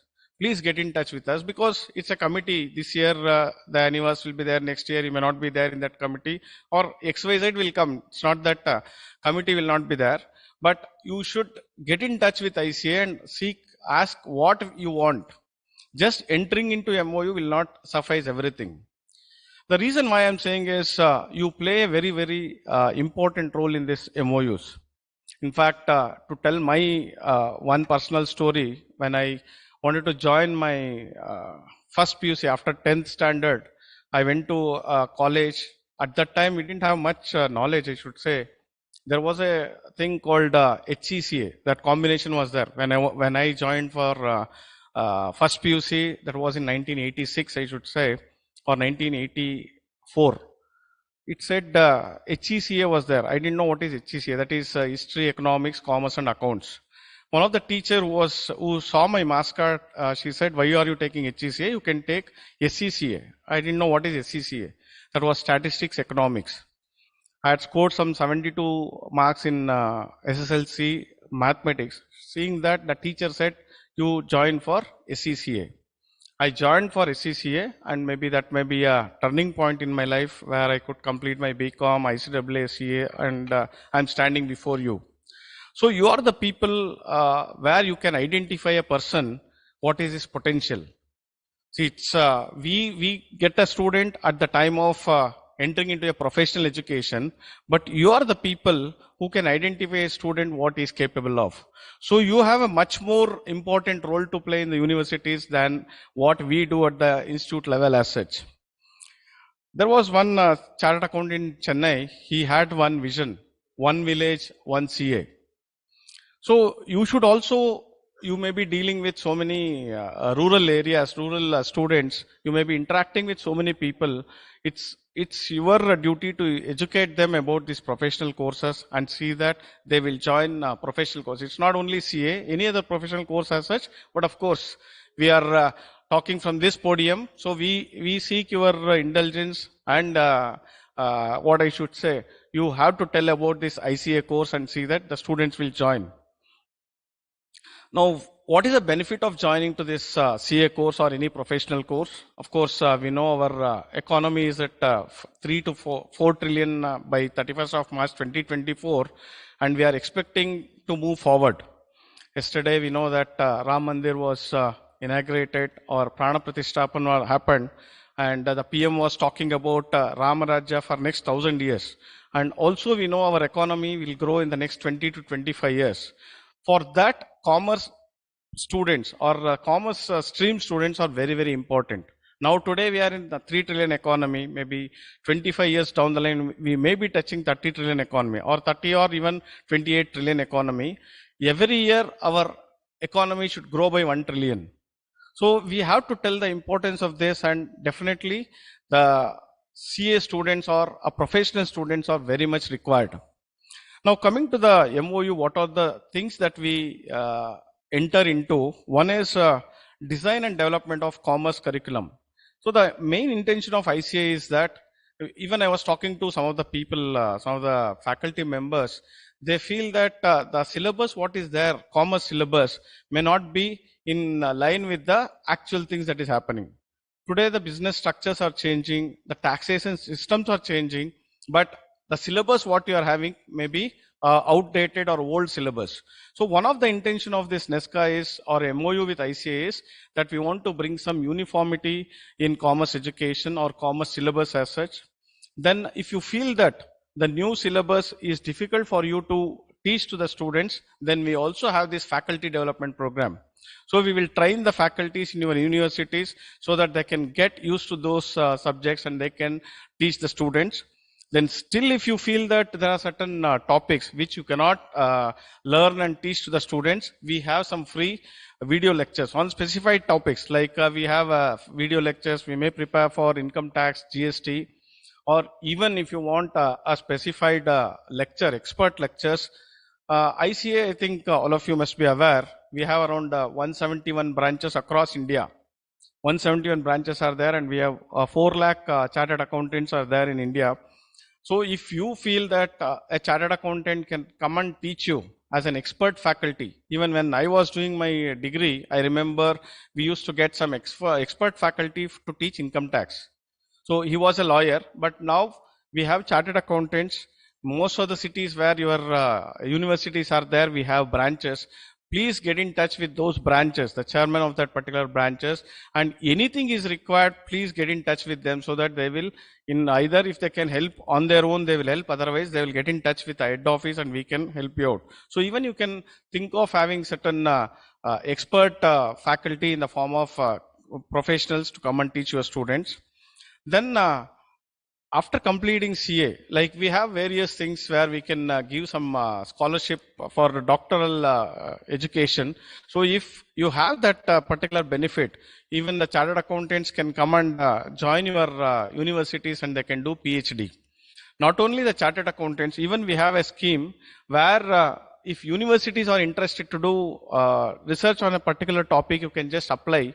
If you are selected, we will definitely give that particular project to the universities, and we even compensate up to 40 lakh rupees. ICA will give 40 lakh rupees for certain research materials or research thing that you people can do. Recently, I was talking to a university. They said we would be interested to take up certain topics. If you are interested, if you have PhD scholars in your universities, you just get in touch with ICA, and if that particular project is selected, we will give up to 40 lakh rupees for that particular project. Sorry, not 40 lakhs, 10 lakh rupees. Sorry, I'm sorry. That is 10 lakh rupees for that particular project.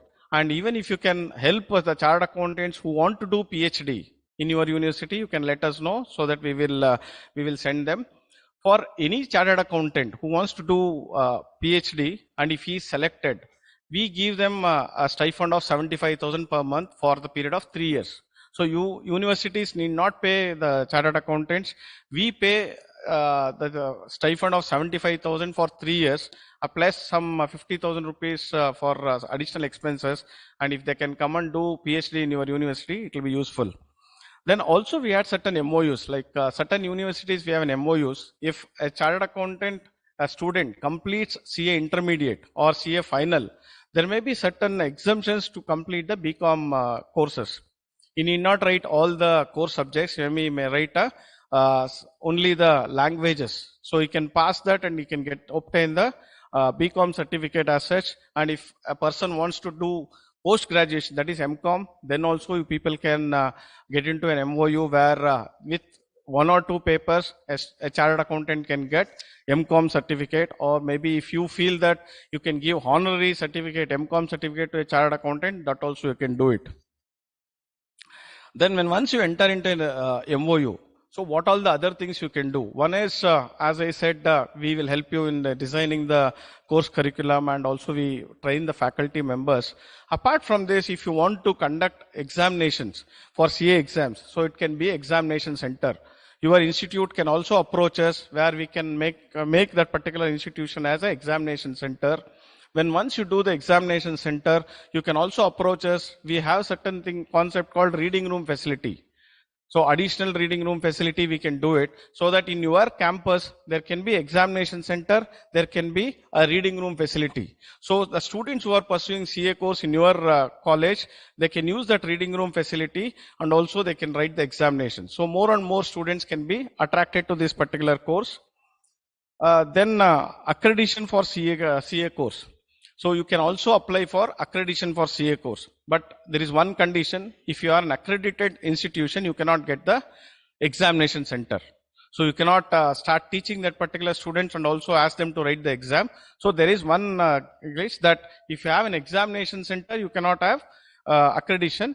So either of the one you can do, but reading room facility definitely you can do. So you can explore all these things once you have an MOU with ICAI. So it's together we have to work. And one more thing, we were talking about commerce education, but I also suggest we have certain topics like code of ethics in our syllabus. All the professional educations, we have something called code of ethics. I was discussing with some of my colleagues. We feel that some of the code of ethics should be taught at this stage itself. But when they are young only, you should teach them the basic things. Say, if I tell my father to do this, to do that, he will not listen. If I tell my son, of course, he will also not listen, but at least he will understand what has to be done. So if I say Swachh Bharat should be done to my father, he will say, I have born before you, you don't tell me. But at least if I tell to my children, if we tell to the children from the basic education, at least they will understand what is Swachh Bharat. Similarly, the code of ethics. We have certain code of ethics which can be part of your syllabus. So whether they do CA course or any other professional course, that is different. But at least we have a duty and responsibility as teachers to see that we will bring out a responsible citizens for this nation, because they have to take this nation to the next level. For past 75 years, we have reached $4 trillion. Next 25 years, we have to reach $30 trillion, 10 times.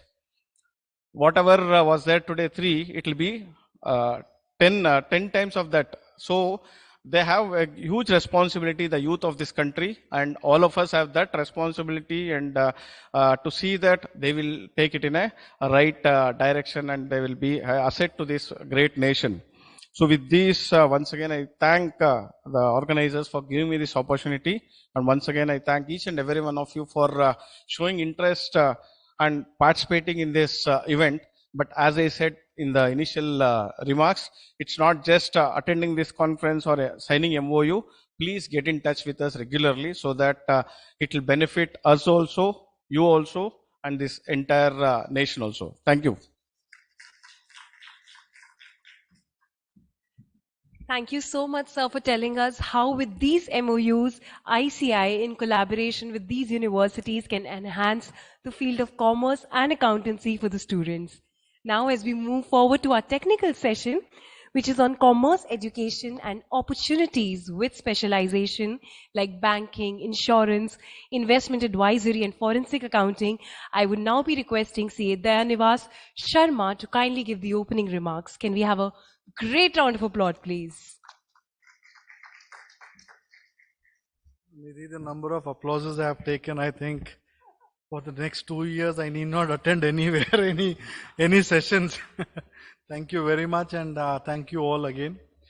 Though I'll not take much of time, but very quickly, I think we have got two such experts who are actually sitting with us today.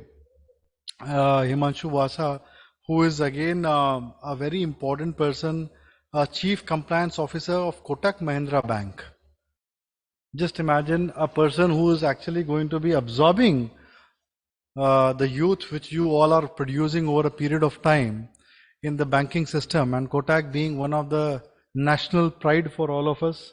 Thank you very much, Himanshu, for making it possible, because being a national product, we feel always great that Kotak is one body or organization which is actually giving us, every time that feel good factor that we ourselves are able to do after the nationalized banks on a private sector, the way we are moving forward. So your inputs will matter a lot for, I think, all the people who are sitting there.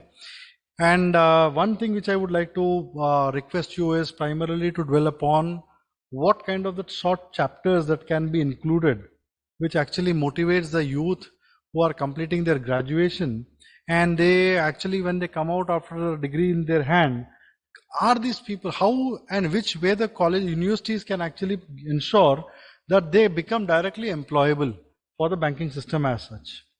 So this is one expectation which we have from you today primarily, and yes, your experience, because you have been sitting, you have also walked the journey of this number of years, and you also are seeing that number of people who are youth who are coming into interviews, whether they are actually coming up to mark or what is that small gap that need to be filled in and that can actually pick up. The second side, we have Durgesh Pandey, who is one of the renowned faculty for the institute as such. He was one such person who was a driving force. Friends, just to tell you one thing, forensic accounting has been a world, highly demanded profession. And you will be surprised, the most advanced nations have not come out with the forensic standards. We are proud that the Institute of Chartered Accountants of India is the first institute in the world to come out with the forensic standards. And people like them who are actually the experts have actually contributed. I'll tell you one simple fact. What is the power of knowledge? I can just share you with this beautiful example. During the COVID, we were lost what we need to do, and we wanted to do something big. And that was the time when I was been entrusted with one more responsibility, along with my chairman then, Mr. Manu Agarwal, to how can we actually develop the forensic standards during COVID time. And developing standards for the accounting profession is a toughest task. I'll put it this way, if you actually see the entire journey, it is one of the toughest tasks. Now what we did was close to 200 chartered accountants pro bono, without charging a single rupee, who are experts in the field, joins virtually and produces the world's best forensic standards in a period of 9 months. So when I spoke in certain international forums, the people were shocked how it can happen, and said it can happen only in India. So this is the reality. So this gentleman who is there, he has been a faculty with the institute on the forensic accounting side, and also he is a PhD, first PhD holder, rather, if I'm not wrong, right, Durgesh? He's a first PhD holder from the university which has been made out in the dreams of, by the dreams of Prime Minister himself, National Forensic Science University, which is based out of Gujarat. And he is the first person, we are proud that he's a chartered accountant as well. Both of them are chartered accountants though. He is a chartered accountant to come out with the first doctorate on forensic accounting. So, Durgesh bhai, the point is basically, it's not that always a chartered accountants battalion has to sit and do forensic accounting, but there are a lot of youngsters who can actually become a workforce for a system to support and do that detailed task which is required to be done. Though I don't want to talk on those topics, which I request you to kindly give that insight to our people who are sitting here from various universities, who actually can get to know that, okay, if this has been taught, this is the advantage which is going to come for my students, right? So we have Durgesh with us, and lastly, thanks to Kotaji, who is a passionate man in our council with regards to the students' activity. And this man has actually been doing a lot of activity from the student perspective, because he says if the youth which has been taught right way, that I think is going to, the entire profession is going to actually, come out in a different form. And that is why he actually chose to speak on a topic which is how do you use our MOUs. He gave his own examples. He talked about, the reading rooms. He talked about accreditation. He talked about how the examination centers can be developed in your university campuses, your college campuses. It makes whole lot of difference, because that bannering, when it has been put, that the Institute of Chartered Accountants of exam is happening in your university or college. Trust me, when the Supreme Court of India can make a statement saying that if you want to learn to another discipline, one statement was made, I don't know how many of you have heard, otherwise might be you can just go and Google it, you will get it. The Supreme Court specifically mentioned if you want to learn how the examination has been conducted in any ecosystem, go and learn from the Institute of Chartered Accountants of India. And we are proud that till date, there is no single paper which has been leaked or there is any compromise which has happened in last 75 years. So that is how the ecosystem, and even the Prime Minister, the President of the country, the Vice President of the country who has come, even the ministers who have actually completed the Chartered Accountancy course have given that as an example. And as recent as now, which was our committee of CFO Awards, and Lifetime Achievement Award was given to Kumar Mangalam Birlaji, where he specifically mentioned there is a lot of videos which has been circulated. You should actually go and do some YouTube surfing, you do it. You will get to know where specifically he said, my father told very clearly, till the time you don't become a chartered accountant, you are not allowed to come into the company also. So this is how the image has been built up over a period of time. So this man, the way he is actually talking from the university, the MOU utilization, honestly, as a vice chairman of this committee, I request you, this might be my just concluding part also, that the MOUs which are getting signed, you ask us more. If you don't know anything, I request you to drop into Delhi office, sit with us and ask us what you can give it to us. We'll ensure that whatever best we can give, we'll give. And today among us, we have the past director of Board of Studies Academics, who's served, Vandana Nagpalji is there. A big round of applause for this lady, who's actually served the Board of Studies Academics, I think more than 10 or 12 years, if I'm not wrong. And she's the person who was actually shoulder to shoulder with us when we were designing the new curriculum, also the NESCA one when we were actually planning, and many more such activities who are there. So the point is that ignition, when you talk about in all of us, requires some or the other triggering point.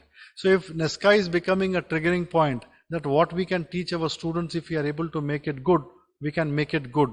And yes, by now you all will agree that we have that little spirit which we can actually transform. I don't know how many of you have seen the 12th fail examination, that paper, movie, 12th fail, how many of you have seen? So one person says something at some point in time and that person converts into an IPS officer. I think you will have tens and hundreds of people who are going to get influenced with your one single word. And I think you just wait for that day and pray Lord Saraswati, saying that, one word, such word comes from your mouth and you transform the life of people in time to come. So with this, there are two gentlemen who are going to be with us.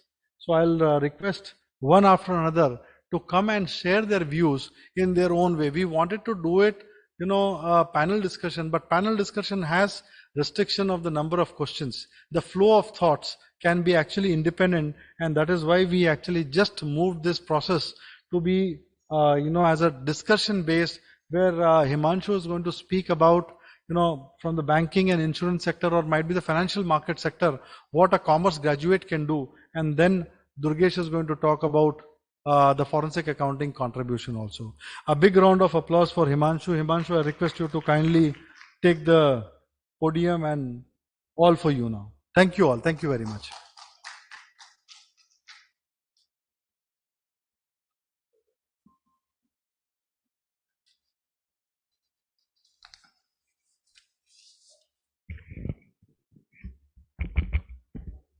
Check. Am I audible at the end? Good afternoon, ladies and gentlemen. Shri C.A. Sharma ji, Vice Chairman of Board of Studies, various dignitaries from the Institute, past and present, my fellow colleagues, gurus.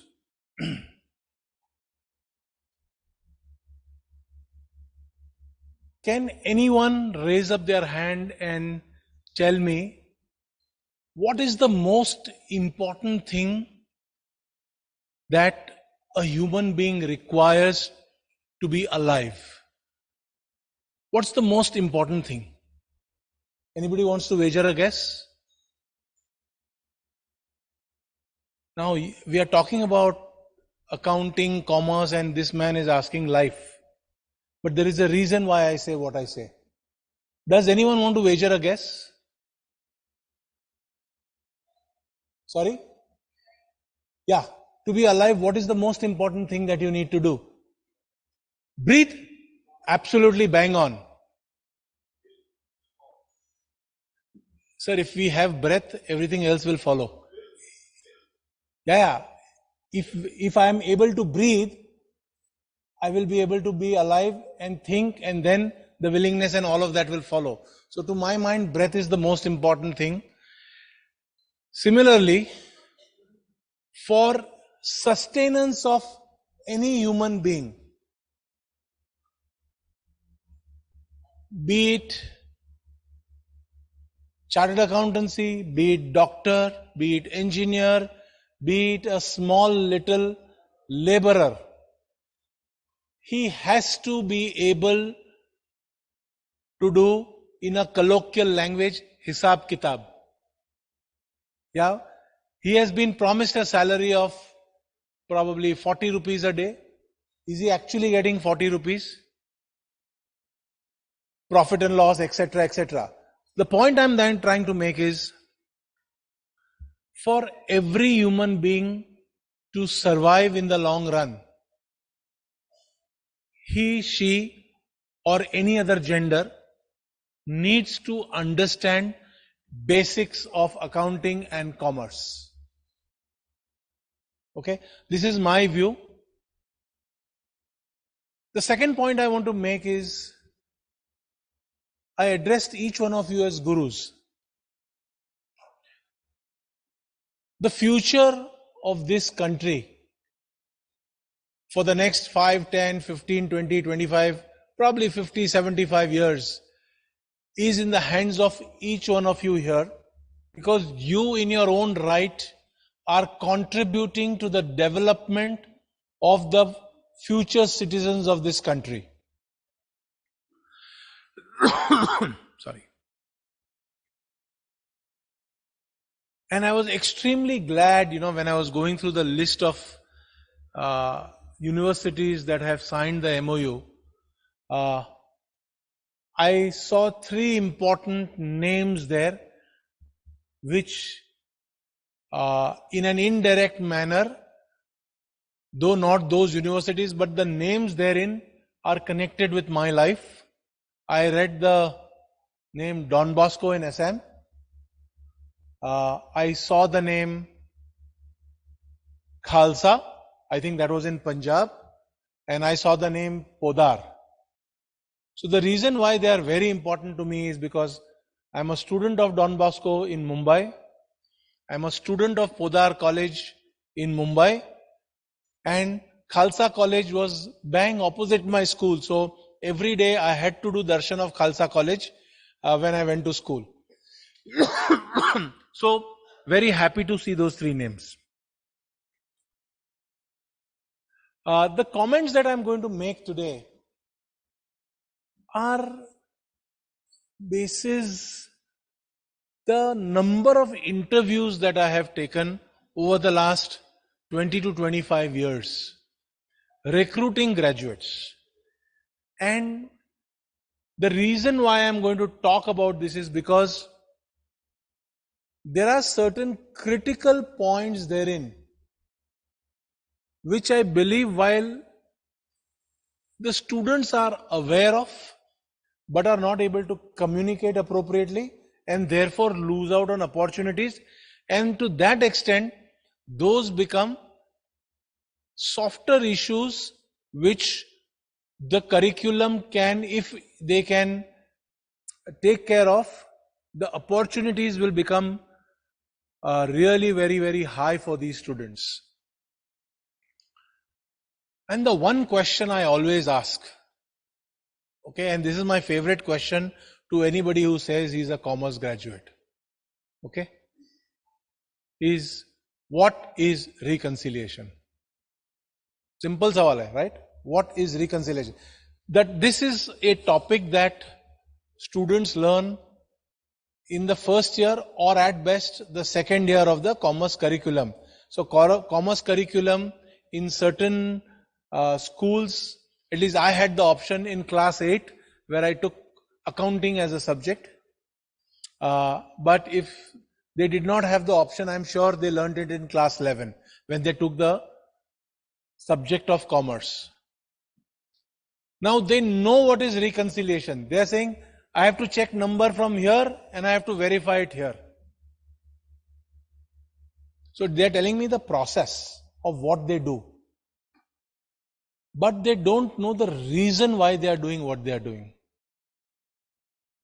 And using this as an example, my suggestion to everybody is that while such a beautiful curriculum is being taught to students, it is also imperative that they are informed about why some things need to be done and why they are doing what they are doing.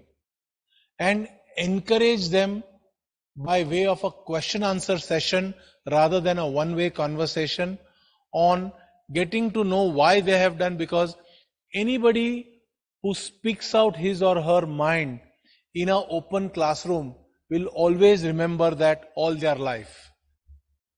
And again, why I give this second suggestion. After I passed my chartered accountancy and started doing work, I was put in front of a audience like this with about 500 people. And that was my first conversation. I was sweating. I had, my stomach was upset because I had to talk. My feet were shaking. Lots of things were happening to me. And I was not able to talk. I fumbled. I made mistakes. But that is one experience I have never forgotten.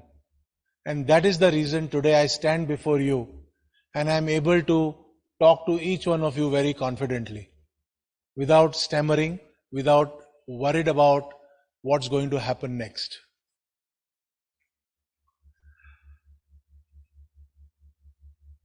The softer aspects for students is very important. While a lot of good work is happening, people or students have to be able to market themselves the way each one of us have done in the interviews that we may have appeared, basis which we are where we are. Students they have all the knowledge, but they are not able to communicate.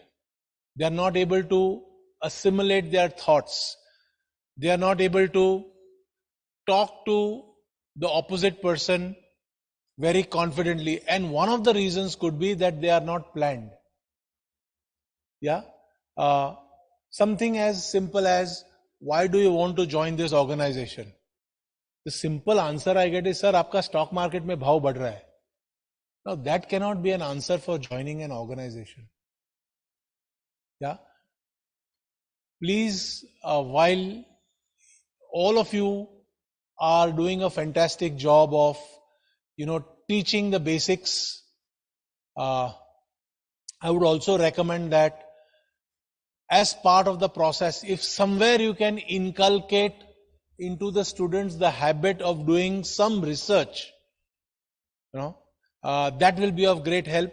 To say that if you are going and interviewing for X, Y, and Z, please prepare.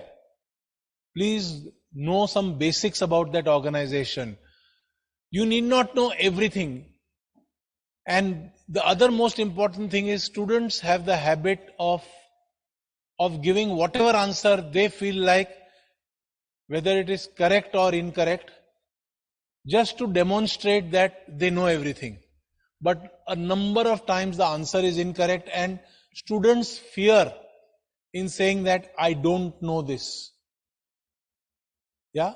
And let me tell you, my guru friends, my guru colleagues, that one important sentence which I have learned over a period of time is no is also an answer. Yeah, it is not always yes. No is always also an answer. So I don't know coming out of the word no is also an answer, and there is nothing wrong about it. People, the opposite person or the interviewer's respect for the candidate will just go up drastically. And that is my personal experience. And I can tell you that for a number of people who have told me a no to a number of things in a conversation, finally I have been able to break into them and get to know what their strong points are. But if they can finish it in 20 minutes, nothing better than spending 45 minutes. Opportunities in the BFSI sector. Umpteen number. We are about, as an organization, we are a conglomerate. For those of you who don't know, we are a conglomerate who are into banking, both general and life insurance, NBFCs, securities, capital markets, mutual fund, in every possible thing that you can think of. And we are about 100,000 plus people, of which it is my understanding that we are about 20,000 graduates, if not less. Okay. And that's how I kind of interview a lot of people. Now, what are the opportunities that students have and what can be done better to help?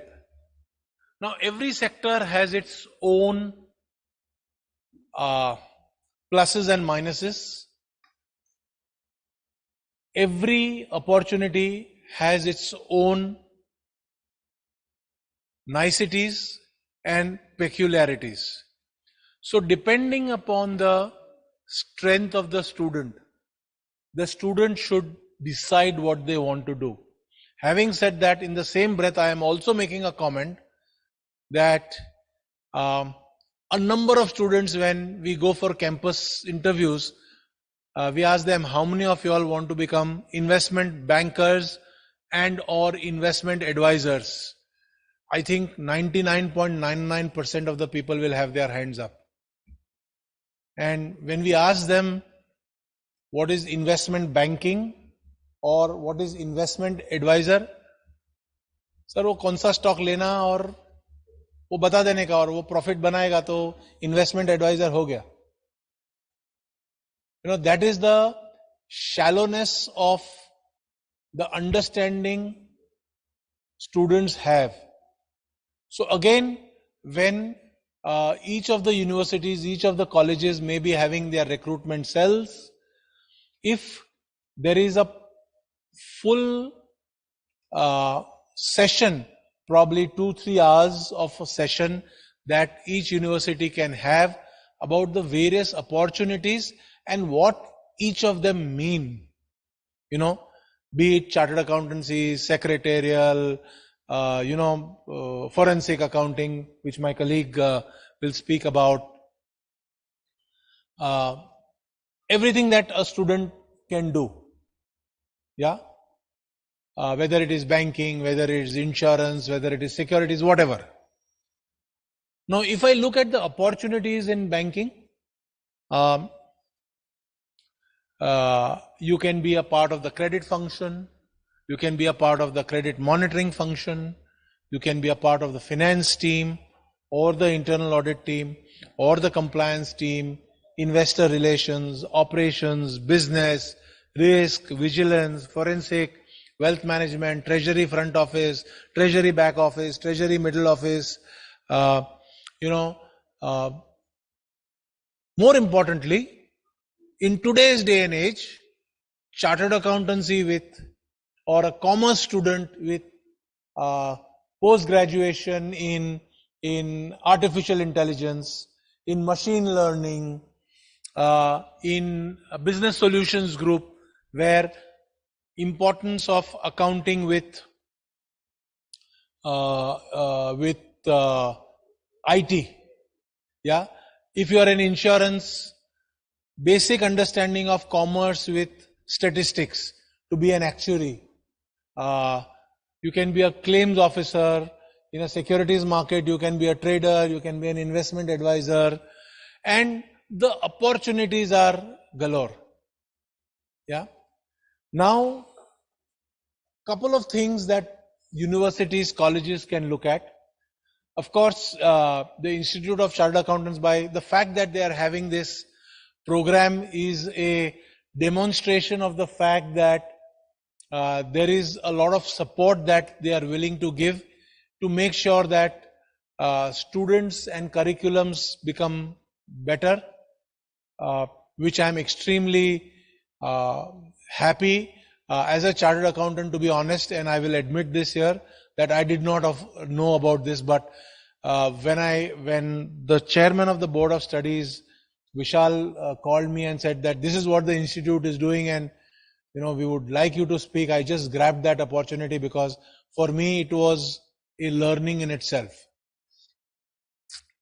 Yeah, one can also encourage some of these by having various clubs within your school. And again, the word vocational is a very good word and not a taboo. Okay,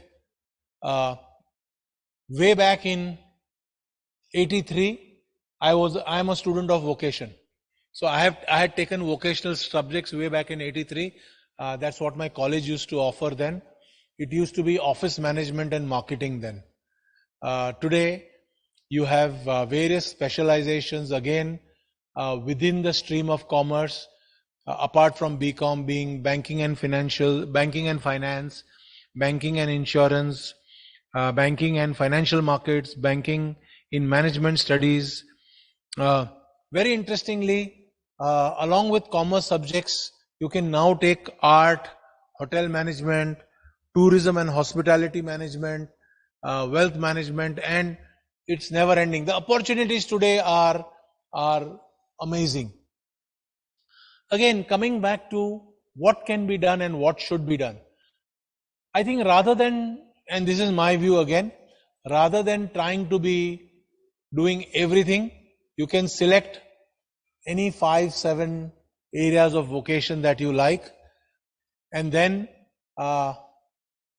collaborate with the institute to have expert faculty come in, at least for a year or two, in the areas of specialization. And as you go along, what will happen is not only you will have students in the specialized fields, you will have professors also in the specialized fields. And let me just tell you the importance of commerce. Recently, about 6 months ago, I had the opportunity of teaching basics of banking, absolute basics of banking, to children who are deaf and dumb. Yeah. What I would normally teach in 20 minutes took me 3 hours. No jokes. But at the end of those 3 hours, it was such a huge satisfaction and the satisfaction levels just went up significantly after the students sent out a note. There were about 20 notes that I received from students. They did not know what a bank account is. And I would strongly recommend that please go and touch only the basics. Don't try and do specialization. You say banking and finance, but in banks, what is a bank? What are the regulations that cover the bank? What are the kind of accounts? What are the features of our account? What are the facilities that can, a bank provide? What are the terminologies used? Make them conversant. When we teach accounting, how do we start? Yeah. I heard some comment earlier to say that, with technology coming, we have to go more advanced. But I think the roots for anything are your basics. The three rules of accounting. Yeah, that is the mother of everything. You can't beat that. Yeah. Similarly, the basics for any subject are very, very important. Be it banks are governed by what act? Banking Regulation Act, then the Reserve Bank of India Act. What is Section 6 of the Banking Regulation Act? What is Section 20 of the Banking Regulation Act? What are the various kinds of accounts? What is the difference between a savings account, current account, overdraft account, deposit account? What are the different kinds of term deposits? What is import? What is export? Which generally then deals with the trade and trade products. What is a letter of credit? What is a guarantee? What are the different kinds of guarantees? As part of the commerce subjects, you have the Negotiable Instruments Act. Yeah, what is check dishonor? That is all that we learn. If that can be dovetailed into the specialization that we do, to say, Negotiable Instruments Act, check returns. There is an account pay check. There is a check which says only and company. And what is the difference if there is an account pay check and only and company check? All those things can be related. I mean, a lot of it is there. It's just the question of relating those to the areas of specialization. Of course, the institute has done a fantastic job with the publication that they have shared with each one of you, which talks about the various subjects. I have gone through that, and the topics covered are amazing. If that can be incorporated in the normal course of your curriculum, I think more than half of your work is done. Yeah, very basic topics are there. And yes, suffice to say that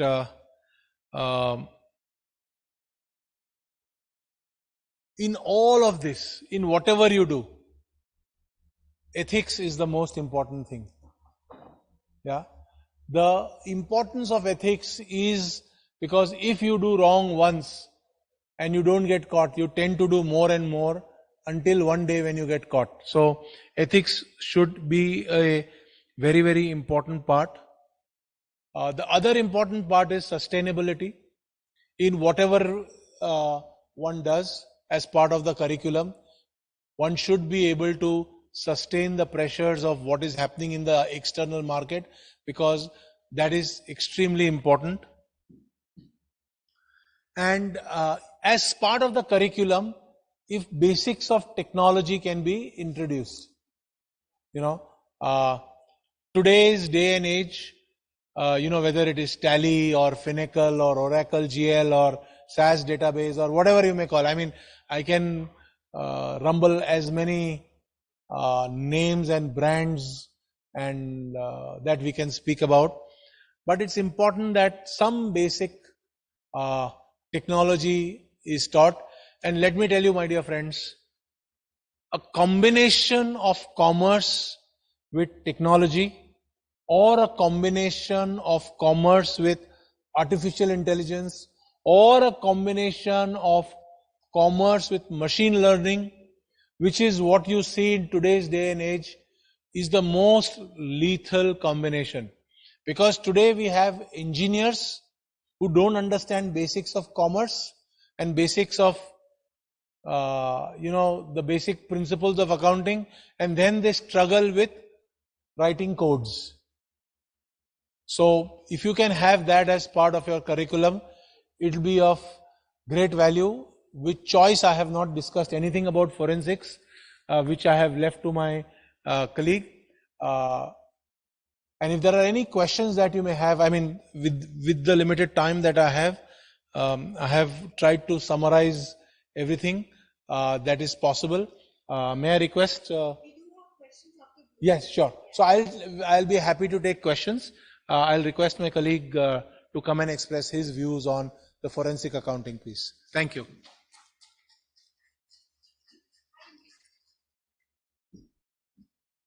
Thank you so much, sir, for your session, especially on emphasizing how ethics and sustainability together are very integral part. And like as this NESCA 2024 goes, commerce with AI, machine learning and technology is definitely a lethal combination. Thank you so much, sir. And moving forward to our next speaker, we have with us Dr. Durgesh Pandey. As Mr. Sharma had already told us all about that he has done, I would once again like to tell you that he also has PhD in forensic accounting and is a chartered accountant, having 1.5 decade experience on advising clients on various areas. And his exclusive practice is in the domain of forensic investigation of financial crime and dispute resolution. And he has conducted investigation on about 200 plus cases of financial crime and dispute resolution. So, sir, I would now be requesting you to please address this session. Can we have a great round of applause, please? I think this will be our last session. We can show some energy and enthusiasm. Thank you so much.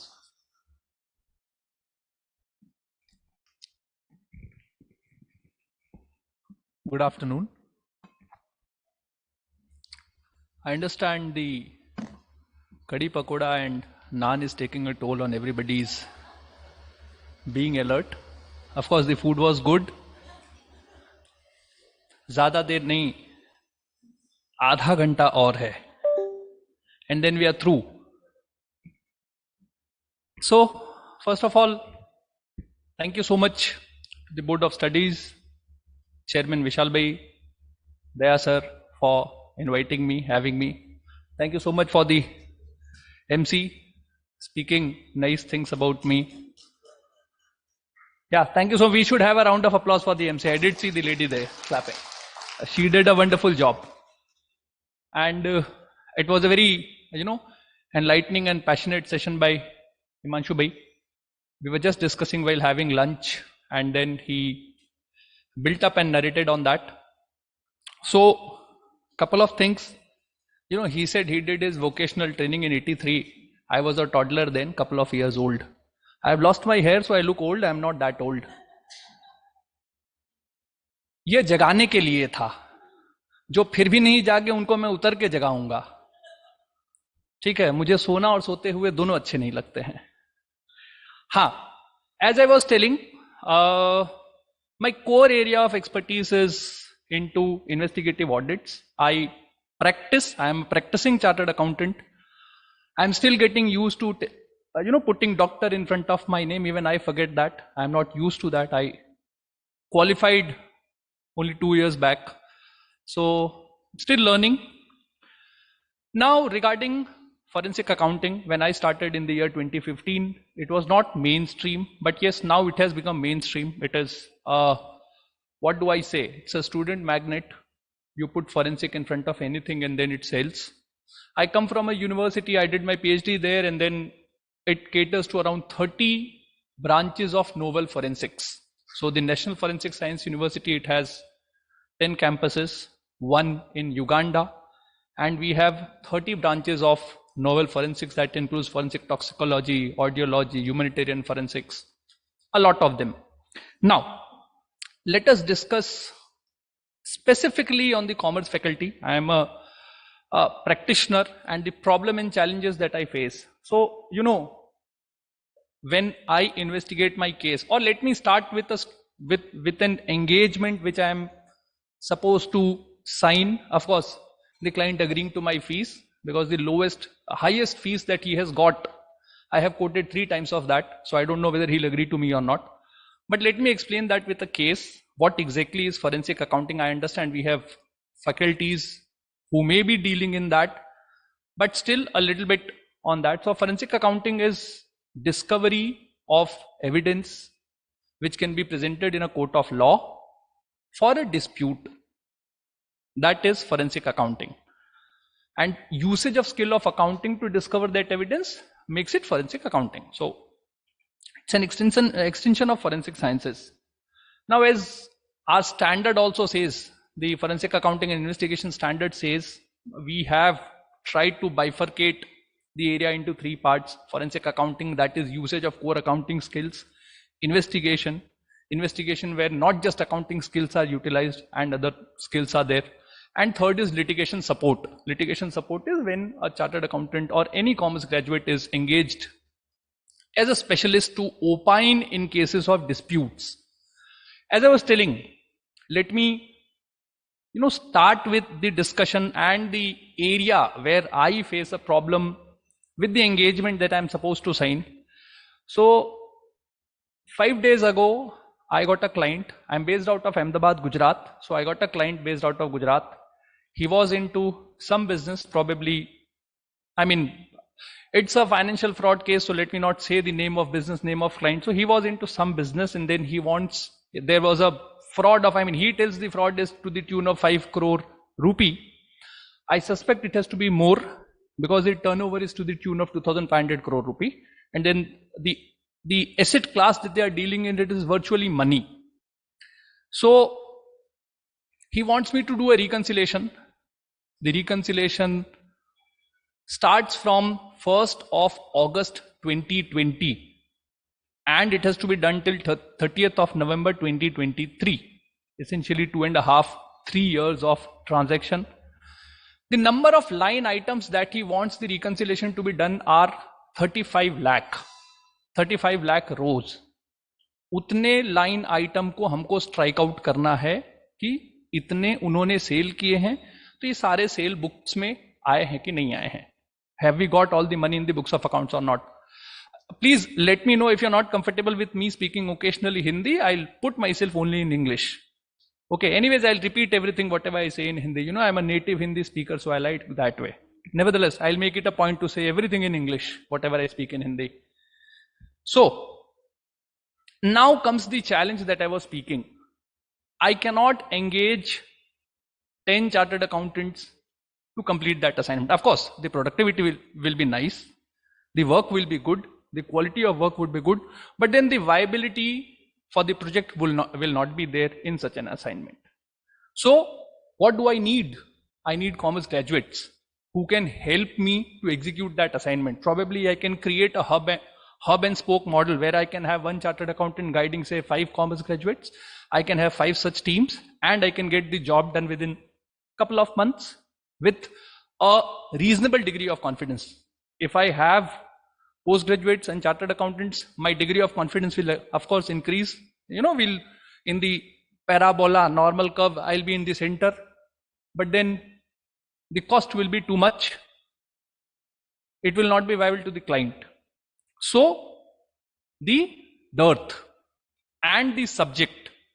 A lot of universities are coming up with courses in forensic accounting, technology, fintech. One thing which I would like to repeat, which Himanshu sir just said, that combination, even the lady, RMC, she was telling combination. That is the key. I always say, of course, this most of my interactions are with chartered accountants, so I always say that, the competition, our competition is not with accountants. Our competition is with technology and engineers. You see, I have seen technology, at least we have that in India, that the e-way bill, I don't know how many of you are aware about e-way bill, which has QR codes printed on the invoices. So every business crossing a particular threshold, 5 crores is the limit. Every business making sales of more than 5 crore is supposed to issue a e-way bill. The e-way bill is a specific format, QR code enabled invoice printed with a special protocol that the government says. Now, QR code and special protocol, these are very key important words. Why? Because the format is fixed. So if it can be printed by a machine, it can very well be read by a machine. And there are softwares which I am aware of, which I have used. So it's not something which I'm bringing from sci-fi movies. There are software which simply by reading the QR code, mobile से जैसे code read करते हैं ना, simply by reading the QR code, they post journal entries. They post that receivables and payables ka entry. So if we don't make our curriculum more coherent, more contemporary, then there will be a problem. So that is why blend with technology is very important. Now, forensic accounting, where is the scope? Where is the scope and what type of businesses employ forensic accounting? Where do people get there? So today, of course, even after having 4 lakh members in the institute, we don't have more than 15,000 chartered accountants who specialize in forensic accounting. So a capacity is being created there. But typically, I have noticed in audit practice, though I don't have audit practice, but what I have noticed, that every chartered accountant has to have 7, 8, probably 10 graduates to feed work so that the chartered accountant can be gainfully employed. Correct? In my office, if I have audit work, I have to have 7, 8 juniors who will feed me work so that I can work, and then that will be a self-sustaining business in its own. Same goes with forensic accounting as well. The practice as and when it's growing, we will be needing more and more graduates, more and more commerce students. Now,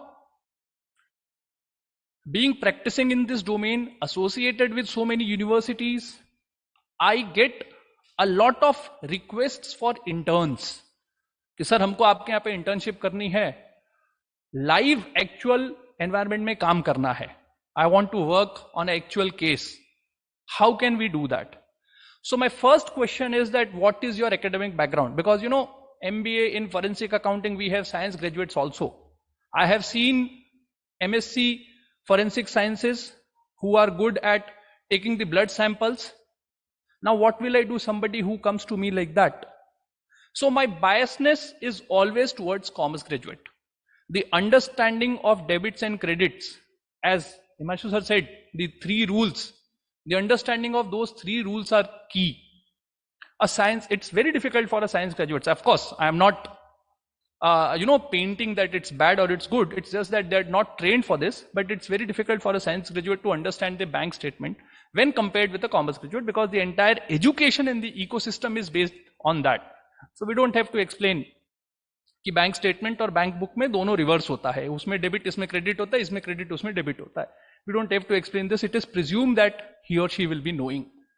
So my biasness with commerce grads, that I want only people who have a background in commerce education. Now when I say this, I also sense an opportunity that if those interns which I am hiring, if they had certain basic knowledge of investigation, certain basic skills, then they would be job ready, they would be industry ready. Now what are those education and skills that we can do? I mean, trust me, they are not something which we cannot do or for which we have to make a transformational change. They are small incremental changes which we can do. So a thorough understanding of tally, I mean, that is used in 80% of the industry still till today. 70-80% of small businesses, for that matter medium businesses, also runs on tally. So if a commerce graduate has good knowledge of tally, he is good enough for me to do the work. A fair understanding of Excel, because that is one of the most prevalent tool used for analysis. We do have a lot, ACL, IDEA, we do have something on the technology side, FTK, RICOA, but then we don't need to go till there because we are talking about our commerce graduates. Excel will be enough.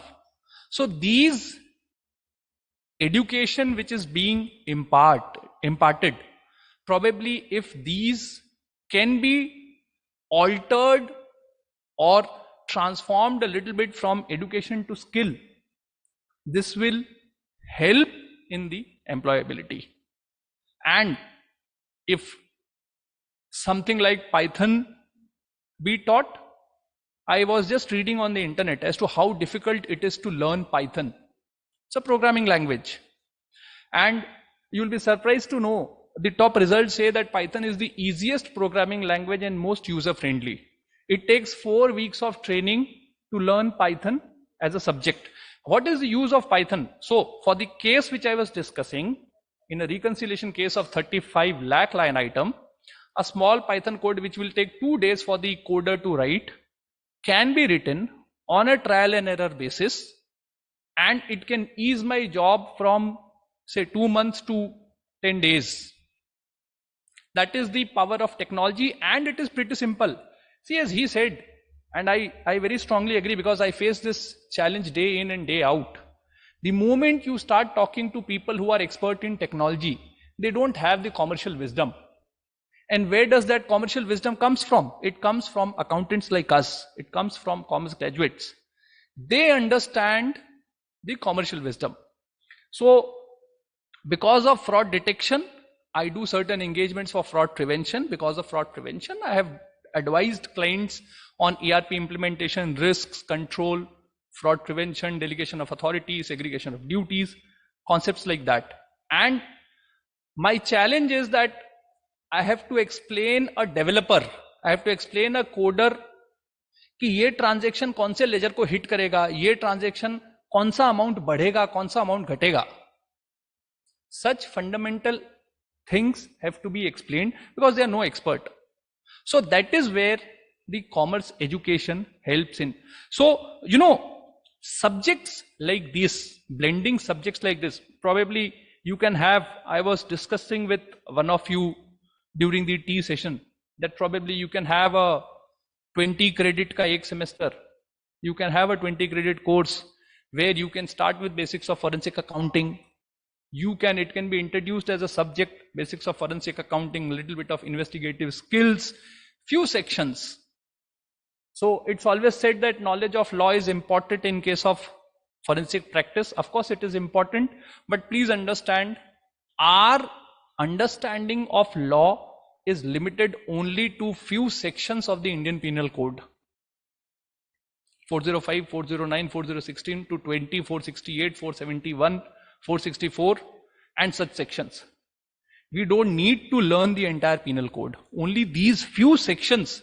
If a subject can be prepared, if a blended education can be given with the core background of accounting, little bit of law, little bit of investigation, little bit of technology, one subject can do wonders in the employability of the graduates who are passing.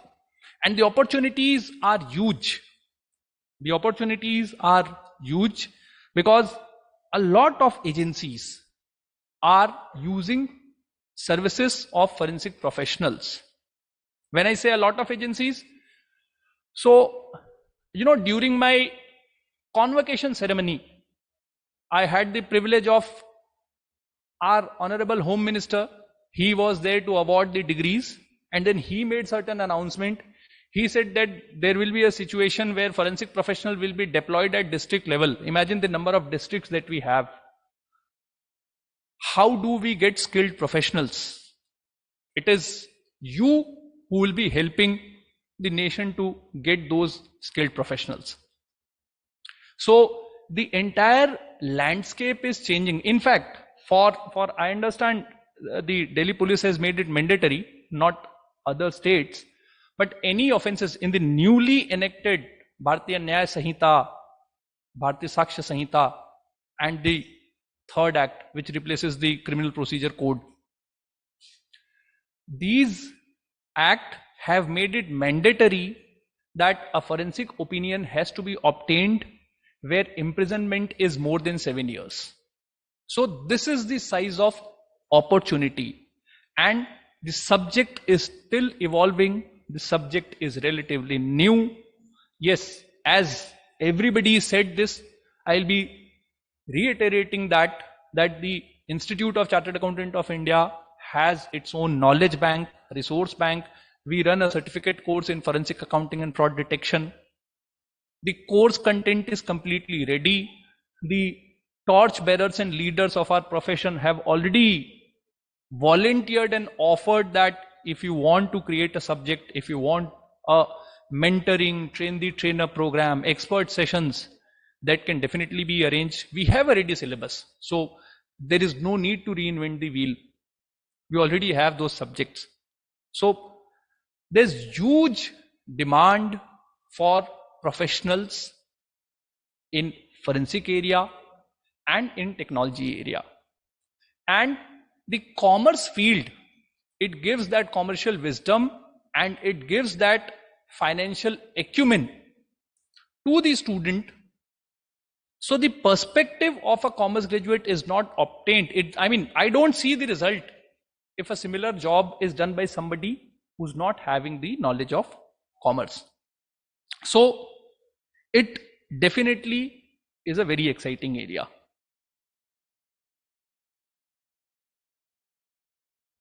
I understand we have 10 more minutes. So if you have questions, or you have questions, you can ask us now. I suppose I'm done, or anything else you want me to say, I don't mind. Questions are there? Yeah, please. Can we have a great round of applause? So we collected questions from all our delegates real time. We had mentioned a code, a QR code where they could directly type the question and we were receiving at the back end. So we do have question for Himanshu sir. I would like to ask first, are there specific areas of advisory that should be emphasized in specialized programs for graduate level students? I'll repeat the question. Are there specific areas of advisory that should be emphasized in specialized programs for graduate level students? Advisory. Hello. If the person can, whoever has asked, can clarify what do they mean by areas of advisory, I'll be able to give a specific answer. So if the question is whether, what are the various options available? Are there specific areas? They've mentioned areas that should be emphasized. See, it's a generic question, so I'll give a very generic answer. I would expect that when you are having such a syllabus, first attack the basics. Because if you know the basics, you can move ahead. Let's take the example of accounting. If you don't know the 3 rules of accounting, you cannot prepare a P&L and a balance sheet. What will happen then is that the balance sheet areas will go into the P&L and P&L areas will go into the balance sheet. Or the person will say, isko left mein dalna hai, isko right mein dalna hai.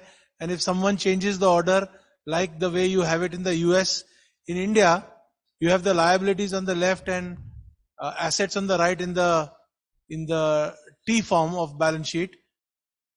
In the US, you have the assets on the left and liabilities on the right.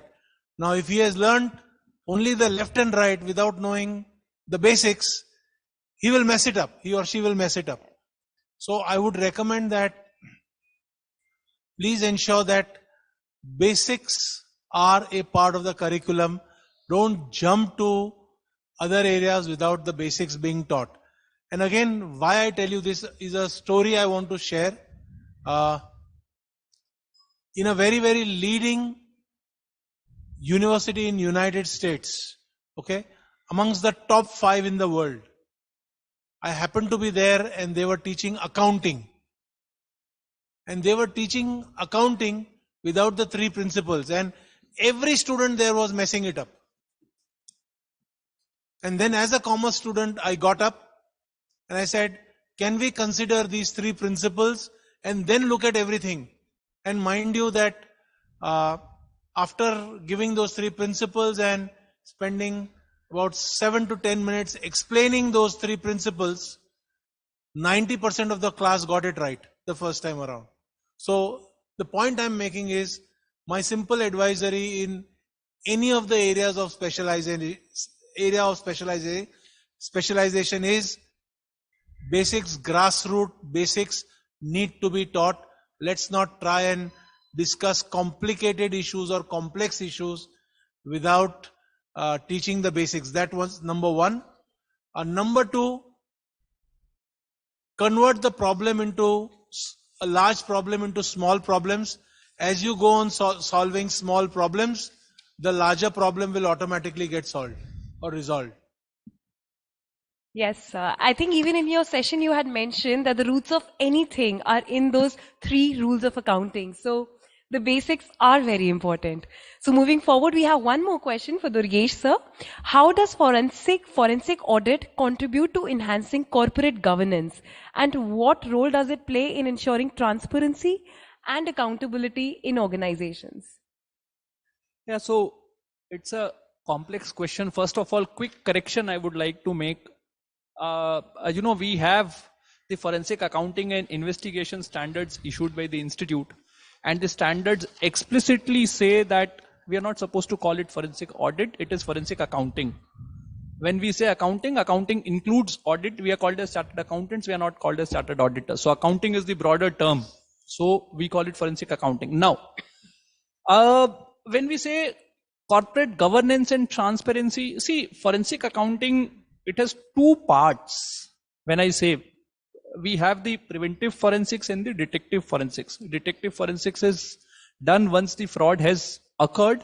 Preventive forensics is to check the health check of the company, health check of the organization. It is the package service is called as fraud risk assessment.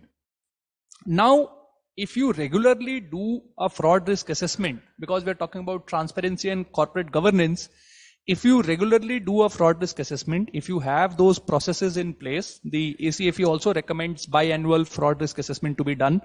So if you have these practices in place, of course, it's a strong deterrent to commit fraud. When I say strong deterrent to commit fraud, that means people will be dissuaded to commit fraud because they know that sooner or later they'll be caught. So having a forensic prevention practice, having a company deploying fraud risk assessment mechanism will definitely see fewer number of fraud, better corporate governance, and far greater transparency when compared with a company which is not doing such an activity. Thank you so much, sir. And with that, we conclude our session. We are grateful for both our speakers for taking out the time and effort and sharing your stimulating views. I would now be requesting CA Dayanivas Sharma and CA Charanjot Singh Nandaji to please come on stage and present memento to our speakers. Can we have a great round of applause, please? Also, I request all our delegates to please stay back because right after this, we'll be having group photographs. So can we have a great round of applause for CA Himanshu Vasa, who's the Chief Compliance Officer, Kotak Mahindra Bank.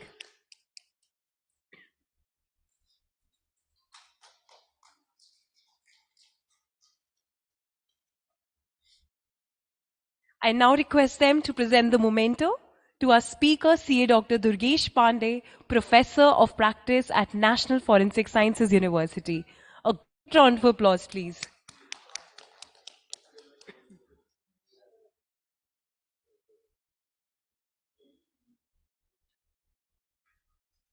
And now to give the concluding remarks for this session, I would be requesting CA Charanjot Singh Nanda sir to please address us. Thanks a lot, ladies and gentlemen. I'm truly honored to present the formal vote of thanks for this session. I know Mr. Vasa and Mr. Durgesh for over 15 years. Their level of indulgence and more particularly their contribution to the profession is immense. The discussions were par excellence And your indulgence was also commendable. I'm very happy and thrilled to say this was what myself and Mr. Dayanivas Sharma were speaking. He said the university people still sit till the end. Normally in seminars after lunch people want to withdraw.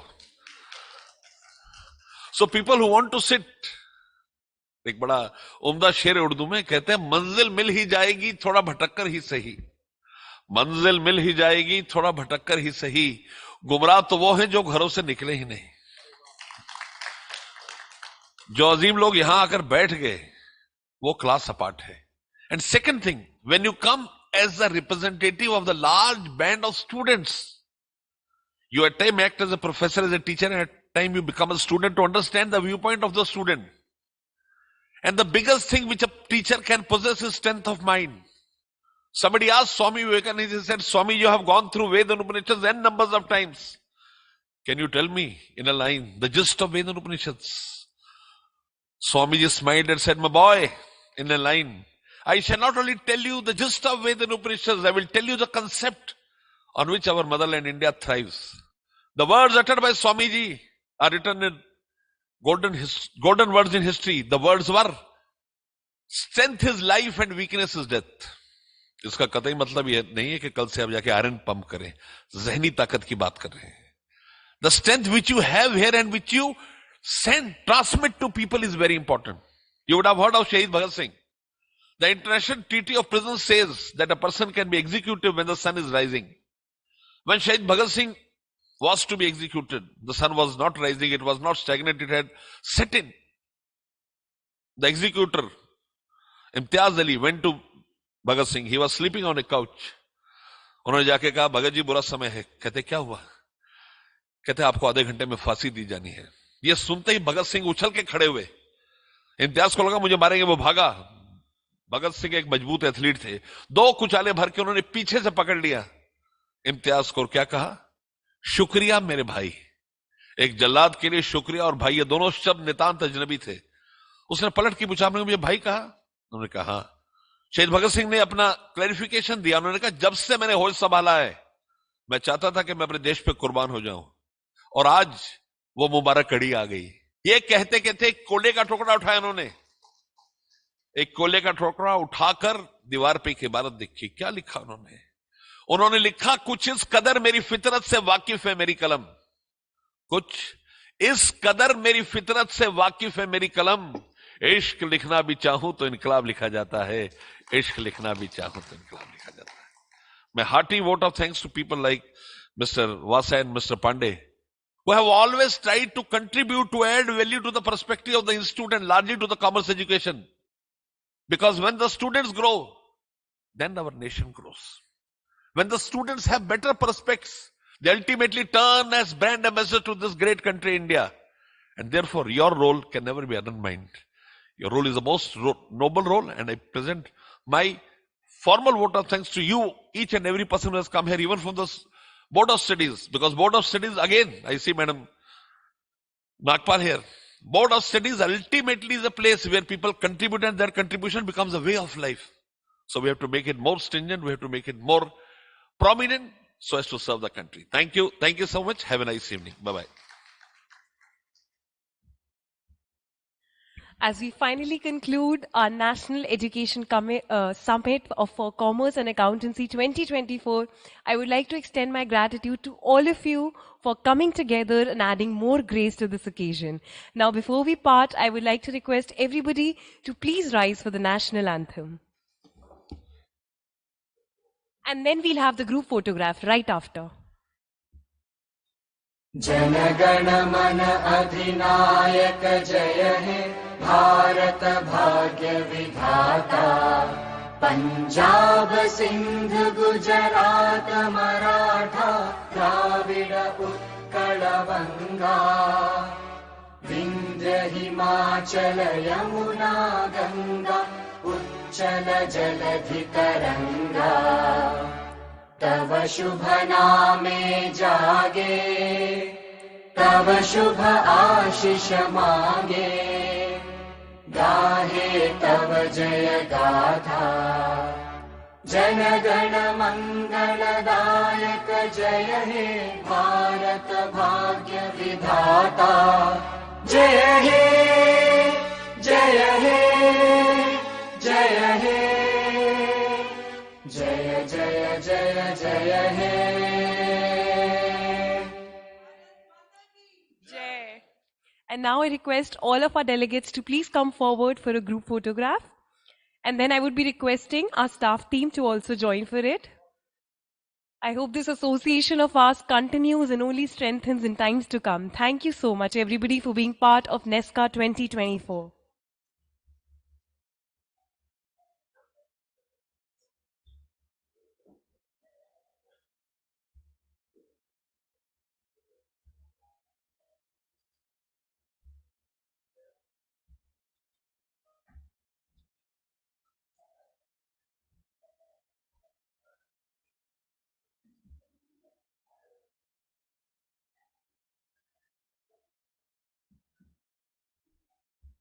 May I request other delegates also to join, please, quickly. Ashish, please join. Ashish.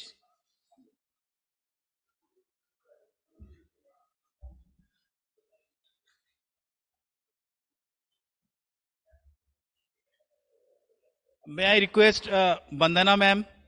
Bandana ma'am, kindly join the group photograph, please. Bandana ma'am and Priya ma'am. Then we will have our staff photograph as well. But may I request Sia Bandana ma'am and Sia Priya ma'am also to join.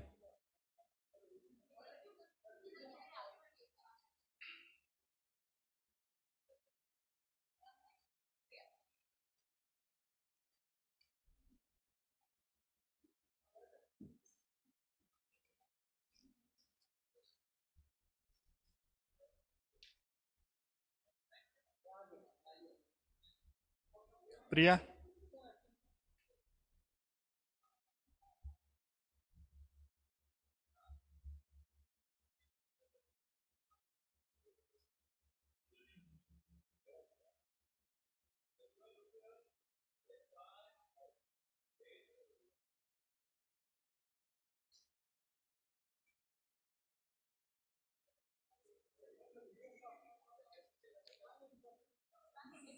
Now all BOS people can also join. Yes.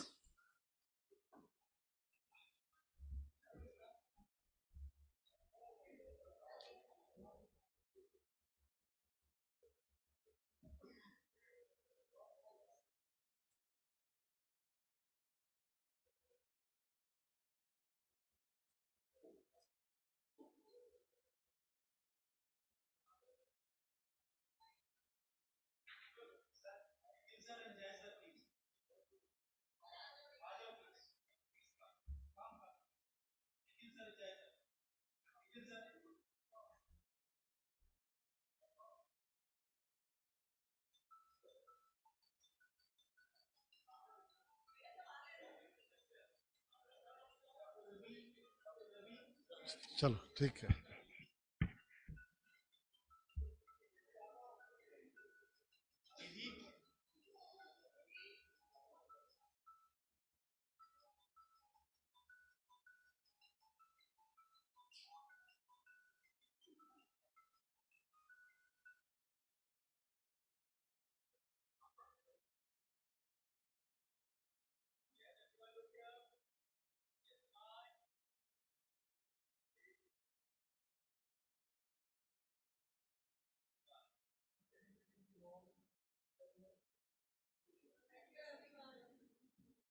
अभी हम लोग कर लेते हैं BO staff please.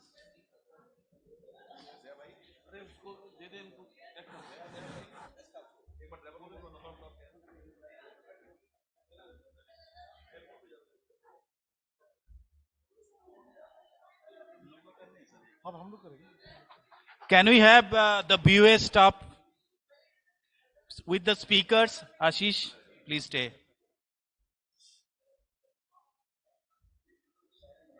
May I request Himanshu sir, please join.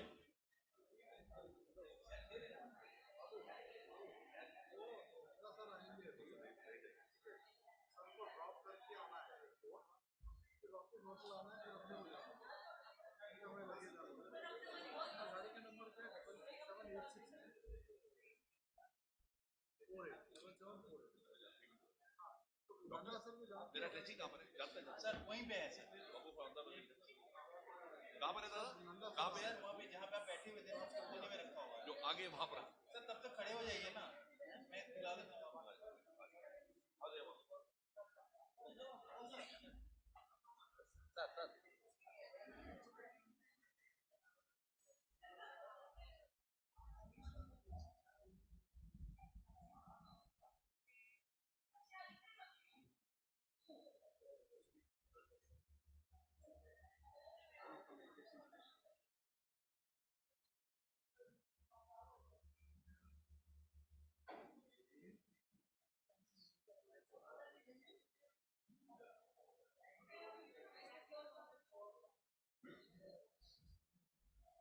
Thank you all. Have a safe journey.